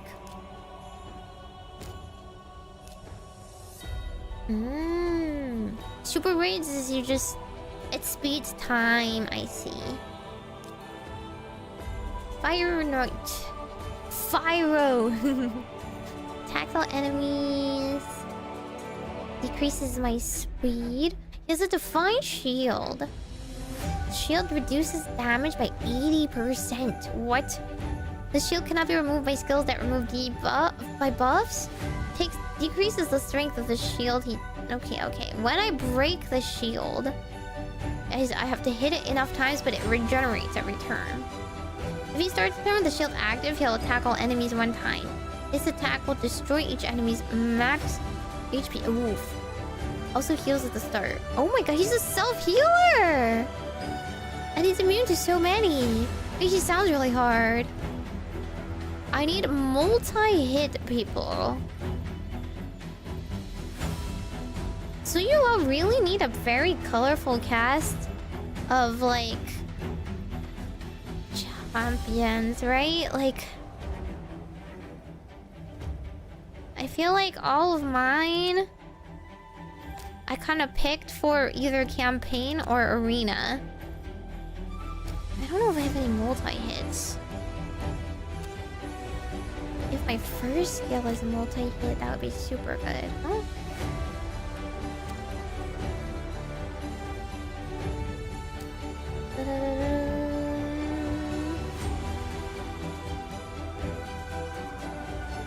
Oh, thank you for the raid, by the way.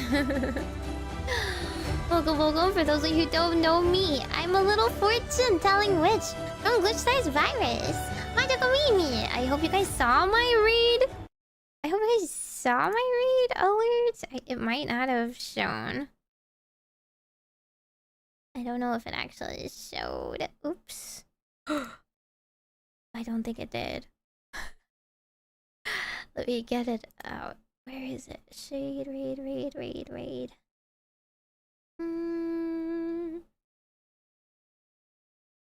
What did I call it? Oh, here it is.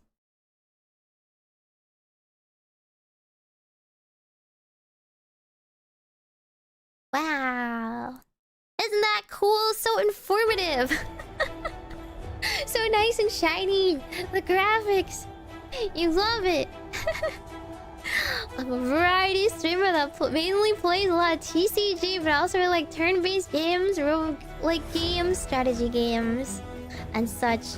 I've been delving more and more into strategy games. And I don't know. Technically, Digimon is a turn-based strategy-ish like game. Just ignore the character, like the monster collection part of it. I play a lot of Yu-Gi-Oh though. Anyway, thank you for the raid. Pilgrim Tower was so hard the first year since getting Pilgrim was way harder. Oh, I did not play back then. So I started the game out with like pulling a Modernia right away. So it was fairly easy for me. Modernia solos. The strategy is also single brain cell. Listen, my single brain cell is still smarter than most people's 5, okay? The one thing I am pretty good at is reading. I'm pretty good at reading and I'm pretty good at like discerning things.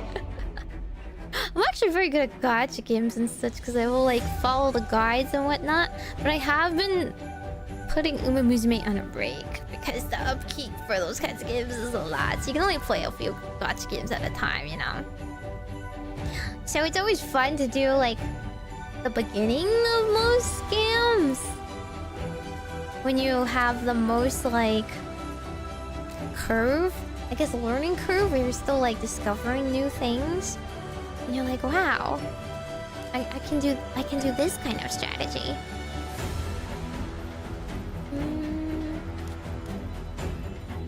I just don't have any multi-hit. I'm kind of worried about this one. This one does 3. Okay. Do you guys have multi-hit? No. Do you guys have multi-hit? Okay, this is attacks 2 times. Not terrible.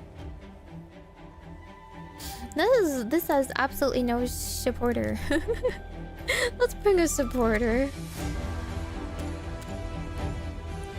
Ally buff. Dude, those don't do anything.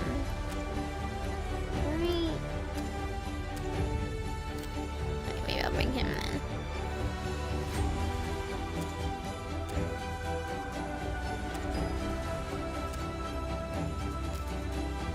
Wait, hang on. Is this still him? Yeah, sleep doesn't do anything against this guy.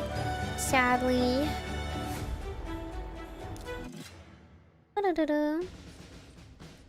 Listen, usually I play... Oh, okay, I forgot it was auto on. Listen, usually I'm really good at reading. That's why I picked up Yu-Gi-Oh! So quickly. Please. Like... I only played Yu-Gi-Oh! For, how long at this point? I started in my first year in... end of May, June, right? So, 1 year plus however long? Oh my god, his shield has eyes! It's kind of trippy. Don't like that one. Cheats at Yu-Gi-Oh! By reading. With stream ends, can we raid Shadow Legends? That's right.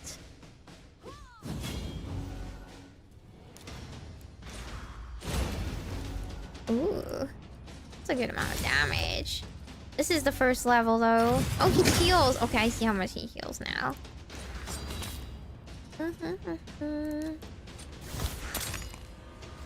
Honestly, as long as the game is not, like, an action game. I cannot play action. I cannot play FPS. I cannot play, I cannot play, any 3D-ish game that makes me motion sick, so it's very sad. I like Slay the Spire. Okay, let's try that, but like at a higher difficulty. Oh, see, that doesn't auto kill everybody. Surprising here.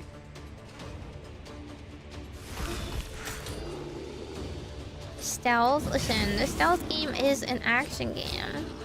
Does it fall under that category? Yes, it does.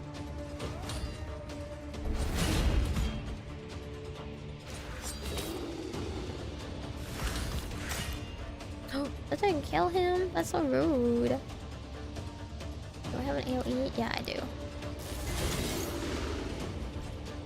Okay. I don't know why, but the way he's dancing right now kind of reminds me of like a Hollow Knight boss. Okay, shield up.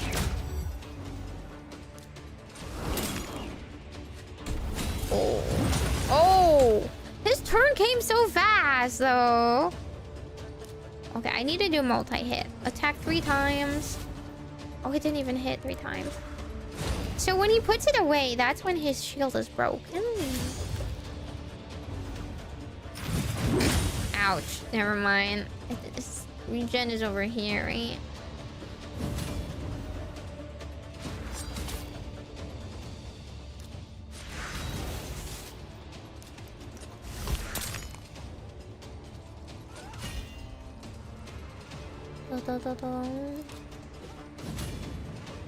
Don't think.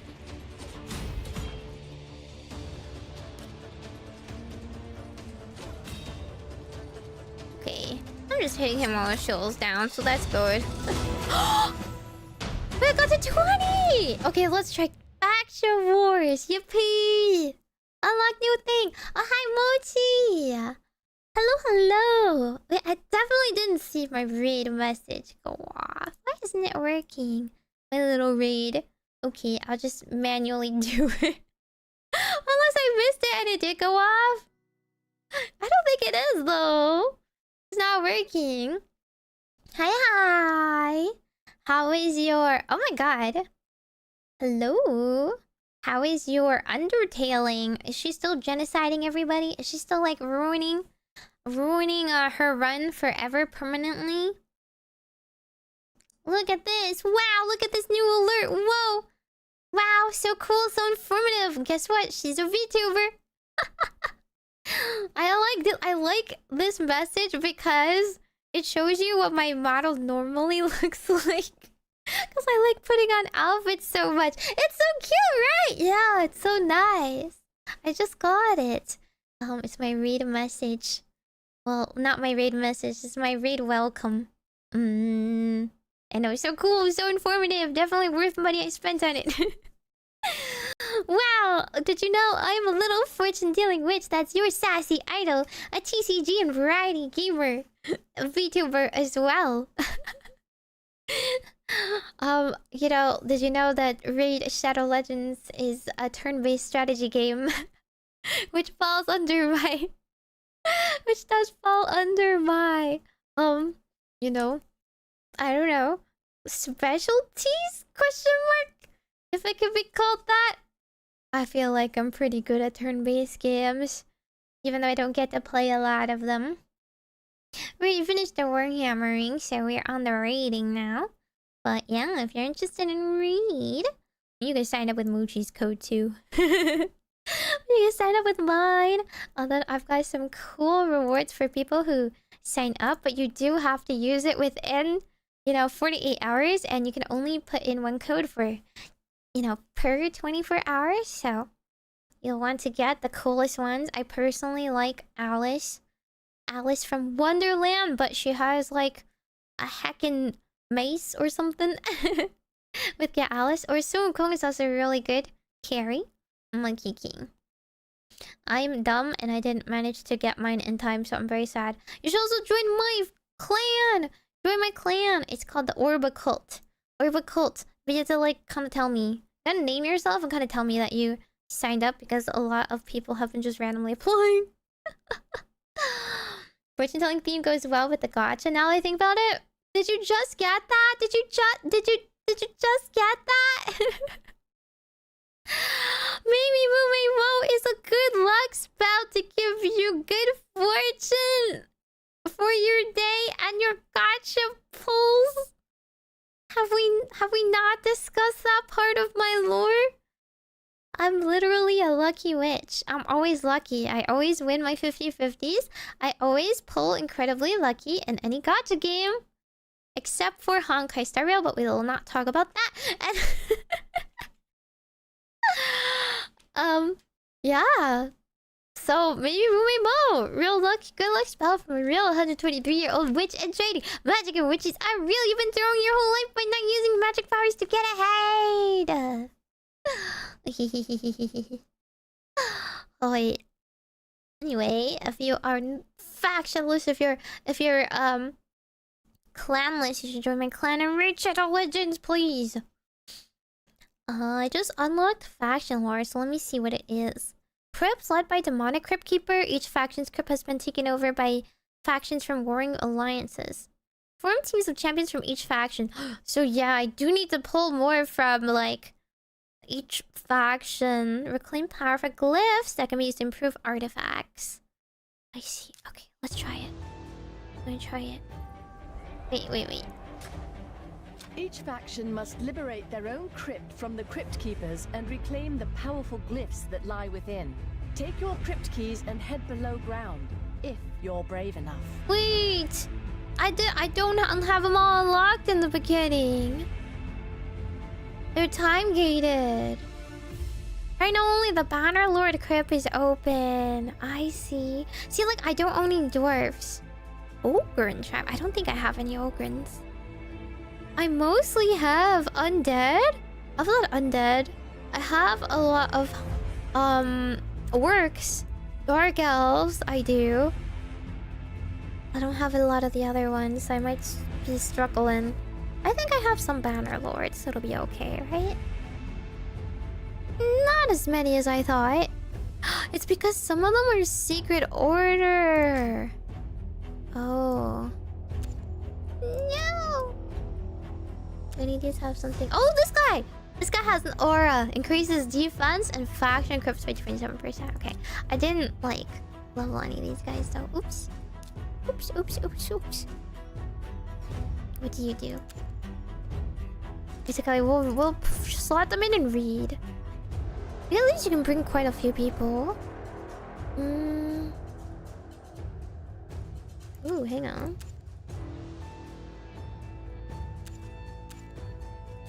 There's a debuffer. I just need one supporter.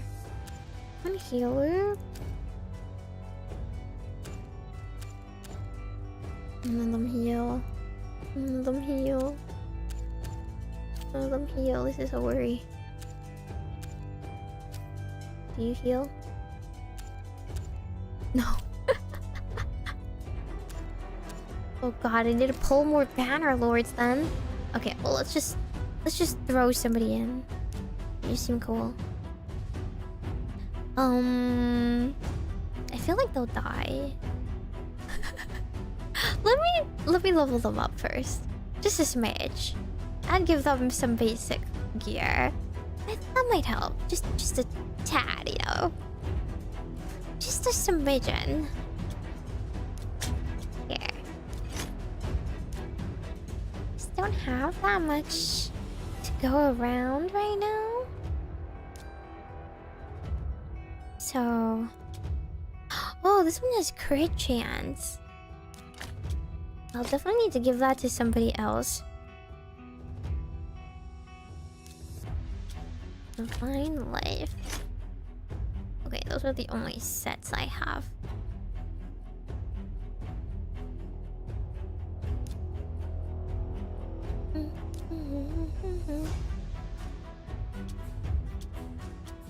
I need to go to the tavern. To level them up a bit. Don't have that many brews. So sadly, I can only level you up like each of them one, maybe. Are we okay?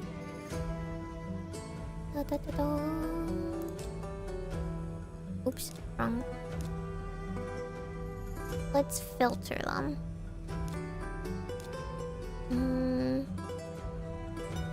Action? Banner Lord. Here we go. Much easier.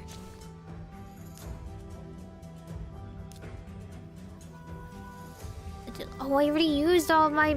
I already used all my... brews because I have so many greens. Okay. In that case, let's uncheck this and give them eat these people. Eat these people. It's fine. It's cool. It's fine. To level 5 at the very least.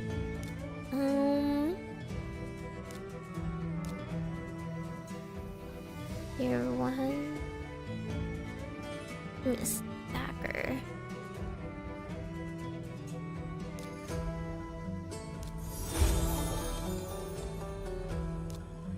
Oop.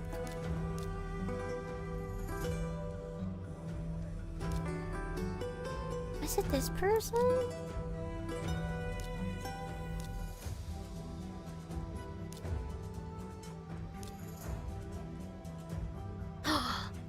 Dude, I mean, I could give an off. You know what? I'll just give him an off color brew.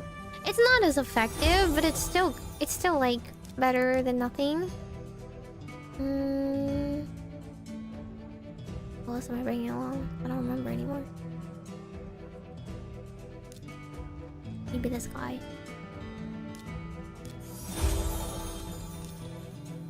One, two, three, four, five. Oh, that was it.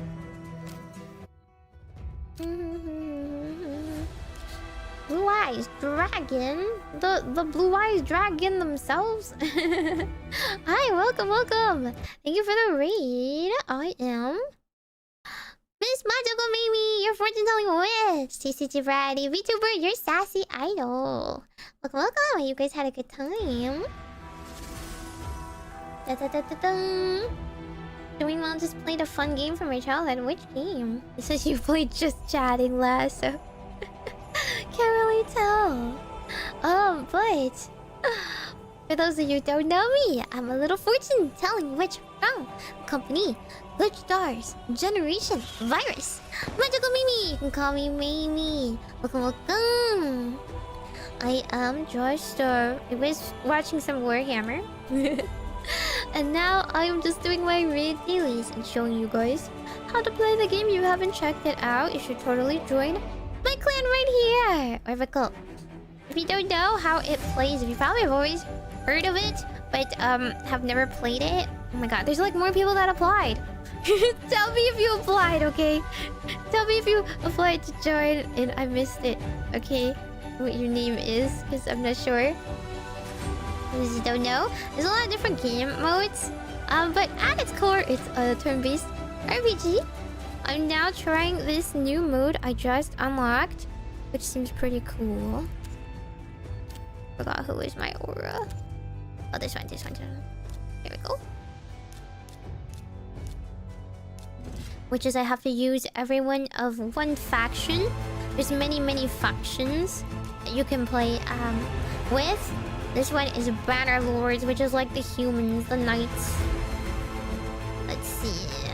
Attacks all enemies, 50% chance of players seeing decreased defense. It attacks one enemy. Okay, the AoE is always king for these. Let's do that. Ooh, what's this? Decrease the duration of all buffs on the attacker when hit by an enemy under provoke. Oh, I have to put provoke on them. I see. Well, these are just like cannon fodder, so let me just smack them for now. 60% increased defense buff and 50% buff. Okay, this is a buffer. That's good. You know, they all work together. Wait, this one also puts a provoke on the shield.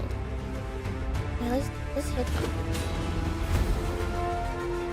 Let's smash through the rabble, the riff-raff. Been there, done that.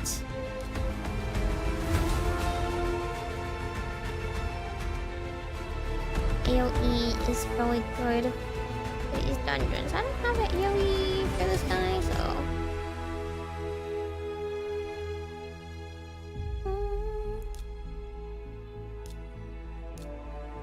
Okay, right? Attacks one enemy. They only attack one enemy. Okay, maybe he can stun. Stun this beast man. They have beast guys too. Puts Veil buff on all allies except this champion. Wait, that's kind of cool. They can all become Assassin's Creed. Increased defense buff on this champion. Or just attack them all. I'm gonna put a Veil on everybody. Ooh! I wonder if it's like sand attack. I wonder if they lose accuracy. Or like... Or maybe haze? I wonder what it does. Provoke him.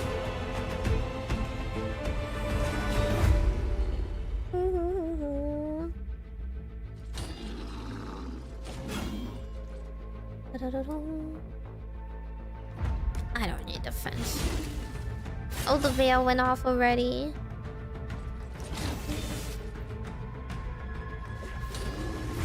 I guess it wouldn't really help for AoE attacks, but it probably helps a lot for probably helps a lot for like the kind of fights where like they have to target you. Oh. No, I didn't provoke anybody. Okay, just stab him. Stab him. Oh, he didn't stab enough. Oh, how dare you? How dare you reduce my team? Okay. Oh, it was pretty easy. The next team is full of hot ladies. The undead horse, the sorceresses, they're also... Like, if evil, why hot? What? Pax Weavers. And then a man-bat. That's their pet. Mr. Doom Screecher. I guess it makes sense if you were Force of Good, right? If you are Banner of Lord, you want to fight all of the forces of evil, which is usually the undead. But I don't know. I want to fight as the undead instead.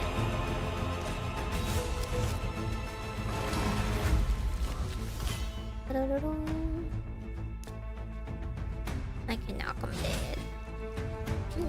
Yeah, if you haven't tried this game before, you should totally try downloading it from my QR or pinned messages. Android. Ow! Why is he asleep? Evil.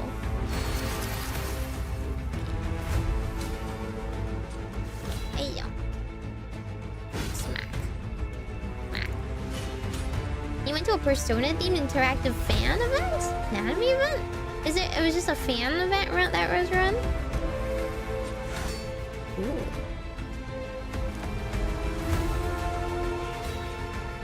Nice. They have really cool moves too. It's illegal.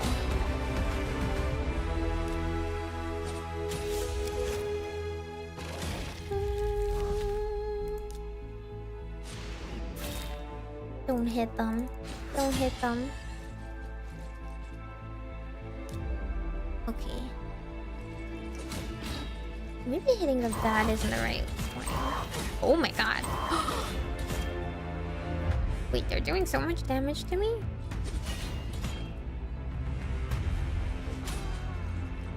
Hit all the people that have AoE.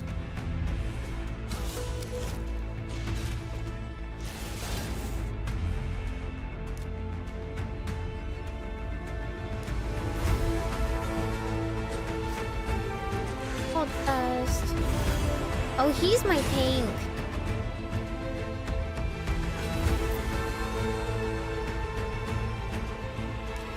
Wait, stun them?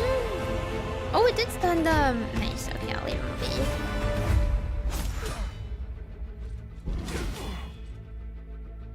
be. No, finish him off.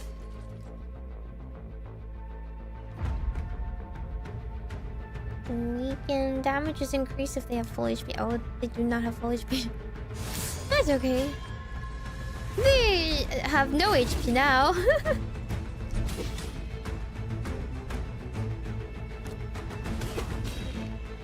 Don't resist me. Nice. I don't think I can do. Don't think I can fight the level 22 people. Oh my god, I have 12 out of 10 out of 12 keys. You can do this faction fight 12 times. I guess that makes sense because they are on rotation. I don't think I can fight this one. I think they're too high level for me. I'll try it regardless though.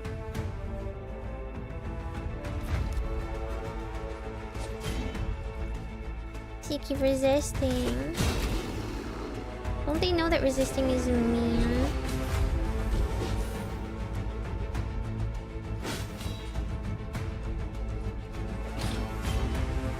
The problem is all my most of my abilities are single target.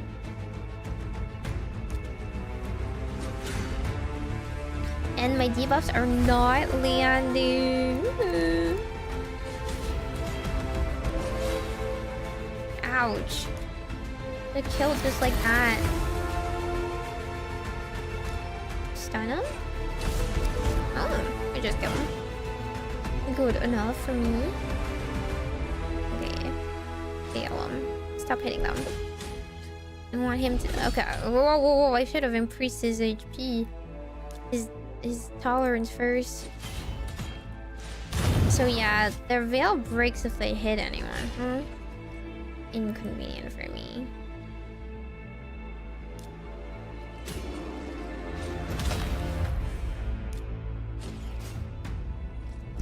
No, increasing his defense didn't do anything when he was so close to death.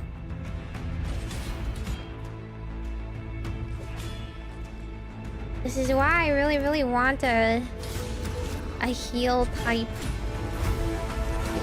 Increased defense is okay, but it's not quite as good as a shield.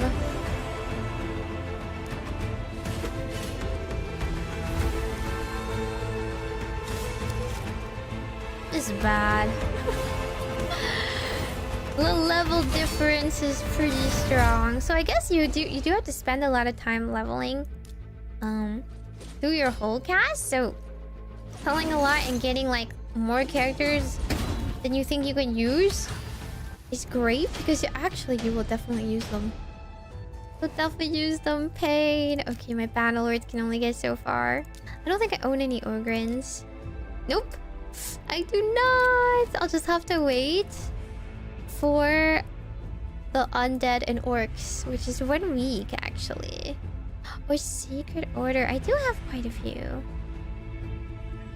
The Bannerlords are gonna need some work.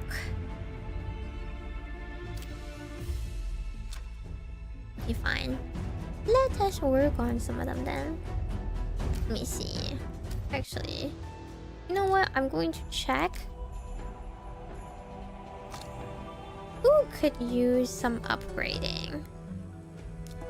I think he could use some upgrading. How do I get it?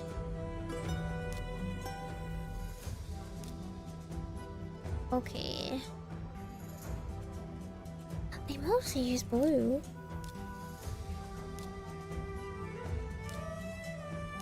Blue or green usually, huh?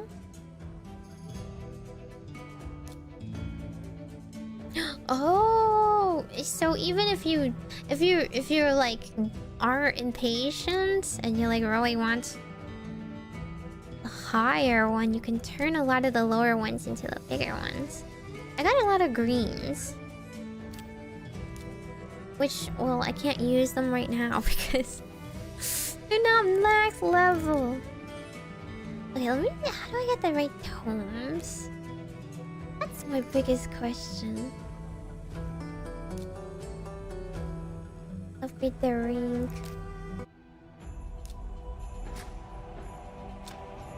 What's the correct dungeon to go to then?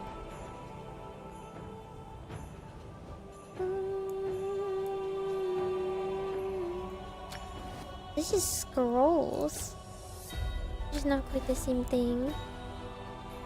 I still got bodied by those spiders because I don't have enough AoE. If daily equipment grind, yeah. I'm trying to see. Is it just grinding the dragons forever? Wait, how do I click on this?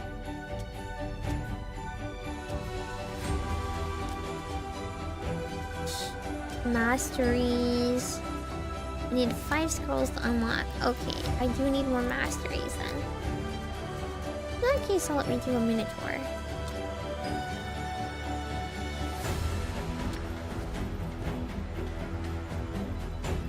I don't think I've gotten to level 40 yet though.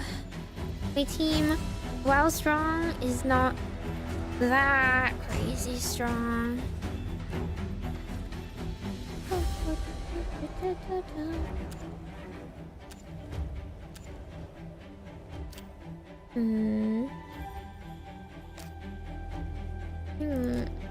Yeah, I like her more.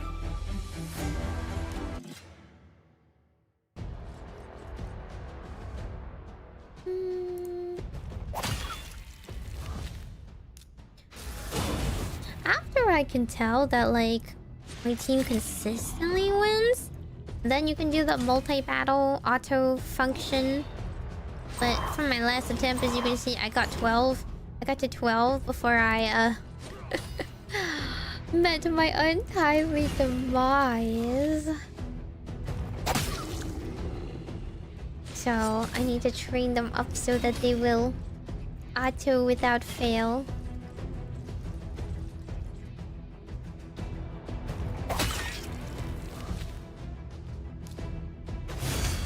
Poison them all.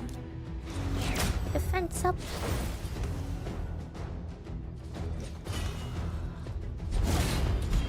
Oi, oi, oi, oi, don't debuff me. Oi. Yo, yo.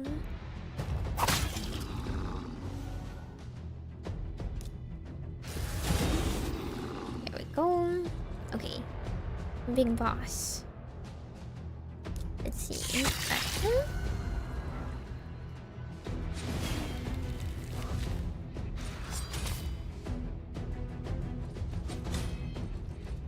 Wait, should I use the other move?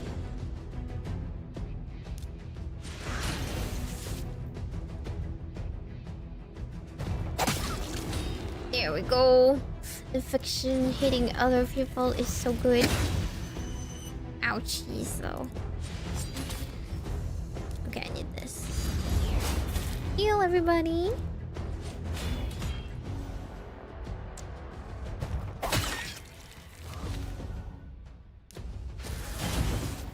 Okay. Now we just focus on Mr. Minotaur. Ooh, both landed. Okay, poison him up. Poison him up. Good. Oh, so many poison stacks. Okay. Please, please, please stay. Please stay until Xenomorph can kill. Okay, watch. 1, 2, 3, 4. 4 poison stacks. 4 poison stacks. Each one does 15% more damage. Right? No, no, no. It's like times 15%. Okay, you know what? I can't do math. Whatever. So look how sick that was. So much damage. And then watch how much of this will do. Bam! Bam! Oh, the poison killed him! That was so sick. My guys did so much. Oh, I'm like 30, level 30. I'm just so close to 40. So close to 40, but I don't know. I still don't think I can do the level 40 guy. Yeah, I don't know. I can auto without fail to 27 because I'm at 30, right? I don't know. Let me train him one more time.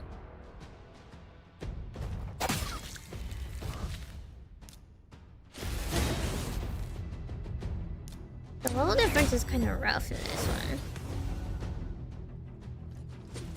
Thomas by beating the harder clan boss version. We can't even beat the first guy yet. Surely they'll be a little lenient on us.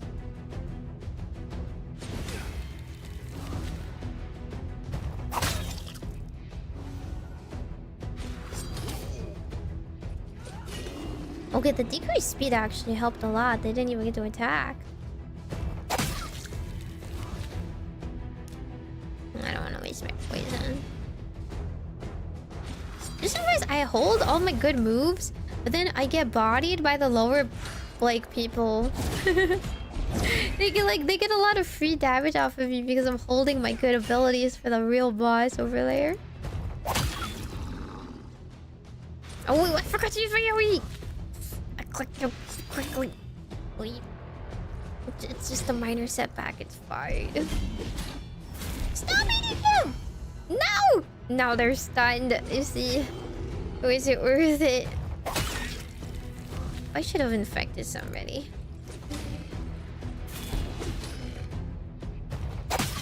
Okay. Oof. A little battered. But it's okay. Infect him. AoE. We should be fine.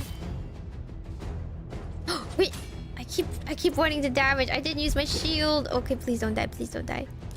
Please don't die.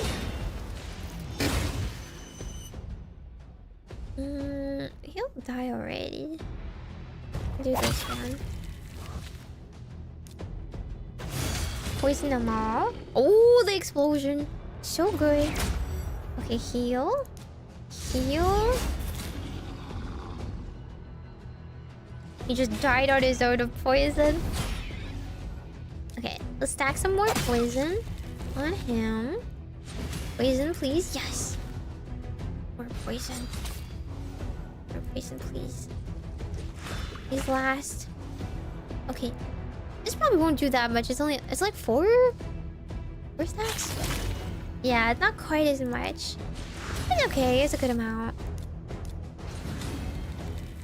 Let's get some more stacks.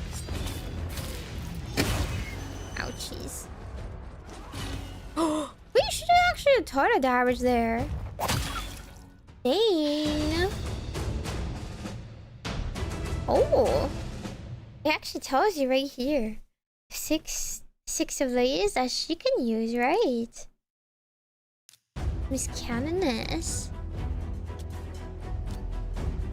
I feel like I need a guide.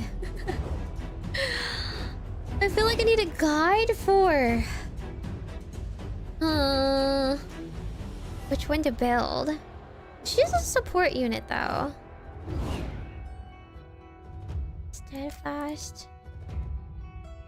Let's see, this is like accuracy, and this is healing, right?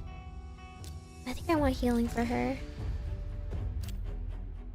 Because she's in charge of healing everybody else. Him, on the other hand, I think I need the offense.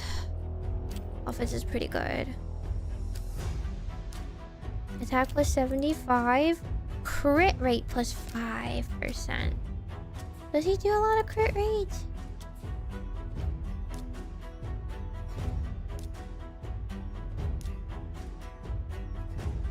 No, not really.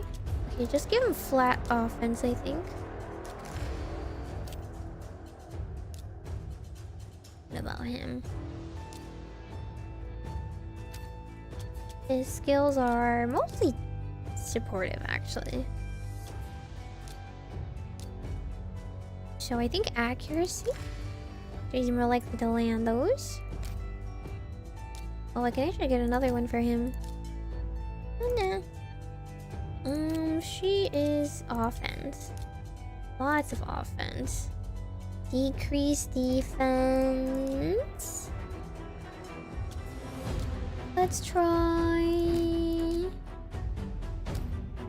Does she want crit rate? Is crit rate really good? Crit rate in a lot of games are really good, but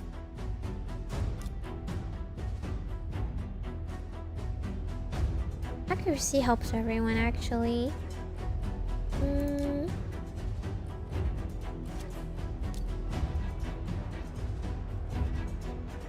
Although, honestly, she could stop dying so much. That would help, too.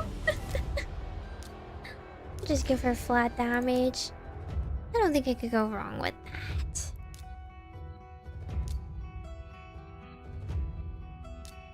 Ooh. These are pretty good. I need 30 scrolls for that, though, so gotta save up.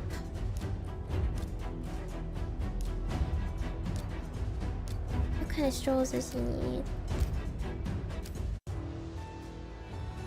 extra step passive. Yeah, there's lots of different ways to get your jump-ins like a little bit stronger. So a lot of what you want to do is the masteries in the Minotaur one. As well as like the full set of artifacts. So I have a lot of grinding in either direction.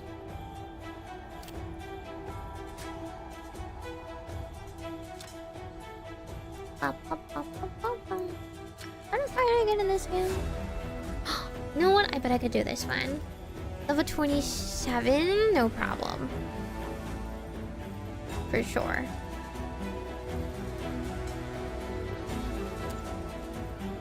Faction crypts. I swear one of them was. Probably not Mr. Kale is all. One of them has like an aura for just like general dungeons, which probably would help. I don't know if I trained them up yet.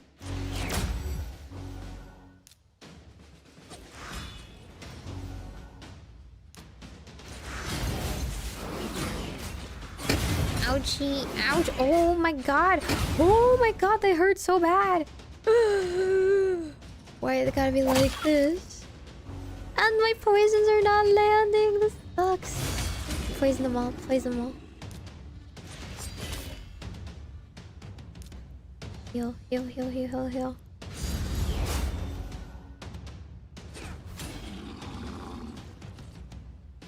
Okay, this will be fine. This is cool. This is fine.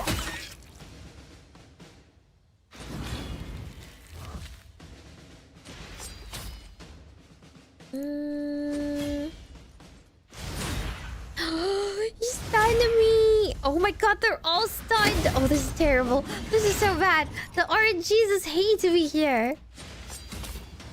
Oh god. There's Kale. Don't kill her. I need her. I need her. Oh, their max HP isn't much. Oh my god. Infest. Infest, I need y'all to blow up. That's right. I need y'all to blow up right now. Oh, I don't want to use my revive yet. I'm afraid she will die too. I'm gonna need her. Okay. Again, Mr. Ice Golem, it's very important that I attack his minions.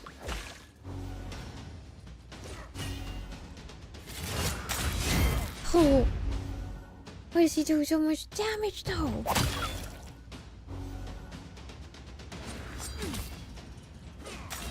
Oh, she's almost dead. Heal reduction, that's evil. Why would you do that?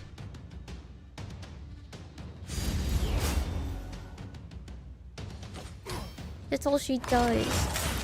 Okay, there she goes. I need to revive her immediately. Okay, revive ASAP. Don't kill them again before I have a chance. Infect. Blow up. That's right. Yeah, that's right. Suffer. Suffer. As I have suffered. No, he's dead again. And he revived his goons. Please, I need enough turns to pass so I can heal again. I don't have access to my heals. I have... No! Why do they keep attacking her? It's so bad.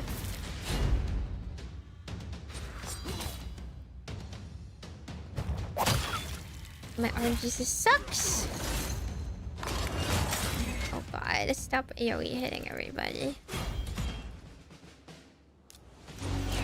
Heal, but I don't know. Could be a little too late. Die from poison. Thank god he died from poison. No, Mr. Knight is god. Oh, my hope. My hopes and dreams are dying. 2 turns for a revive. 2 turns for a revive. 2 turns for a revive. I gotta use this. Stop reviving those goons. Oh god.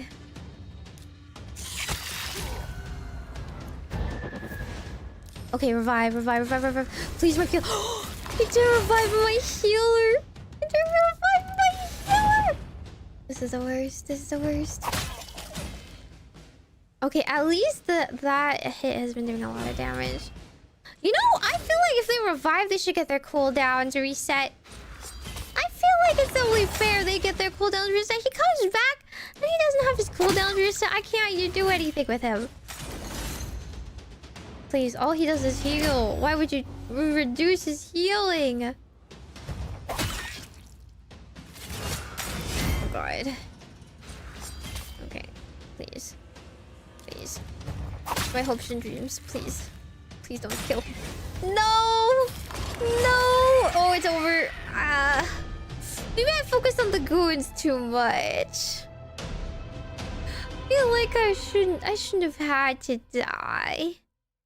At least I get a little bit of EXP even if I die. Wait, let me try one more time. One more time! One more time. This time I'll focus on the goon. Less on the goons. It was like kind of close. Very unlucky though.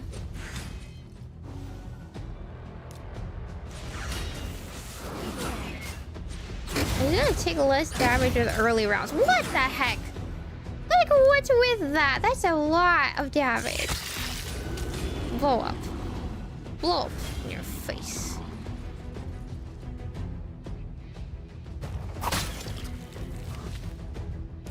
The poison.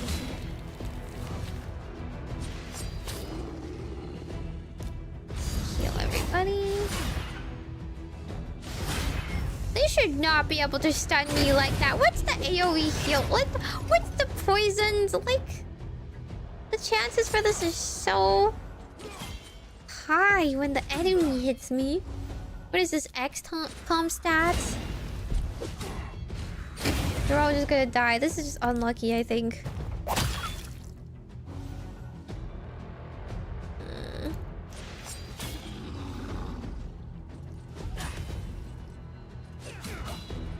I just gotta know that I gotta hit these people. Dude! Okay, fine. Come back to me. Okay, for my first round, I will still hit the goons.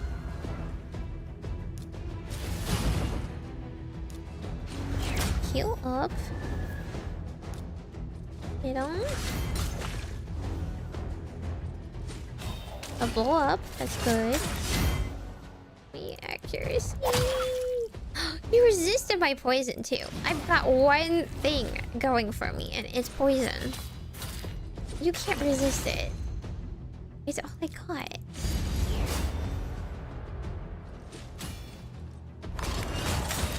Oh, see, even if I heal him, he still dies. Stop it! The poison is not working, and I don't have Kale to add more poison. Maybe Kale is too squishy. Maybe I do need to do more damage or give him more HP. Big damage. Oh, jeez. He's actually not calling his goon for a bit. Huh? Okay, now he did. Ugh. I'm sorry I said anything.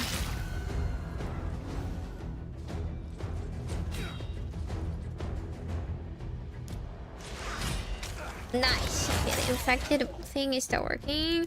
One more turn for the revive. One more turn. No, don't die. Please. One more turn, please. No! Oh my god. I have to revive now, but I don't know. I don't know if it's worth it. Heal.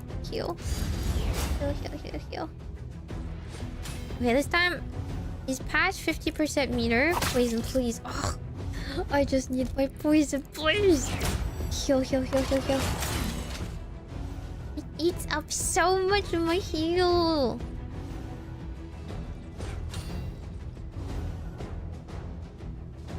I can't do my ultimate attack because he keeps resisting my poison, and it doesn't do any damage. Okay, I'm just gonna go for him. I think I just go straight for him. As long as I survive. Doing straight damage to him is pretty good. Oh no. And those guys, they're all frozen. Okay, it's fine. One shot him. Oh! What did I say? just one-shot him! Ignore his goons. Okay, at 50%, below 50% health, just ignore his goons. He's just...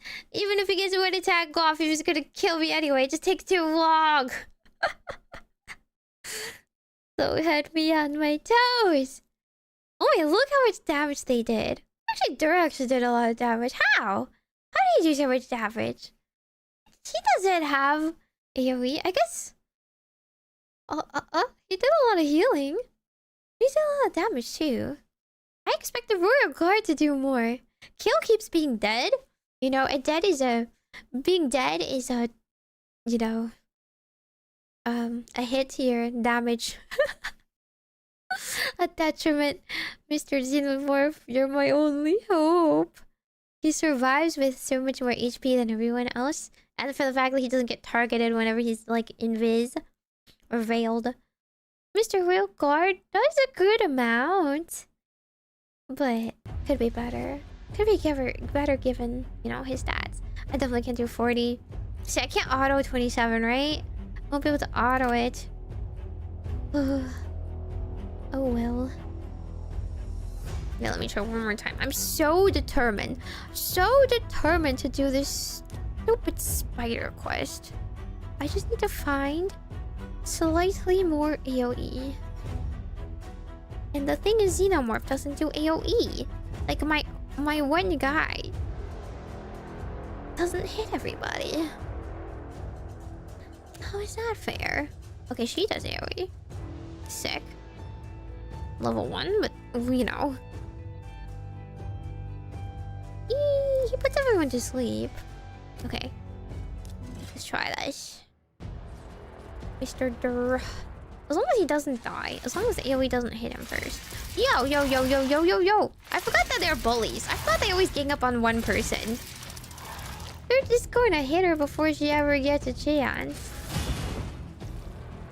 Oh.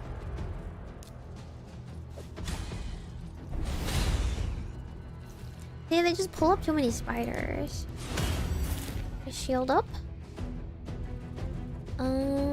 Attacks one enemy. Attacks all enemies here. There we go. There we go. Oh my god. I feel like that, like, effect. Did you see that effect? It was like petrified or something. Boom. Oh my god, she has so many stacks of poison. Evil. They should not be allowed to have like so many spiders every turn. Go to sleep. Yes, the spiders are going to sleep. Attack 3 times at random.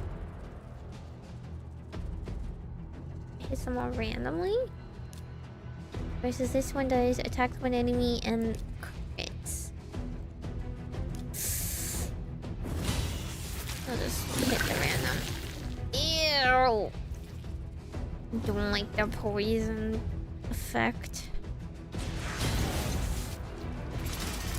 No, she died! Ugh. I'm back to my one enemy. It's...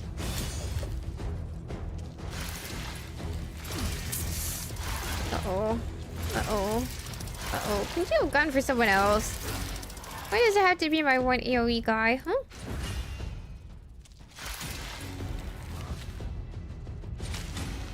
I have one attack. If I have one attack, I might as well go for the main boss. Because, like, even if I kill these, the next turn they kind of revive anyway. Look how many stacks of poison a man can take. He's gonna disintegrate next turn. Oh, there he goes. Oh, ew. Okay. Oh no, he regurgitated. Oh, I forgot he heals. He eats all the itty bitty spiders and healed. Ugh. Do I really have to one by one hit all these? I really have to one by one hit all the spider wounds. Every turn there's 2 anyway.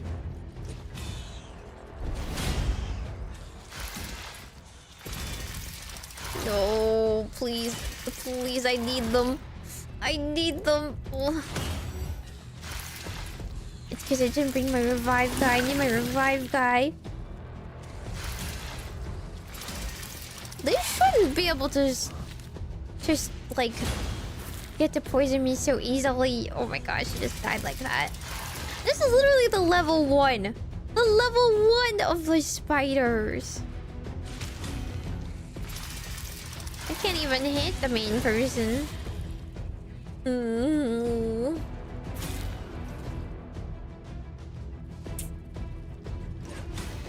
Like, they're just gonna end the fight with more HP than they started at this rate. This one's just far too hard.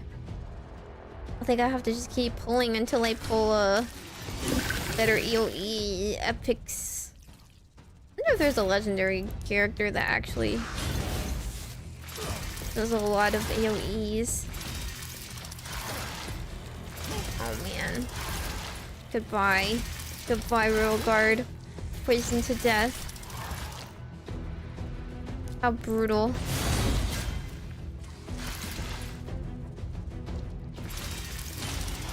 If only he could sleep them more often. Sleep really helps. Because their damage really stacks. Well, I mean, he's a supporter. No hope for me left. Look, look, look, he's literally just healed. It's like he took no damage, Miss Spider Queen or something. Miss Spider Mom.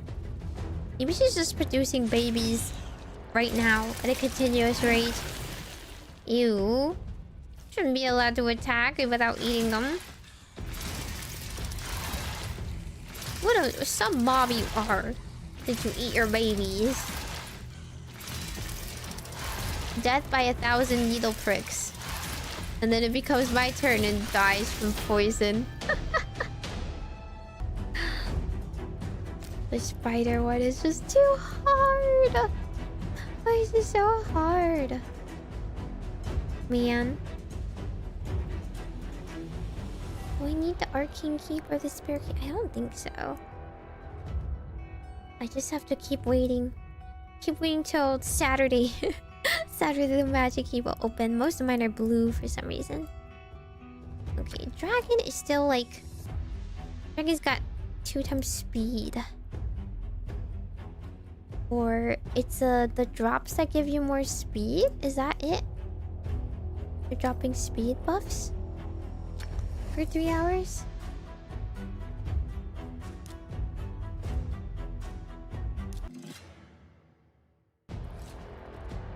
I gotta hit.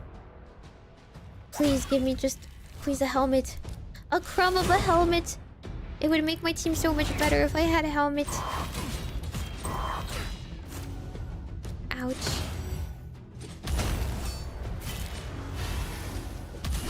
I know there's like just builds you can kind of look up that help a lot better. But in the early game, I can't really get them anyway. So I'll take what I can get, you know?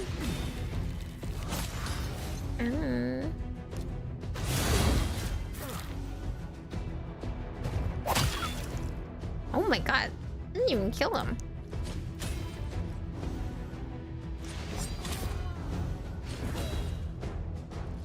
Okay, okay, okay. Yo, E? Dang. At high levels, they don't even get hurt that much from my attacks.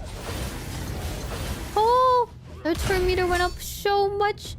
My damage. Oh god, there's Kale. Why is he so weak? He's literally a glass cannon. But he does so much damage if he's alive. Okay, let's hold out a little bit more. He locked my abilities. You see this? But whatever. It's not like they're on cooldown anyway. Oh. I should have infected. Okay, Mr. Dragon. Hello again, it's me. I'm here to poison you. I'm here to poison you. Heal all my people. Uh-oh. Shield all my people. Uh-oh. I don't have my big moves. I do have my big moves. poison you again.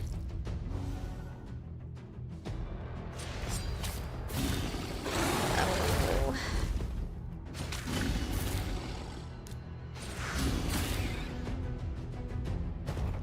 Please, okay, poison. Yeah, we should bring him back. Ooh! Stop it. Poison just a little bit more. Just a little bit more. Then I'll do a big sicko mode attack. Trust. Trust. Okay, here it is. Here it goes. 3 stacks of poison. Not bad. Oh, that didn't actually do that much damage. Really? Why not? Phil's gonna die again. There's not much I can do about that. There he goes. Literally the 1 turn before I could shield.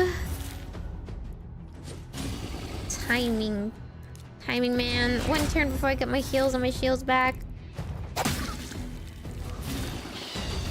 Oh, he died from poison! Oh my god. The passive poison damage is what saves me.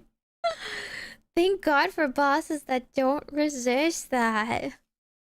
Yeah, Kel did so much damage despite being dead because of the early AoEs. Xenomorph didn't get as much damage as he could, but he still did like 2 times more. Well, Guard does a lot on the last one because of the max HP damage thing. I got a sword. I have so much. I have so many of this one sword. And I don't even get to use the set bonus because it's the same thing. Could you at least give me like the not weapon in the set, in the vegging set? I need 4. 4 things. 4 different artifacts. Please. Anything but this weapon. It's okay. It's time for me to set it back to multi-battle. If I use all my energy at multi-battle, I'm pretty sure my auto would work most of the time. It's a matter of RNGesus.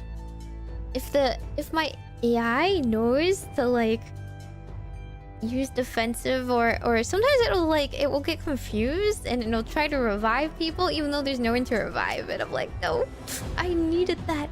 I needed the revive, please. But if it manages to revive like the right time, then I pretty much win every time. Alas, it's like a pretty, it's not a faultless system, but pretty good multi-battle system for gacha games, all things considered. Let me make sure. The clan boss, 2 hours left of this. I think my keys only come back per day. Only two chances. It's okay, we'll get them next time. When they finish off the easies with Gusto. Yo, you agree for Snowmore for +2 days? I think the auto really helps you speed through like the campaign. And like a lot of the easier quests. Once you have like some things to go with.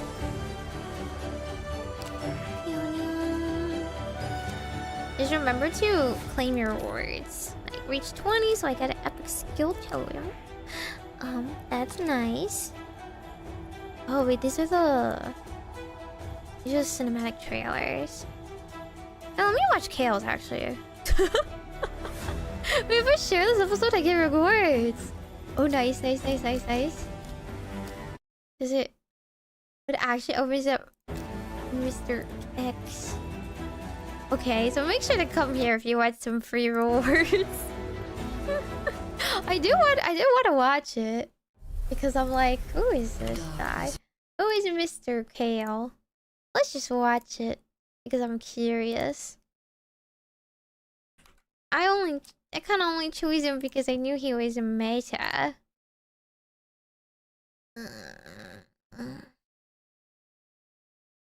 Here's my...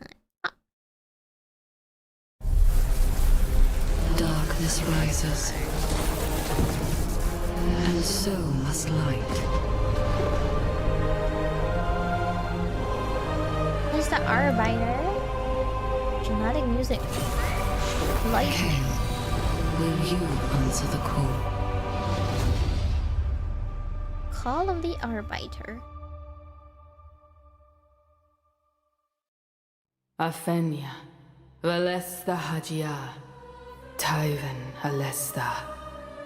Afenia, Valesta Hajia. This is the land. Tyven From Alesta. time immemorial, none have escaped the torment of war.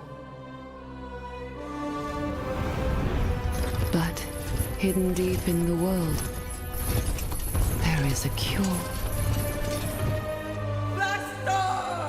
Cast out from the territories of Aravia, the Dark Elves sought to reclaim their homeland. But the High Elves had not forgotten that the Dark Elves had fallen from grace. Dark Elves and High Elves always hate each other. That carried with it the influence of evil. After centuries of fighting, an armistice was reached. The terms would be discussed at the Conclave of the Elves, and it would be led by Queen Ava. She wished for her niece to attend, so that young Elhain learned something of the world. Elhain believed that the Dark Elves and the High Elves were more alike than anyone knew. Queen Ava forbade Elhain from sharing her radical notions with the rest of the Conclave. The summit devolved into insults and threats. Never trust a blood traitor. Just like before. The airing of grievances. Please, I have evidence. It wasn't always like this. We've forgotten. Her ideas were ill received. A way forward together. This is your hour apparent. There was one whom she had stirred with her words. What? The Dark Elf Kale had reason to believe Elhain. Kale's actually good? Listens to reason. Kale showed her that the shadow that stained the Dark Elves could be purified. He's not tricking That her, her is he? race held the key. He's not tricking The her, is two he? returned to the cave too every skeptical. night. They learned its secrets. This is a love story? And each other. Whoa! Okay. What would happen if they have a child? Whoa. They promised each other that when the next conclave was held, they would meet in this very place. These are like the friendship necklaces. You know, Rita is loving it. I'm just curious what True kind of to baby his would they word, have. Kale returned.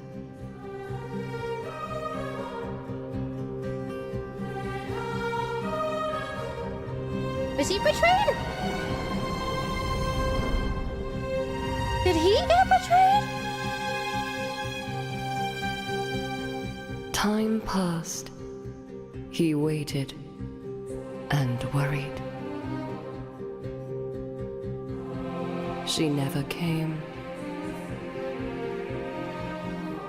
Perhaps he had been wrong. Perhaps she the locked up. compassion he had seen in Elhain's eyes was yet another deceit. A gambit designed to humiliate him, the way that high elves always had. Oh, yo. Stop destroying things. How about you go and confirm Kale things? poured himself Whoa! into the cause of his race. Whoa, what if we He communicate? welded his broken heart shut with power. Stop destroying things in your powers. Why is that you're always the first decision people turn to? Why is there always violence and destruction of property? In the years that passed, the peace talks had failed. And now, the Dark Elves began a shadow war. A preemptive strike would announce the newfound strength of the Dark Elves.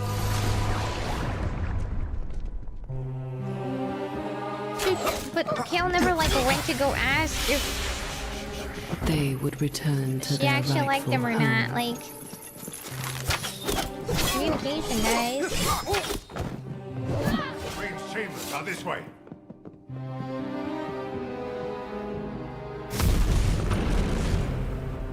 Ava, show yourself! I know you are here.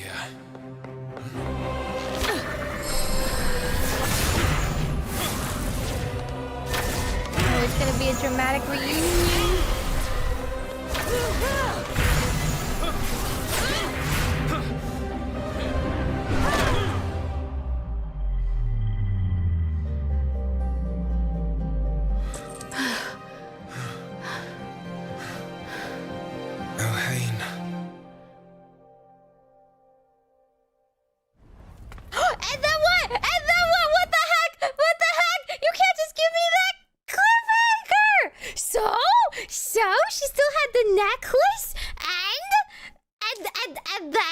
And then they put their weapons aside and talked? Right! Like adults! What happened? Oh my god. They just really left us hanging like this? How could you? Excuse me? Time to play the game for the story? The story doesn't have this yet! The story is like not character focused. We're like fighting the forces of evil. Just like going through, you're fighting through like a couple of castles and then going through the swamp and whatnot. Gets stood up once, becomes a villain, crazy. I'm just saying, couldn't he have gone to those peace talks? I don't understand why we were stuck in that cave this entire time. He was invited to the peace talk the first time. Was he not allowed the second time? She apparently still was there. She's the heir and all that. Maybe, like, the queen forbade her from leaving the castle and she was Miss Little Rapunzel. Right?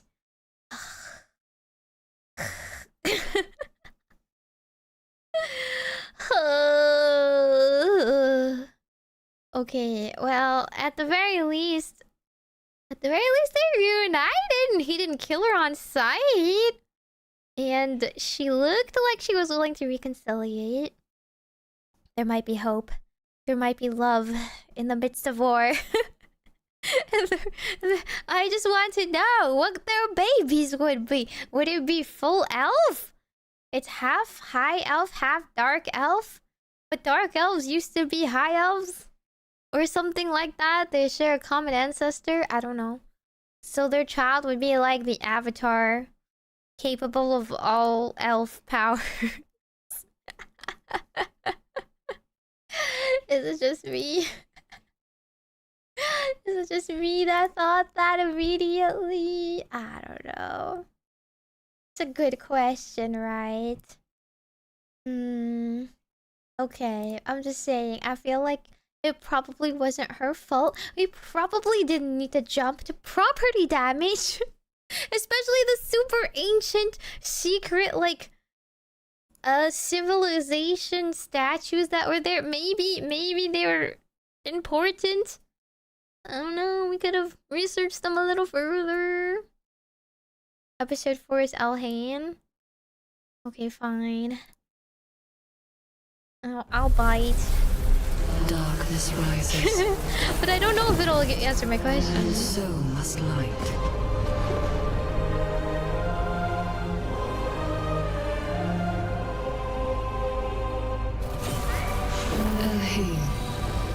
Will you answer the call?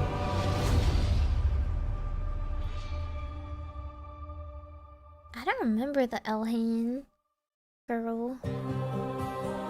In the beginning of the game, these are all the heroes For that you years, could choose. Kale had believed that Elhain had abandoned him. Oh, it does answer But the the question. foundation upon which he had built his hatred would soon crumble. Elhain had eagerly looked forward to the conclave of the elves, when she would see her beloved Kale. But Queen Ava had need of Elhain. She had learned of an ambush, A contingent of high elves was trapped and outnumbered. She would need her best warrior to turn the tide Couldn't of a she dire send a messenger? situation. I guess she can't. She doesn't trust anyone. And her duty were at war with each other. Literally, The could you Dark not Elves were spare not the only a single race day? to quarrel with the High Elves. The demons spawn made Ooh, war it's always the at the demons. edges of the elven borders. Oh, ew.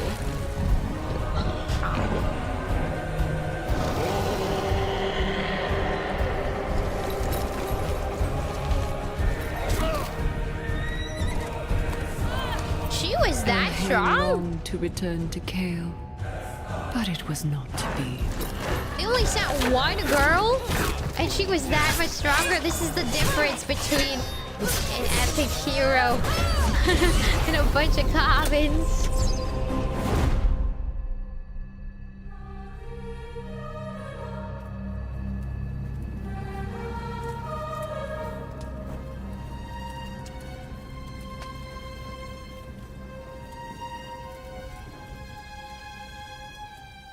Tale of Elhain's legend grew.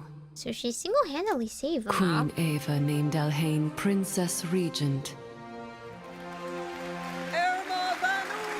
and commander of the High Elf Elite Guard. But her heart was broken. Couldn't she slip away now? Okay, because he already left by then. It took too long. How long did he wait? Like a week? A month? Yeah, property damage.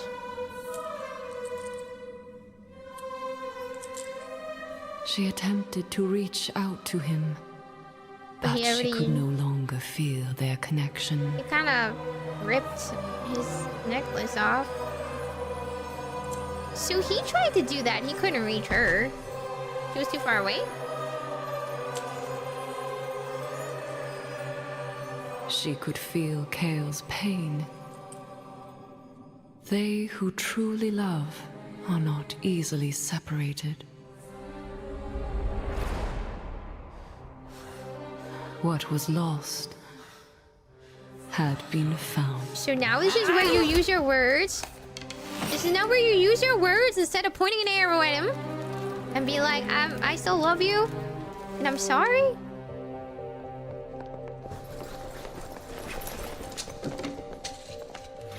Orders, sir. Take her.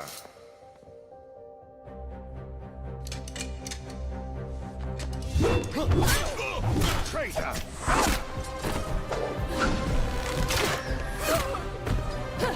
Ow! Wait. Power couple fights their way out of a war? Whoa!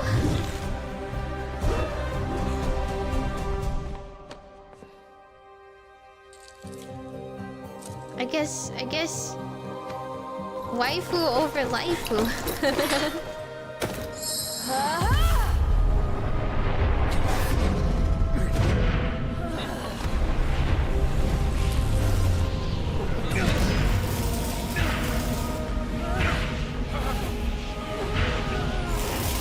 Once again, could we not use our words? Don't they work for her? Like... Oh? And then the call of the Arbiter took them both? Whoa. Come, Seraph. elves. You are needed. The power and strength of their love and unity ascended them to herohood. They got yoinked.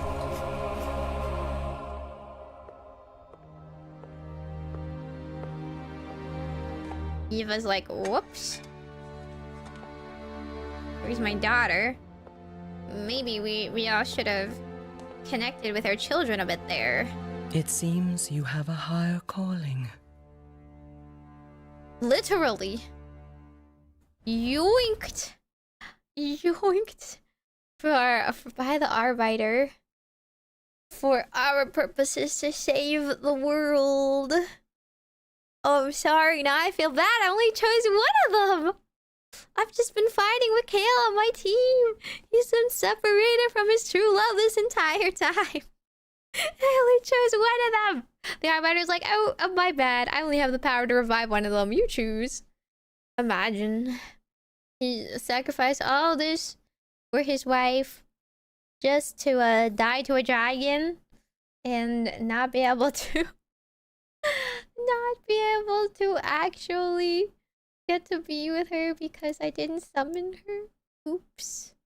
Oh well, it's fine. I'll eventually get her, maybe. I'm sure there's other opportunities. Okay. Well, I am going to end off for tonight. But thank you guys for hanging out with me. I need to go pack, to be honest. It is much later than I expected. Much later than I expected. I need to go pack and then be off on my break. You know, I've got some videos for you guys to watch in case you would like to be regaled. That's the word. Regaled. Regaled by my lovely singing question mark. You know, it's not even mixed. My singing is not even mixed, so don't have such high expectations. I'll have uploads on my channel. So good night, Ocho. Majokko Meimi. Thanks for dropping by. I am going to take a proper break, and then we'll see about Christmas later. Hey boy, Ocho. Have a good break, though. Have a good break if those of you are going to Holiday Matsuri. I hope I get to see you at the panel. Otherwise, I'll see you on Nova's channel on Friday. Bye-bye.